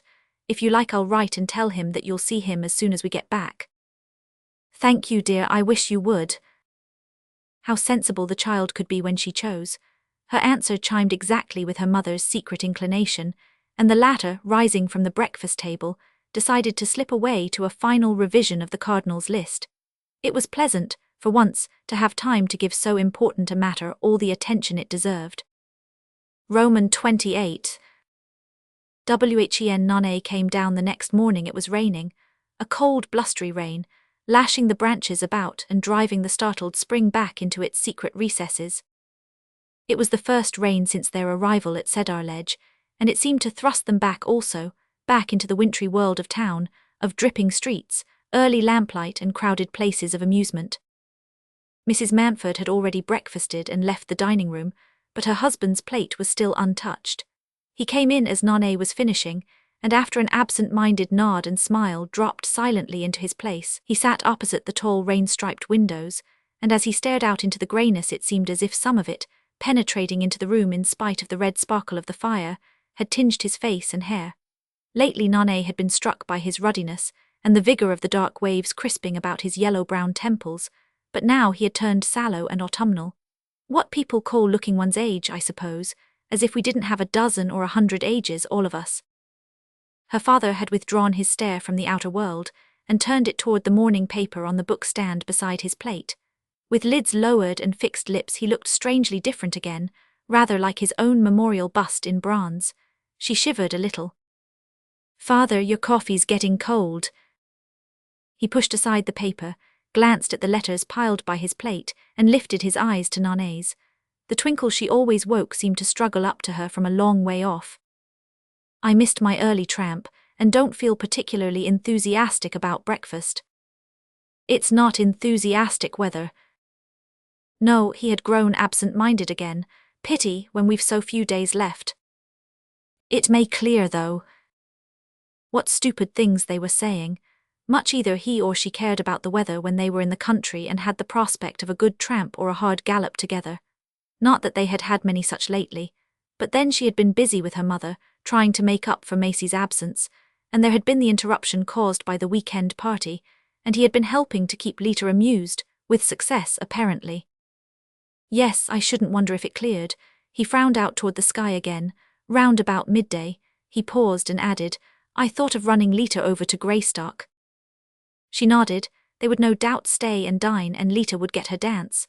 Probably Mrs. Mountford wouldn't mind, though she was beginning to show signs of wearying of tete-a-tete dinners with her daughter. But they could go over the reception list again, and Pauline could talk about her new messiah. Nonnet glanced down at her own letters. She often forgot to look at them till the day was nearly over, now that she knew the one writing her eyes thirsted for would not be on any of the envelopes. Stanley Houston had made no sign since they had parted that night on the doorstep. The door opened and Lita came in. It was the first time since their arrival that she had appeared at breakfast. She faced Mountford as she entered, and Nonnet saw her father's expression change. It was like those funny old portraits in the picture restorer's windows, with a veil of age and dust removed from one half to show the real surface underneath. Lita's entrance did not make him look either younger or happier. It simply removed from his face the soul-disguising veil which life interposes between a man's daily world and himself. He looked stripped, exposed. Exposed. That was it. Nonnet glanced at Lita, not to surprise her off her guard, but simply to look away from her father. Lita's face was what it always was, something so complete and accomplished that one could not imagine its being altered by any interior disturbance. It was like a delicate porcelain vase, or a smooth, heavy flower, that a shifting of light might affect, but nothing from within would alter. She smiled in her round-eyed, unseeing way, as a little gold and ivory goddess might smile down on her worshippers, and said, I got up early because there wasn't any need to. The reason was one completely satisfying to herself, but its effect on her hearers was perhaps disappointing. Nonnet made no comment, and Mountford merely laughed, a vague laugh addressed. One could see less to her words, which he appeared not to have noticed, than to the mere luminous fact of her presence, the kind of laugh evoked by the sight of a dazzling fringed fish or flower suddenly offered to one's admiration. I think the rain will hold off before lunch, he said, communicating the fact impartially to the room. Oh, what a pity, I wanted to get my hair thoroughly drenched. It's beginning to uncurl with the long drought, Lita said, her hand wavering uncertainly between the dishes Powder had placed in front of her. Grapefruit, I think, though it's so awfully ocean voyagey. Promise me, Nonnet. She turned to her sister-in-law. Promise you what? Not to send me a basket of grapefruit when I sail. Mountford looked up at her impenetrable porcelain face, his lips half parted on an unspoken word, then he pushed back his chair and got up. I'll order the car at 11, he said, in a tone of aimless severity. Lita was scooping a spoonful of juice out of the golden bowl of the grapefruit. She seemed neither to heed nor to hear. Mountford laid down his napkin and walked out of the room. Lita threw back her head to let the liquid slip slowly down between her lips. Her gold-fringed lids fluttered a little, as if the fruit juice were a kiss. When are you sailing? Nonnet asked, reaching for the cigarette lighter. Don't know, next week I shouldn't wonder. For any particular part of the globe? Lita's head descended, and she turned her chestnut-coloured eyes softly on her sister-in-law. Yes, but I can't remember what it's called. Nonnet was looking at her in silence. It was simply that she was so beautiful. A vase, no, a lamp now, there was a glow from the interior, as if her red corpuscles had turned into millions of fairy lamps. Her glance left Nonnet's and returned to her plate. Letters, what a bore, why on earth don't people telephone? She did not often receive letters, her congenital inability to answer them having gradually cooled the zeal of her correspondence, of all, that is, excepting her husband. Almost every day Nonnet saw one of Jim's grey-blue envelopes on the hall table. That particular colour had come to symbolize to her a state of patient expectancy. Lita was turning over some impersonal-looking bills and advertisements. From beneath them the faithful grey-blue envelope emerged. Nonnet thought, if only he wouldn't, and her eyes filled. Lita looked pensively at the postmark, and then laid the envelope down unopened. Aren't you going to read your letter? She raised her brows. Jim's, I did yesterday, one just like it. Lita, you're perfectly beastly. Lita's languid mouth rounded into a smile. Not to you, darling, do you want me to read it? She slipped a polished fingertip under the flap. Oh no, don't not like that. It made Nane wince. I wish she hated Jim, I wish she wanted to kill him. I could bear it better than this, the girl stormed inwardly. She got up and turned toward the door. Nane, wait, what's the matter? Don't you really want to hear what he says?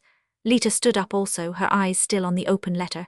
She turned toward her sister-in-law, a face from which the inner glow had vanished. What is it? Is he ill? What's wrong? He's coming home. He wants me to go back the day after tomorrow. She stood staring in front of her, her eyes fixed on something invisible to Nane and beyond her. Does he say why? He doesn't say anything but that. When did you expect him? I don't know, not for ages. I never can remember about dates, but I thought he liked it down there, and your father said he'd arranged. Arranged what? Nane interrupted. Lita seemed to become aware of her again, and turned on her a smooth, inaccessible face. I don't know, arranged with the bank, I suppose. To keep him there. To let him have a good long holiday. You all thought he needed it so awfully, didn't you? Nane stood motionless, staring out of the window. She saw her father drive up in the Buick. The rain had diminished to a silver drizzle shot with bursts of sun, and through the open window she heard him call, "It's going to clear after all. We'd better start." Lita went out of the door, humming a tune. Lita, Nane called out, moved by some impulse to arrest, to warn, she didn't know what. But the door had closed and Lita was already out of hearing. All through the day it kept on raining at uncomfortable intervals. Uncomfortable, that is, for Pauline and Nane. Whenever they tried to get out for a walk, a deluge descended. Then, as soon as they had splashed back to the house with the dripping dogs, the clouds broke and marked them with a blaze of sunshine. But by that time they were either revising the list again, or had settled down to mahjong in the library. Really, I can't go up and change into my walking shoes again, Pauline remonstrated to the weather, and a few minutes later the streaming window panes had justified her. April showers, she remarked with a slightly rigid smile. She looked deprecatingly at her daughter. It was selfish of me to keep you here, dear. You ought to have gone with your father and Lita. But there were all those notes to do, Mother, and really I'm rather fed up with Greystock. Pauline executed a repetition of her smile. Well, I fancy we shall have them back for tea. No golf this afternoon, I'm afraid, she said, glancing with a certain furtive satisfaction at the increasing downpour. No, but Lita may want to stay and dance. Pauline made no comment, but once more addressed her disciplined attention to the game. The fire, punctually replenished, continued to crackle and drowse. The warmth drew out the strong scent of the carnations and rose geraniums, and made the room as languid as a summer garden. Dusk fell from the cloud-laden skies, and in due course the hand which tended the fire drew the curtains on their noiseless rings and lit the lamps. Lastly Powder appeared, heading the processional entrance of the tea-table. Pauline roused herself from a languishing mahjong to take her expected part in the performance. She and Nane grouped themselves about the hearth, and Pauline lifted the lids of the little covered dishes with a critical air. I ordered those muffins your father likes so much, she said, in a tone of unwanted wistfulness. Perhaps we'd better send them out to be kept hot. Nane agreed that it would be better, but as she had her hand on the bell the sound of an approaching motor checked her. The dogs woke with a happy growling and bustled out. There they are after all, Pauline said. There was a minute or two of silence, unmarked by the usual yaps of welcome, then a sound like the depositing of wraps and an umbrella, then Powder on the threshold, for once embarrassed and at a loss. Mr. Wyant, madam. Mr. Wyant. Mr. Arthur Wyant. He seemed to think you were probably expecting him, Powder continued, as if lengthening the communication in order to give her time. Mrs. Mantford, seizing it, rose to the occasion with one of her heroic wing beats. Yes, I was. Please show him in, she said, without risking a glance at her daughter. Arthur Wyant came in, tall and stooping in his shabby well-cut clothes, a nervous flush on his cheekbones.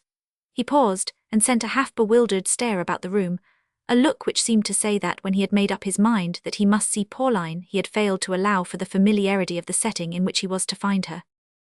You've hardly changed anything here, he said abruptly, in the far-off tone of a man slowly coming back to consciousness. How are you, Arthur? I'm sorry you've had such a rainy day for your trip, Mrs. Mantford responded, with an easy intonation intended to reach the retreating Powder. Her former husband took no notice. His eyes continued to travel about the room in the same uncertain, searching way. Hardly anything, he repeated, still seemingly unaware of any presence in the room but his own. That ribbon, though, yes, that used to be in the dining room, didn't it? He passed his hand over his forehead, as if to brush away some haze of oblivion, and walked up to the picture. Wait a bit, it's in the place where the sergeant of Jim as a youngster used to hang Jim on his pony, just over my writing table so that I saw it whenever I looked up. He turned to Pauline. Jolly picture. What have you done with it? Why did you take it away? Pauline coloured, but a smile of conciliation rode gallantly over her blush. I didn't, that is, Dexter wanted it. It's in his room, it's been there for years. She paused and then added, you know how devoted Dexter is to Jim. Wyant had turned abruptly from the contemplation of the ribbon. The colour in Pauline's cheek was faintly reflected in his own. Stupid of me, of course. Fact is, I was rather rattled when I came in, seeing everything so much the same. You must excuse my turning up in this way. I had to see you about something important. Hullo, Nonne. Of course I excuse you, Arthur. Do sit down here by the fire. You must be cold after your wet journey. So unseasonable after the weather we've been having. Nonne will ring for tea, Pauline said, with her accent of indomitable hospitality. Roman 29. Nona that night in her mother's doorway, wavered a moment and then turned back. Well then, good night, mother. Good night, child. But Mrs. Mountford seemed to waver too. She stood there in her rich dusky draperies, and absently lifted a hand to detach one after the other of her long earrings. It was one of Mrs. Mountford's rules never to keep up her maid to undress her. Can I unfasten you, mother? Thanks, dear, no, this tea-gown slips off so easily. You must be tired. No, I'm not tired, but you. I'm not either. They stood irresolute on the threshold of the warm, shadowy room, lit only by a waning sparkle from the hearth. Pauline switched on the lamps.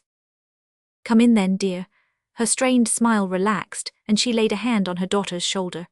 Well, it's over, she said, in the weary yet satisfied tone in which Nonne had sometimes heard her pronounce the epitaph of a difficult but successful dinner.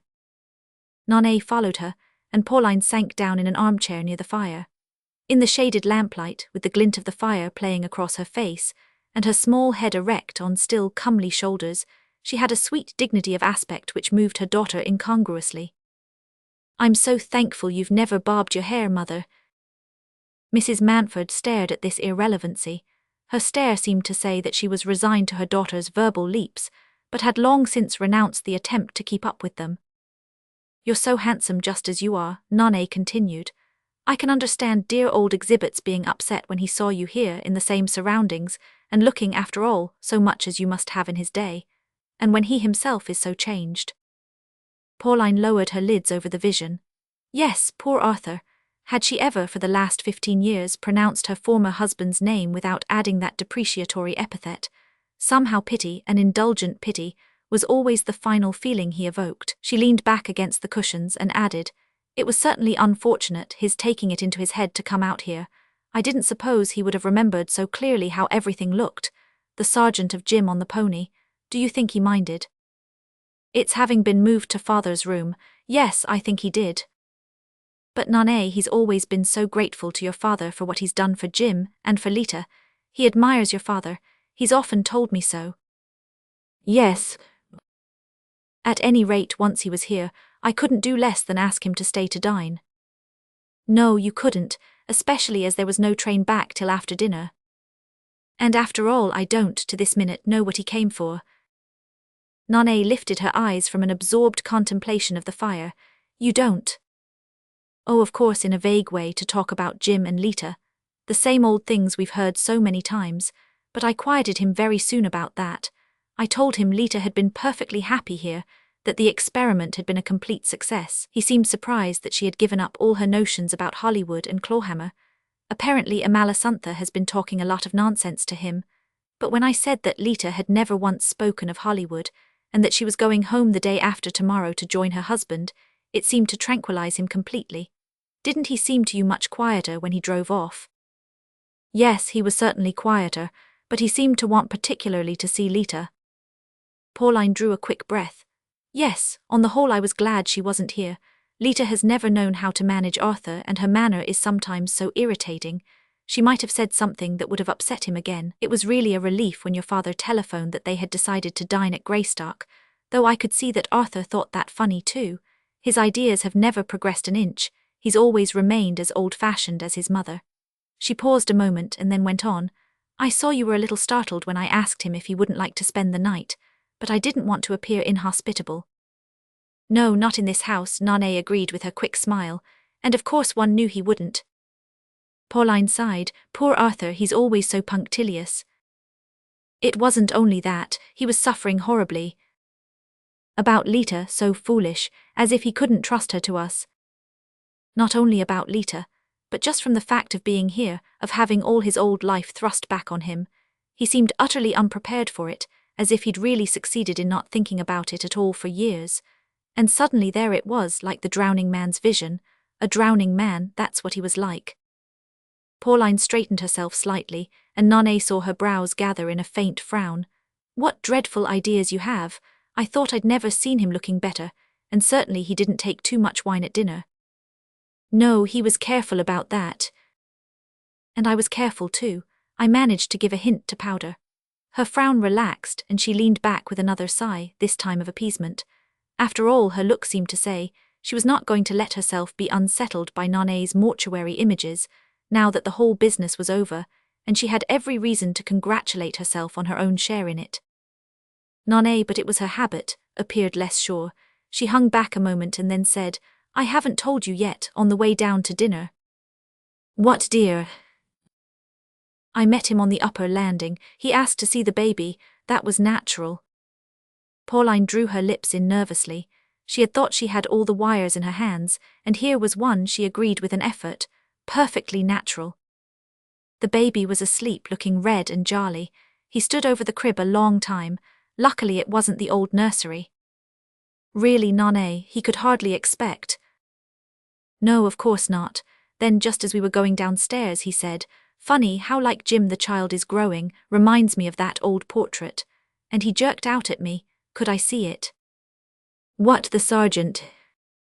Nane nodded. Could I refuse him? I suppose that was natural too. So I took him into Father's study. He seemed to remember every step of the way. He stood and looked at the picture. He didn't say anything, didn't answer when I spoke. I saw that it went through and through him. Well, Nane, bygones are bygones, but people do bring things upon themselves sometimes. Oh, I know, Mother.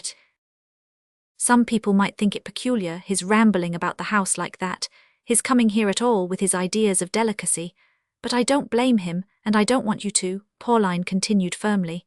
After all, it's just as well he came. He may have been a little upset at the moment, but I managed to calm him down, and I certainly proved to him that everything's all right, and that Dexter and I can be trusted to know what's best for Lita. She paused and then added, Do you know, I'm rather inclined not to mention his visit to your father, or to Lita. Now it's over, why should they be bothered? No reason at all. Nane rose from her crouching attitude by the fire and stretched her arms above her head. I'll see that Powder doesn't say anything, and besides, he wouldn't. He always seems to know what needs explaining and what doesn't. He ought to be kept to avert cataclysms like those fire extinguishers in the passages. Good night, Mother. I'm beginning to be sleepy. Yes, it was all over and done with, and Pauline felt that she had a right to congratulate herself. She had not told Nane how difficult Wyant had been for the first few minutes, when the girl had slipped out of the library after tea and left them alone. What was the use of going into all that? Pauline had been a little nervous at first, worried, for instance, as to what might happen if Dexter and Lita should walk in while Arthur was in that queer excited state, stamping up and down the library floor and muttering, half to himself and half to her. Damn it, am I in my own house or another man's? Can anybody answer me that? But they had not walked in, and the phase of excitability had soon been over. Pauline had only had to answer, You're in my house, Arthur, where, as Jim's father, you're always welcome.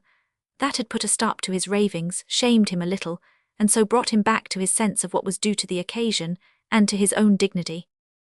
My dear, you must excuse me. I'm only an intruder here, I know. And when she had added, Never in my house, Arthur, sit down please and tell me what you want to see me about. Why, at that question, quietly and reasonably put, all his bluster had dropped, and he had sat down as she bade him, and begun in his ordinary tone to rehearse the old rigmarole about Jim and Lita, and Jim's supineness and Lita's philanderings, and what would the end of it be?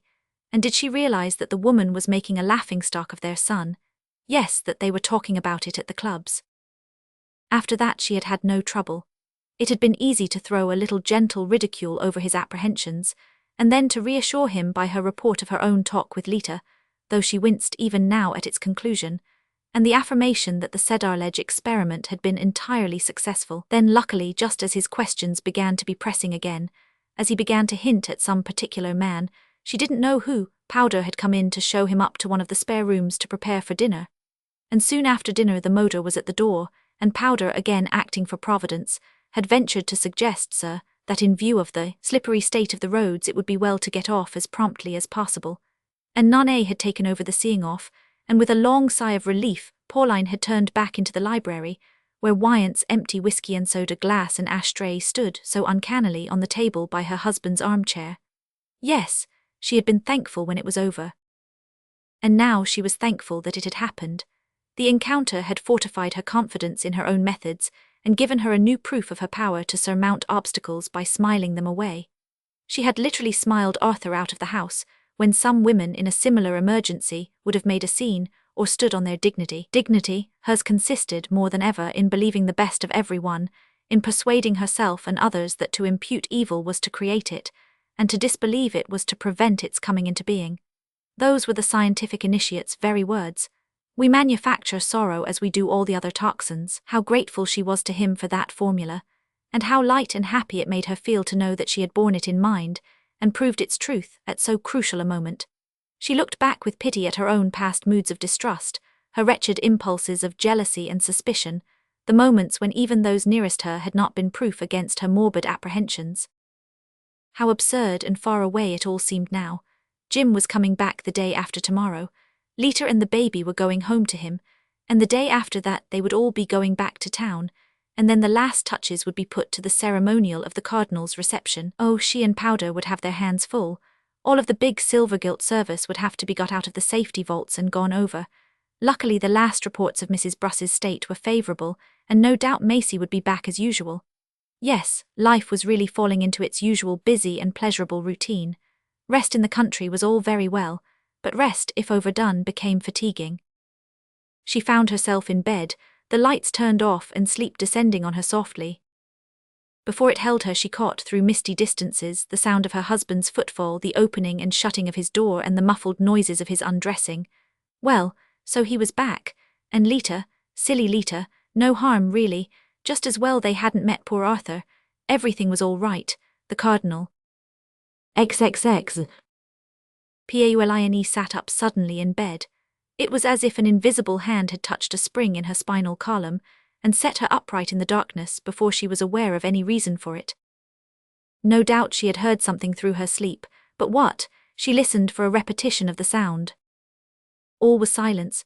She stretched out her hand to an onyx knob on the table by her bed, and instantly the face of a miniature clock was illuminated, and the hour chimed softly, 2 strokes followed by 1. 2:30, the silentest hour of the night, and in the vernal hush of Cedarledge, yet certainly there had been a sound, a sharp explosive sound. Again, there it was, a revolver shot, somewhere in the house. Burglars! Her feet were in her slippers, her hand on the electric light switch. All the while she continued to listen intently, dead silence everywhere. But how had burglars got in without starting the alarm? Ah, she remembered. Powder had orders never to set it while anyone was out of the house. It was Dexter who should have seen that it was connected when he got back from Greystock with Lita. And naturally he had forgotten to. Pauline was on her feet, her hair smoothed back under her fillet-shaped cap of silver lace. Her rest gown of silvery silk slipped over her night dress. This emergency garb always lay at her bedside in case of nocturnal alarms, and she was equipped in an instant, and had already reconnected the burglar alarm, and sounded the general summons for Powder, the footmen, the gardeners and chauffeurs. Her hand played irresolutely over the complicated knobs of the glittering switchboard which filled a panel of her dressing room. Then she pressed the button marked Engine House. Why not?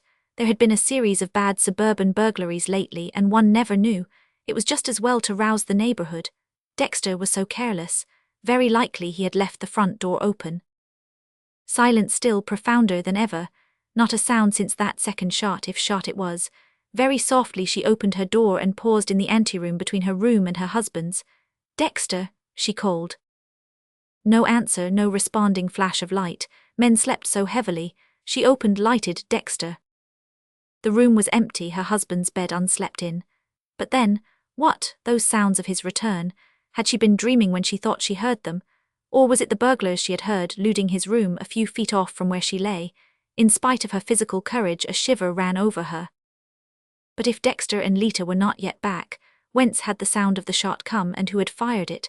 She trembled at the thought of Nane and the baby. They were alone with the baby's nurse on the farther side of the house. And the house seemed suddenly so immense, so resonant, so empty.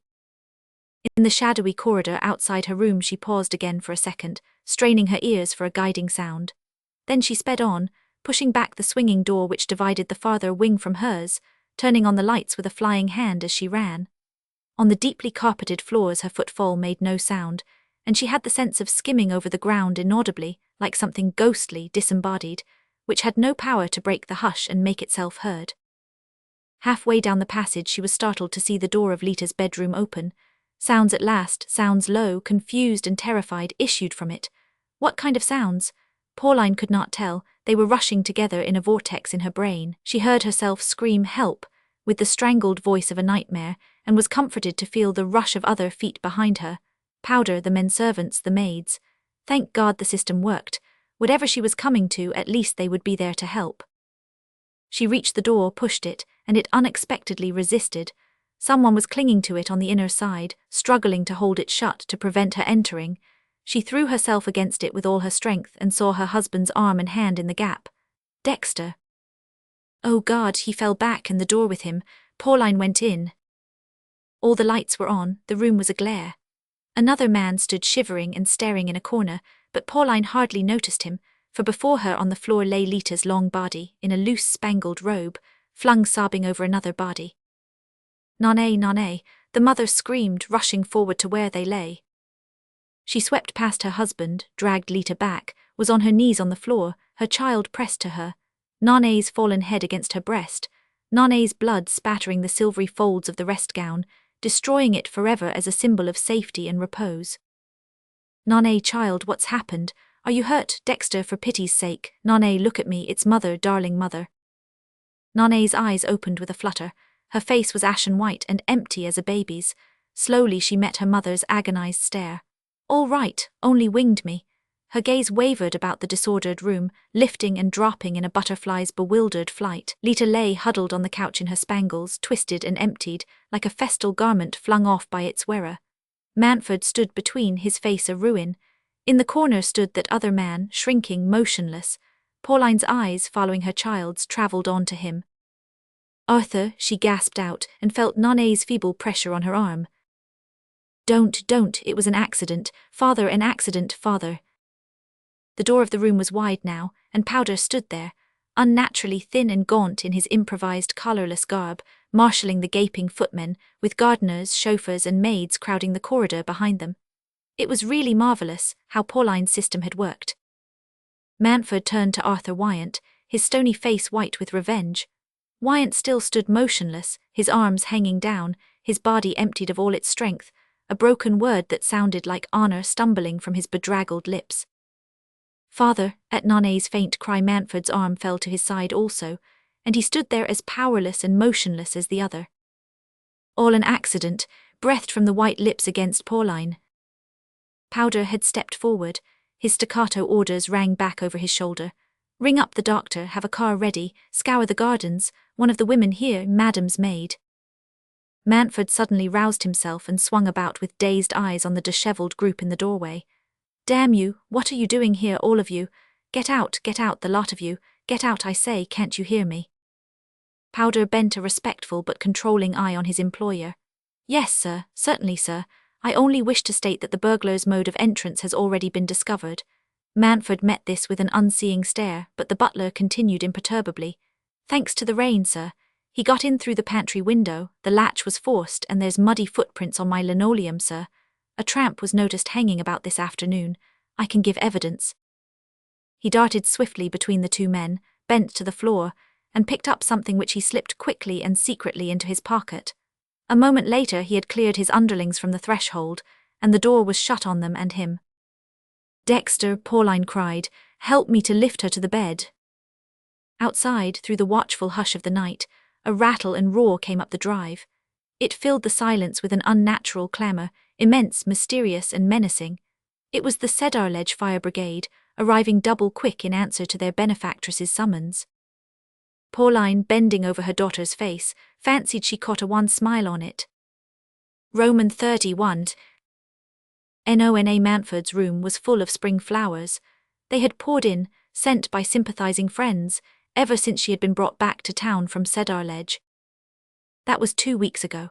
It was full spring now, and her windows stood wide to the May sunset slanting across the room, and giving back to the tall branches of blossoming plum and cherry something of their native scent and freshness. The reminder of Cedarledge would once have doubled their beauty. Now it made her shut her eyes sharply, in the inner recoil from all the name brought back. She was still confined to her room, for the shot which had fractured her arm near the shoulder had also grazed her lung, and her temperature remained obstinately high. Shock, the doctors said chiefly, the appalling sight of a masked burglar in her sister-in-law's bedroom, and being twice fired at, twice. Lita corroborated the story. She had been asleep when her door was softly opened, and she had started up to see a man in a mask with a dark lantern.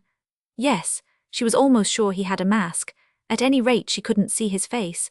The police had found the track of muddy feet on the pantry linoleum and up the back stairs. Lita had screamed and Nona had dashed to the rescue.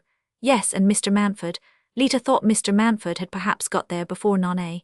But then again, she wasn't sure. The fact was that Lita had been shattered by the night's experience, and her evidence, if not self-contradictory, was at least incoherent. The only really lucid witnesses were Powder, the butler, and Nona Manford herself.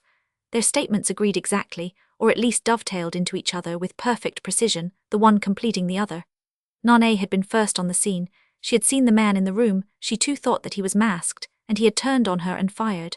At that moment her father, hearing the shots, had rushed in half-dressed, and as he did so the burglar fled. Someone professed to have seen him running away through the rain and darkness, but no one had seen his face, and there was no way of identifying him. The only positive proof of his presence, except for the shot, was the discovery by Powder of those carefully guarded footprints on the pantry floor, and these, of course, might eventually help to trace the criminal. As for the revolver that also had disappeared, and the bullets, one of which had been found lodged in the door, the other in the panelling of the room, were of ordinary army caliber and offered no clue.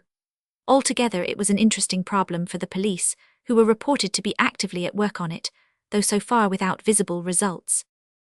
Then, after 3 days of flaming headlines and journalistic conjectures, another sensation crowded out the Cedarledge burglary. The newspaper public, bored with the inability of the police to provide fresh fuel for their curiosity, ceased to speculate on the affair, and interest in it faded out as quickly as it had flared up. During the last few days Nona's temperature had gradually dropped, and she had been allowed to see visitors, first one in the day, then 2 or 3, then 4 or 5, so that by this time her jaws were beginning to feel a little stiff with the continual rehearsal of her story, embellished, at the visitor's request, with an analysis of her own emotions. She always repeated her narrative in exactly the same terms, and presented the incidents in exactly the same order.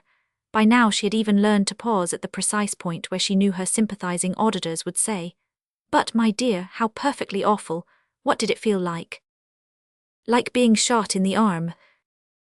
"Oh, Nona, you're so cynical. But before that, when you saw the man, weren't you absolutely sick with terror?" "He didn't give me time to be sick with anything but the pain in my shoulder." "You'll never get her to confess that she was frightened." And so the dialogue went on. Did her listeners notice that she recited her tale with the unvarying precision of a lesson learned by heart? Probably not. If they did, they made no sign.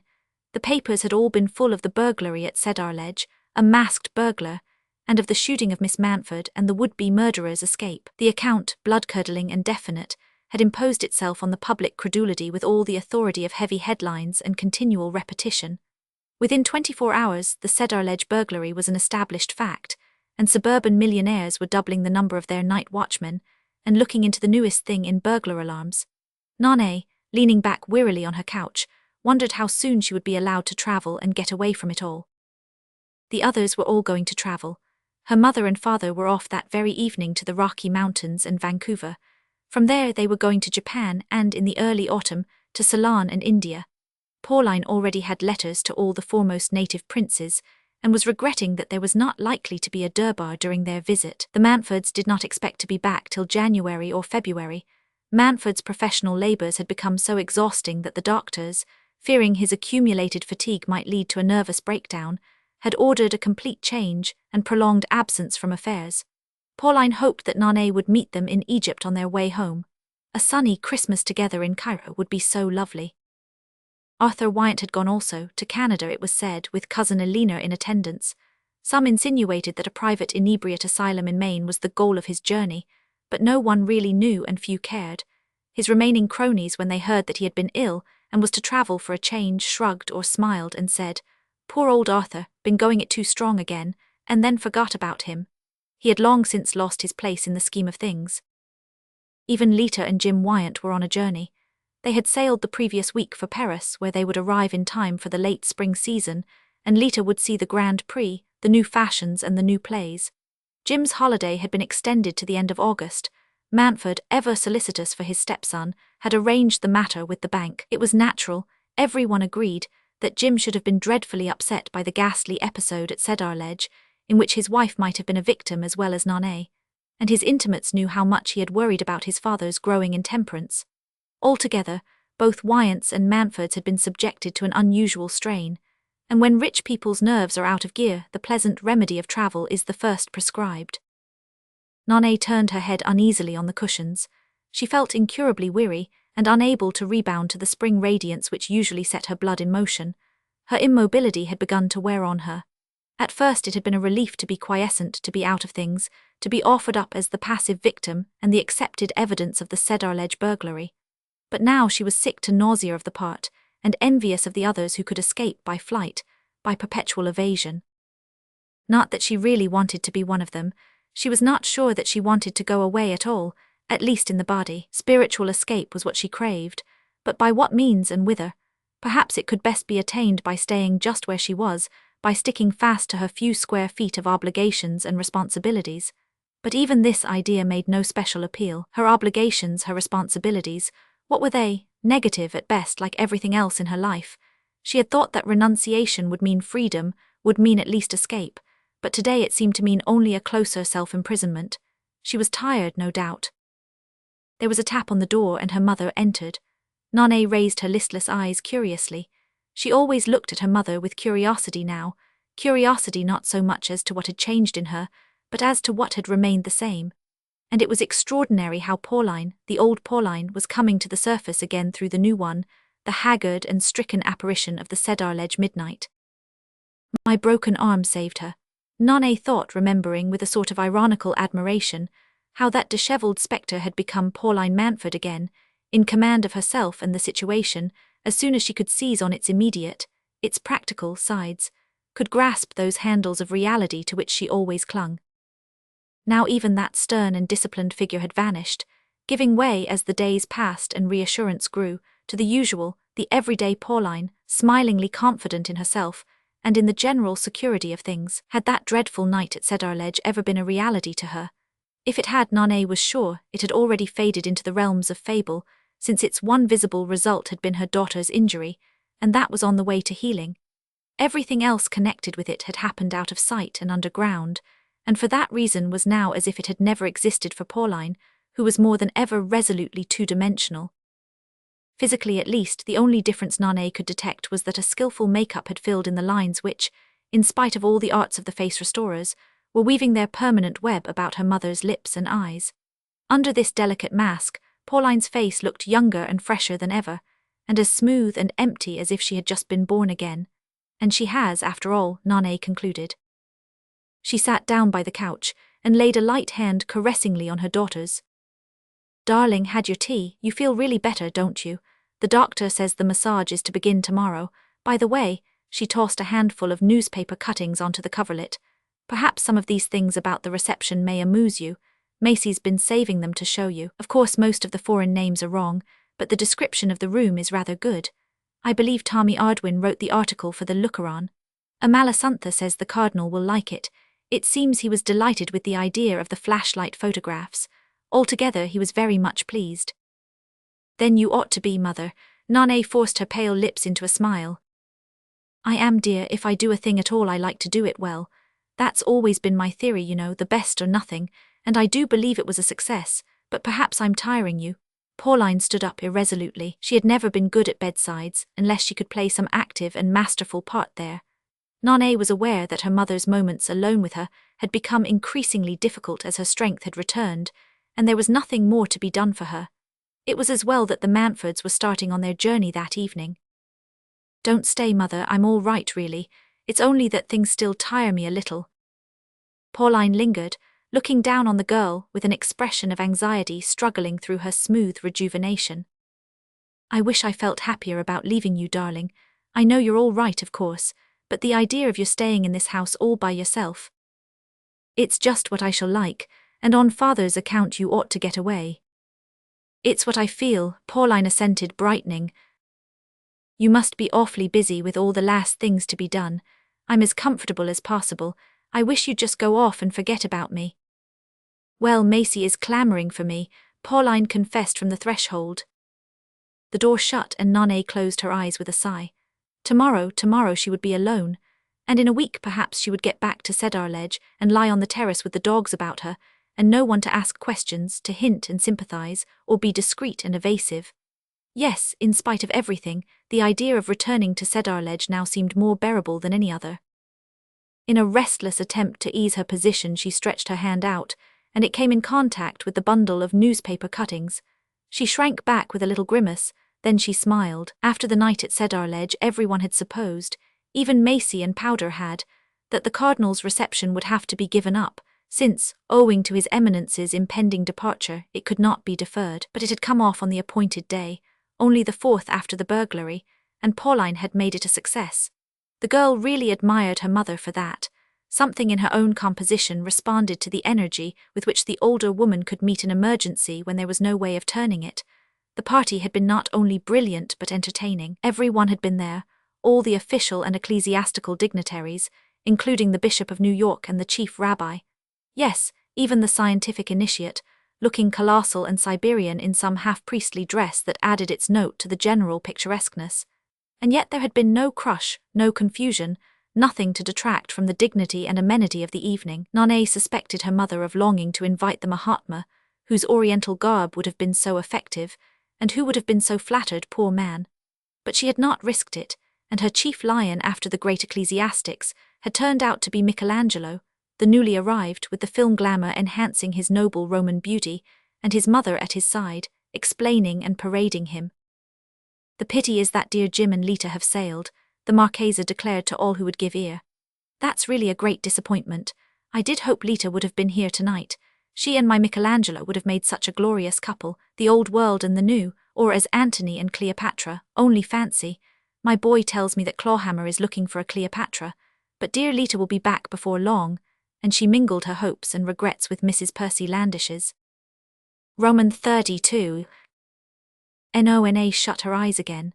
Ever since that intolerable night, she had ached with the incessant weariness of not being able to sleep, and of trying to hide from those about her how brief her intervals of oblivion had been. During the hours of darkness, she seemed to be forever toiling down perspectives of noise and glare, like a wanderer in the labyrinth of an unknown city. Even her snatches of sleep were so crowded with light and noise, so dazzled with the sense of exposure, that she was not conscious of the respite till it was over. It was only by day, alone in her room, that her lids, in closing, sometimes shut things out. Such a respite came to her now, and she started up out of nothingness to find her father at her side. She had not expected to see him alone before they parted. She had fancied that her parents would contrive to postpone their joint farewells till after dinner, just before driving off to their train. For a moment she lay and looked up at Mantford without being clearly conscious that he was there, and without knowing what to say if he were. It appeared that he did not know either. Perhaps he had been led to her side, almost in spite of himself, by a vague craving to be alone with her just once before they parted, or perhaps he had come because he suspected she might think he was afraid to. He sat down without speaking in the chair which Pauline had left.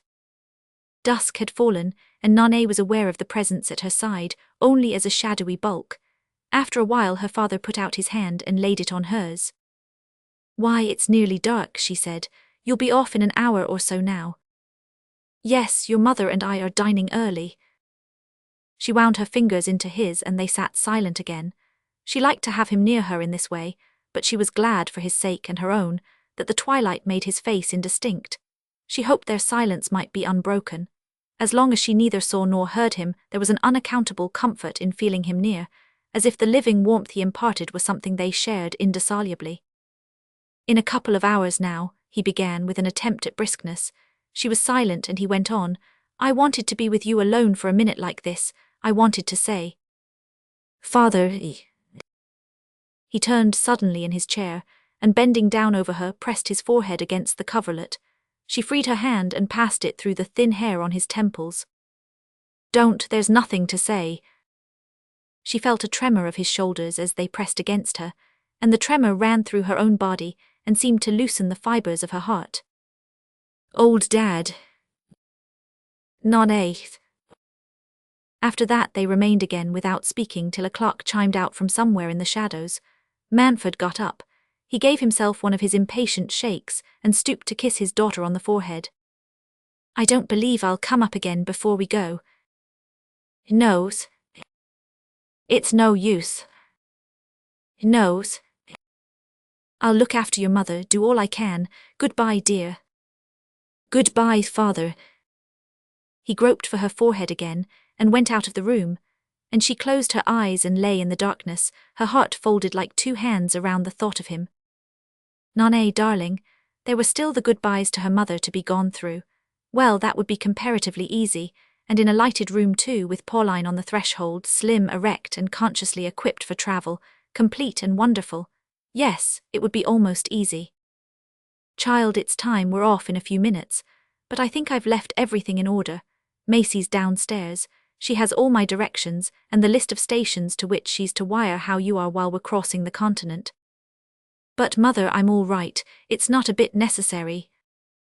"Dear, you can't help my wanting to hear about you." "No, I know, I only meant you're not to worry." "Of course I won't worry, I wouldn't let myself worry. You know how I feel about all that. And besides," added Mrs. Manford victoriously, "what in the world is there to worry about?"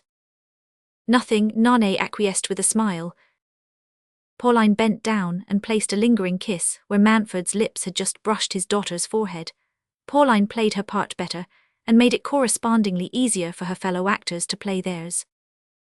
"Goodbye, mother dear, have all sorts of a good time, won't you? It will be a very interesting trip, with a man as clever and cultivated as your father. If only you could have come with us, but you'll promise to join us in Egypt." "Don't ask me to promise anything yet, mother." Pauline raised herself to her full height and stood looking down intently at her daughter. Under her smooth, new face, Nane again seemed to see the flicker of anxiety pass back and forward, like a light moving from window to window in a long uninhabited house. The glimpse startled the girl and caught her by the heart. Suddenly something within her broke up. Her lips tightened like a child's, and she felt the tears running down her cheeks. "Nane, you're not crying." Pauline was kneeling at her side. "It's nothing, mother, nothing. Go, please go." "Darling, if I could only see you happy one of these days." "Happy?" "Well, I mean like other people. Married," the mother hastily ventured. Nane had brushed away her tears. She raised her head and looked straight at Pauline. "Married, do you suppose being married would make me happy? I wonder why you should. I don't want to marry, there's nobody in the world I would marry." She continued to stare up at her mother with hard, unwavering eyes. "Mary, I'd 1,000 times rather go into a convent and have done with it," she exclaimed. "A convent, Nane, not a convent." Pauline had got to her feet and stood before her daughter with distress and amazement breaking through every fissure of her paint. "I never heard anything so horrible," she said. Deeper than all her eclectic religiosity, deeper than her pride in receiving the cardinal, deeper than the superficial contradictions and accommodations of a conscience grown elastic from too much use, Nane watched with a faint smile the old Puritan terror of gliding priests and incense and idolatry rise to the surface of her mother's face. Perhaps that terror was the only solid fibre left in her. "I sometimes think you want to break my heart, Nane, to tell me this now. Go into a convent," the mother groaned. The girl let her head drop back among the cushions. "Oh, but I mean a convent where nobody believes in anything," she said. The end.